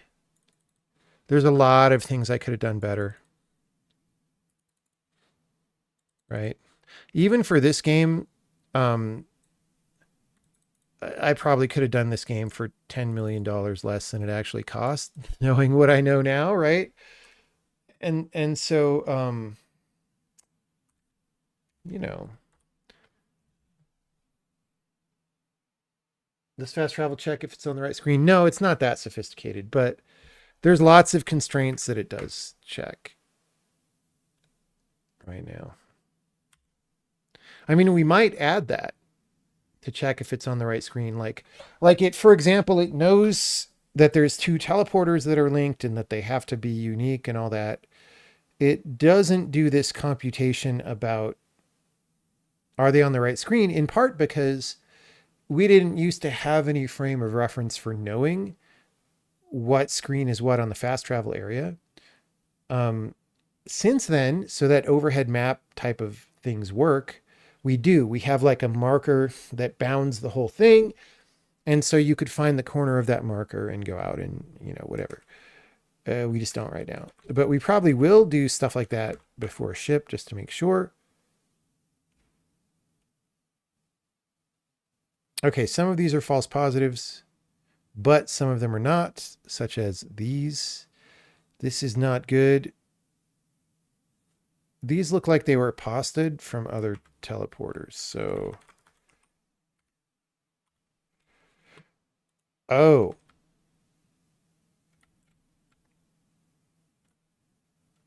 wait, what? So these should not have this problem. Spoilers. This is an area that has not been seen yet by playtesters. So this is just pasta error, right? Um,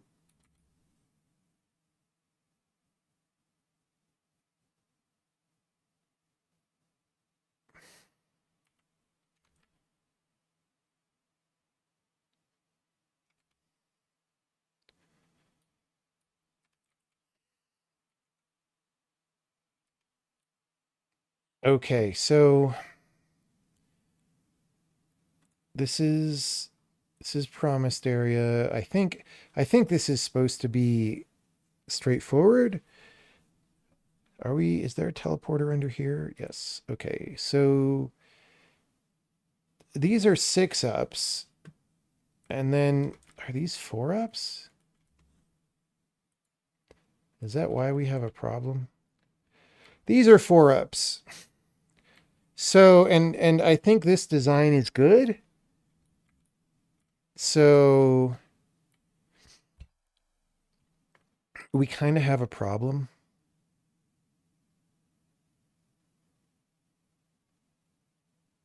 We're just going to leave these. I don't know what to do with these. Playtesters aren't here yet. It's fine. Okay. Teleporter. Wall set. These might be false positives as well. I think they are. Note sun wall set. It looks like there's almost no legitimate error except maybe this one. That's the problem with error checking is you get false positives. Okay. Okay. Yeah, that's just supposed to be grouped so it appears at the right time, and now it is grouped so it appears at the right time. Let's check a couple of these, but there are reasons. And then we might add flags to them to say don't false positive this. What are we looking at? Yeah, this is just like a floor under the ocean kind of a thing. And like it's complaining that it's not in a group, but it's not attached to any of these groups. And so we could at least put it in like all fast travel underworld. I think that's fine. How do you even QC a game that's hundreds of hours like this? Yes, well, you have to fix problems rapidly because there's going to be so many of them, right? That's number one. You can't take a long time to fix things because you'll just never be able to fix everything, right? Number two, you just have to be good at fixing stuff.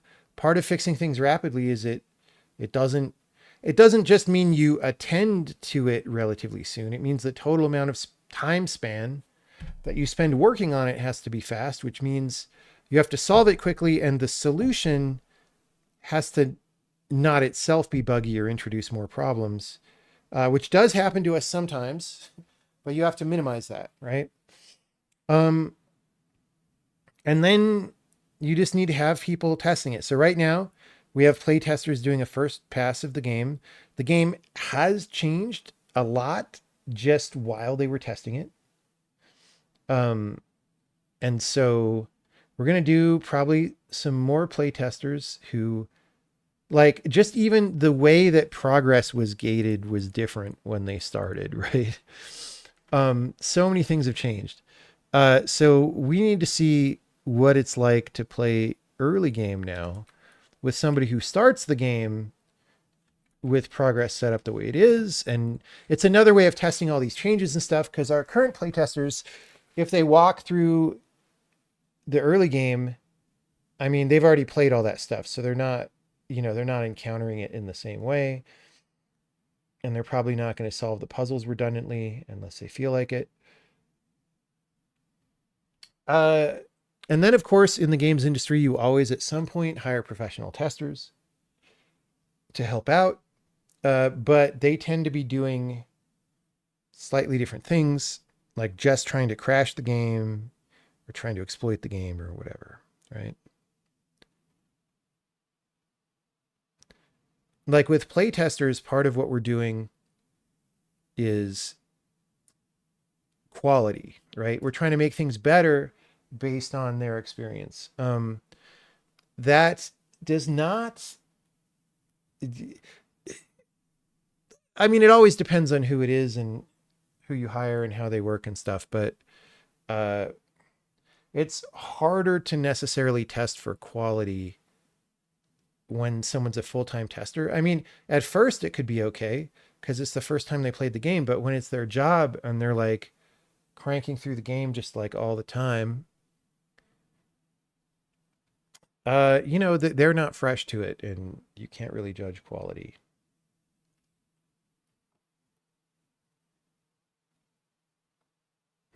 Need devious testers that try to do the dumb thing, it works. Yeah, well that is a very fundamental class of exploit, right? Is just like we design the level, we know how it's supposed to work, and then someone who doesn't know that tries some things and they happen to succeed at winning the level, right? Like that happens a fair amount of time in this game, but it's also just not surprising. It happens in a lot of games. Okay, I'm noticing that a wall accidentally got deleted. It might have been my fault. It probably was me. Um, but this is supposed to be a wall down here.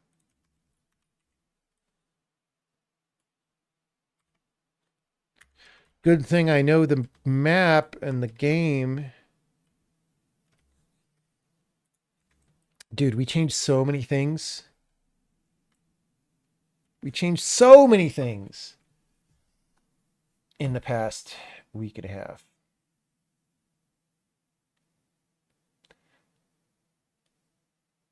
So part of the reason I'm doing this now, this big refactor, is because, we have a milestone where we want to have a certain amount of the overworld with real art. And we sort of need to green light areas for the art process. And it's damaging to change areas after they've been arted because it's like, well, people spent time setting up the things and then there you go deleting the things. So we try to make sure things are reasonably stable. Nothing's 100%. Sometimes we do have to change stuff, but we really try to avoid it.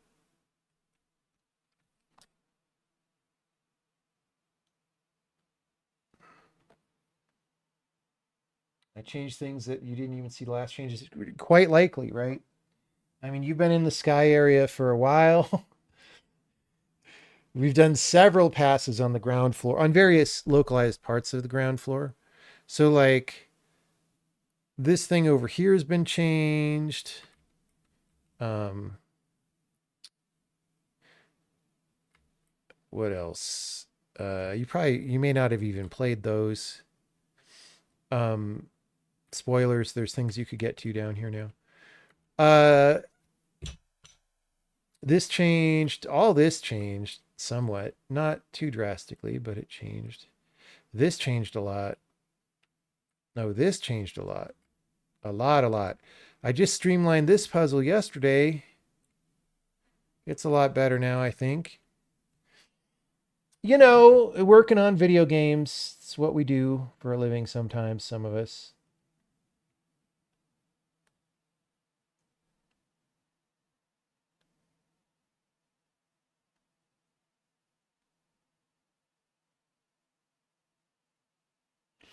Can reinforcement learning MCTS be used to create a beta tester to test the game? I think there are areas where you could do that now in this kind of a game. Like you could do a smarter version of the robot that just bumps into everything and tries to crash the game and whatever. Solving things, I doubt it, but just like stress testing the game, you could definitely do that. We will not do that just because it's a research project to figure it out, and we got to finish this game and ship it, right? We don't have time for another research project. But yes, if you were starting an indie game now and you wanted a good way to test it, you might look into that.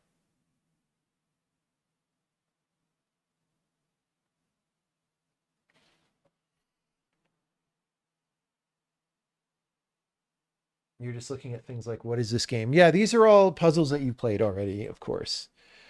Oh, what else did? Oh, dude, we changed Heroes 3 screen by quite a lot. This one, this puzzle is less annoying now. We changed the Heroes 2 screen. This was kind of a mess before. Now it may look like a mess, but it's a lot more organized and better. Oh, we changed this one. Oh, this one's a lot better too. Oh my goodness. All right. Yeah, we changed this somewhat. We changed this a lot. Changed this. Many stones have not been left unturned. That's all I would say. There's definitely stuff that hasn't changed too.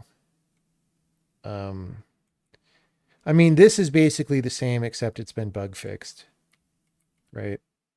This one, I remember when you played this. This has been bug fixed.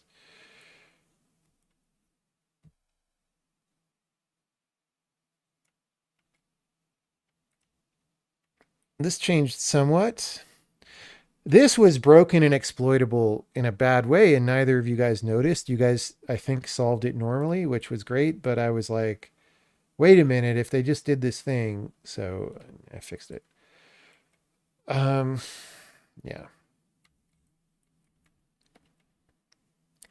Is this a hobby project? Yes. What's the practical use? What is the practical use of you being happy?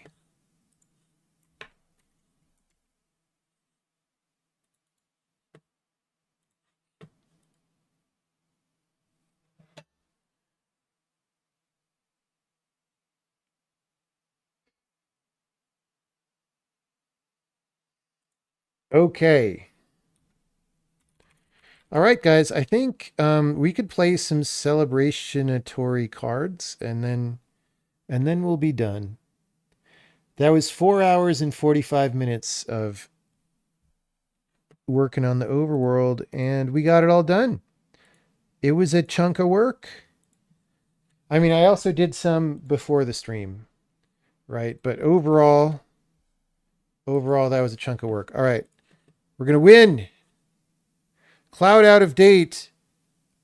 What? It's, oh God, right. I quit Steam while I was playing because I was annoyed at the messages about what everyone is doing that I've turned off 700 times.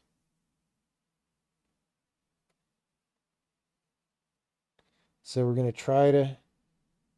hope that it syncs. I think we may have handled all the nested reminders. Maybe.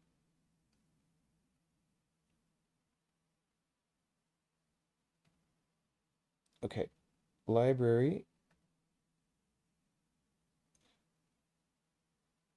It says Steam Cloud files are synchronized. So this guy is not realizing it. What do you mean that say it says it's in the cloud? Gabe, Gabe. All right, let's exit this Steam. Like why is this a problem? Do I have to launch the game for it to sync? I guess if the game has custom logic as opposed to using the generic Steam scripts, I might have to launch the game. Let's try launching it.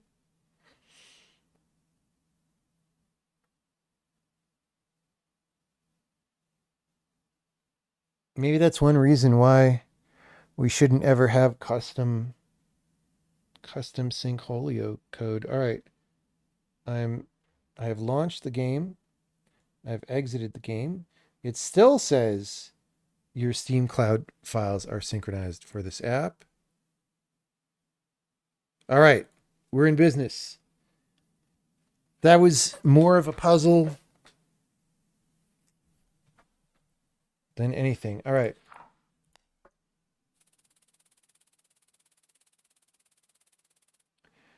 Realize you still had the green king color screwed up. Green king color screwed up. I haven't seen the last couple of videos yet, so if you're referring to things that happened there, I am ignorant of them because I spend my whole life just playing cards.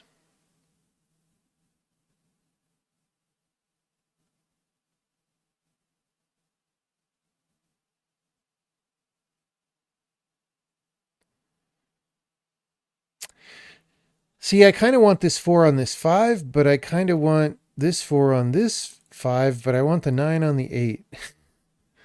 It's like things are very tangled up, but at least shallowly here. So there's hope. There's hope. Okay. 4 could go on 3. If 7, see, all the arcana are like really deep. So I think I'm getting the message. Don't really look at the arcana yet. They need to become unearthed arcana before we look at them. So if I do 8, 7, 6, 5, 4, this 3 is still preventing us from putting. This is a sucky starting deal. Or maybe my brain is just too. Like, sometimes I try to play this game and I just don't see answers. Oh, we can put king on this blue queen down here. That's pretty good. And then, or we can use that to put together 7, 6, 5 and free the 3. Okay, so I'm going to go this way. Oh, in the patch. I thought you were talking about Sokoban game. Clearly, I am mentally impaired now.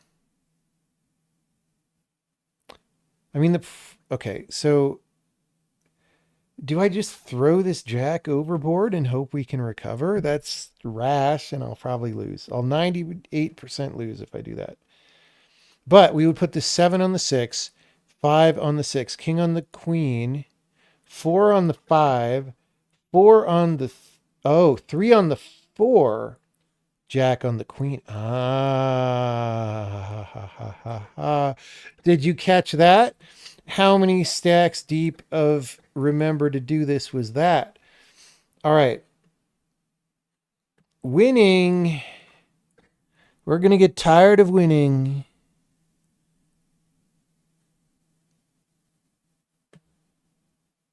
And then we can 8-7.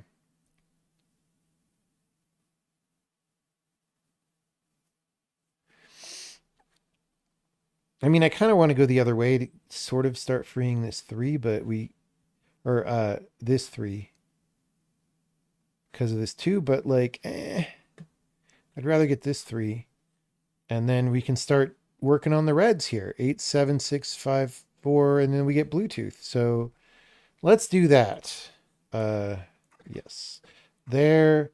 Okay, or we could do Jack 10, but no. Don't like it. All right, so 8-7-6-5-4-9. 8-6-7-5-3-0-9.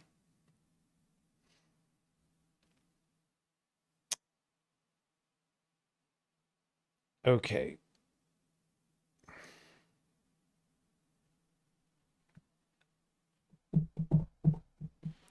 Arcana 2 pops off the rest of the stack, right? 3 goes, 2 goes. Oh, that's what we call for free. And all those things too. All right, that was clearly the move.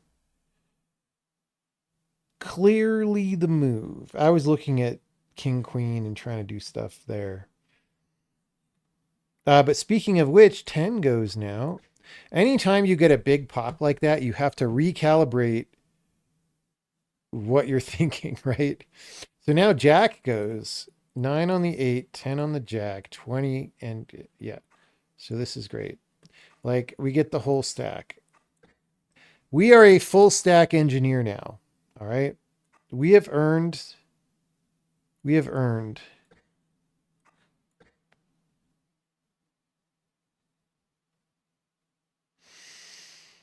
I mean, there's so many things to do here. We basically won.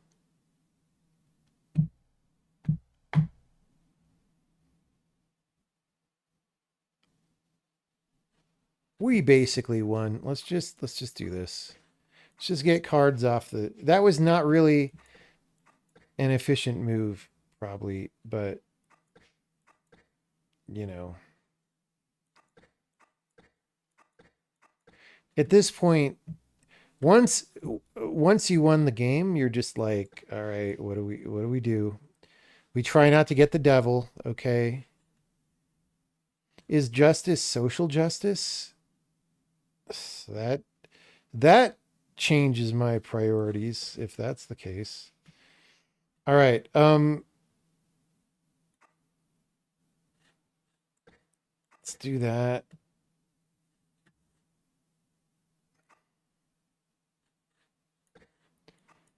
We don't want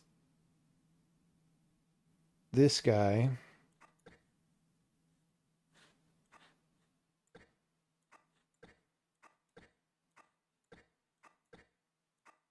Nine. Okay. 18. Yeah, we'll just pop from 18 down.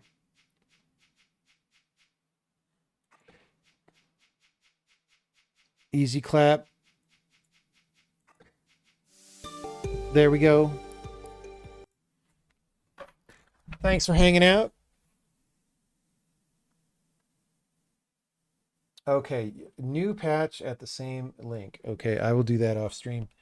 Thank you for your service in updating the colors.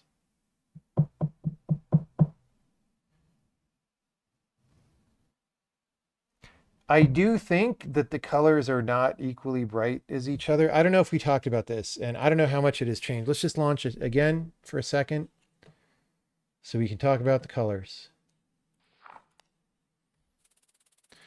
So I feel like red is too bright, which is weird because red is usually the darkest color, right? Like just optically.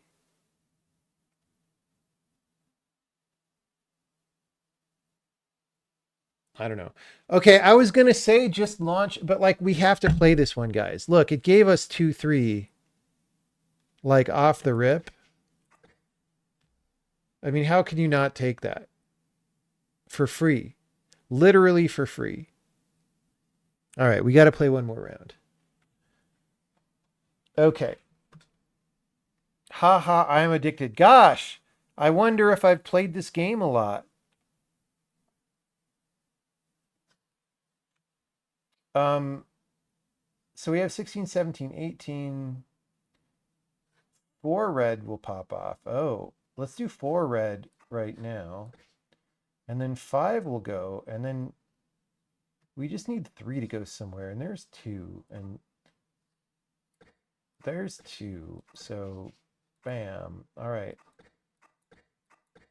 Pebbles and bam bam. So that's all wonderful. 7, 13, queen on the 6. King, queen, jack, back on the 10.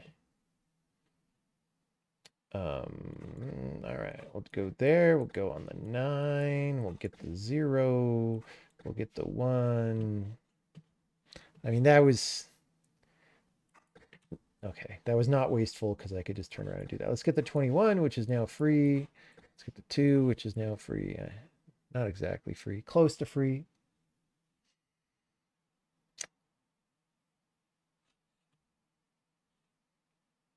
Okay, what are we at? 6 red, 6 blue, right there.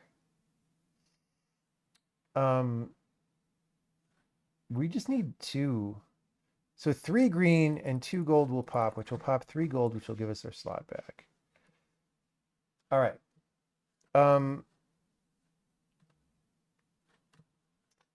Let's do this. We'll swap this with that. And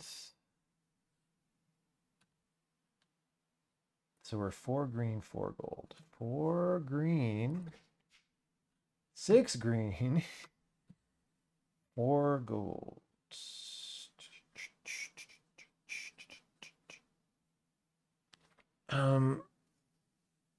Yeah, all right.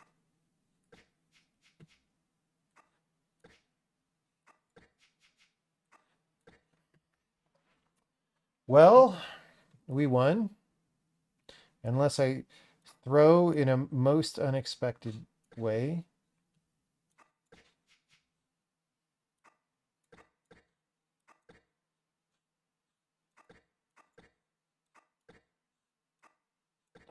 Come on, man. Come on, man. Okay, green's off. Green's out of here. What do we want? We'll go for 19. That's the sun or something. That's a good card.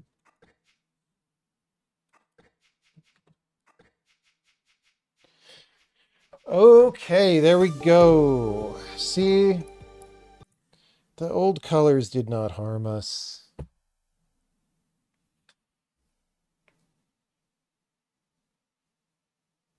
All right, thanks everybody for hanging out. I'll see you later.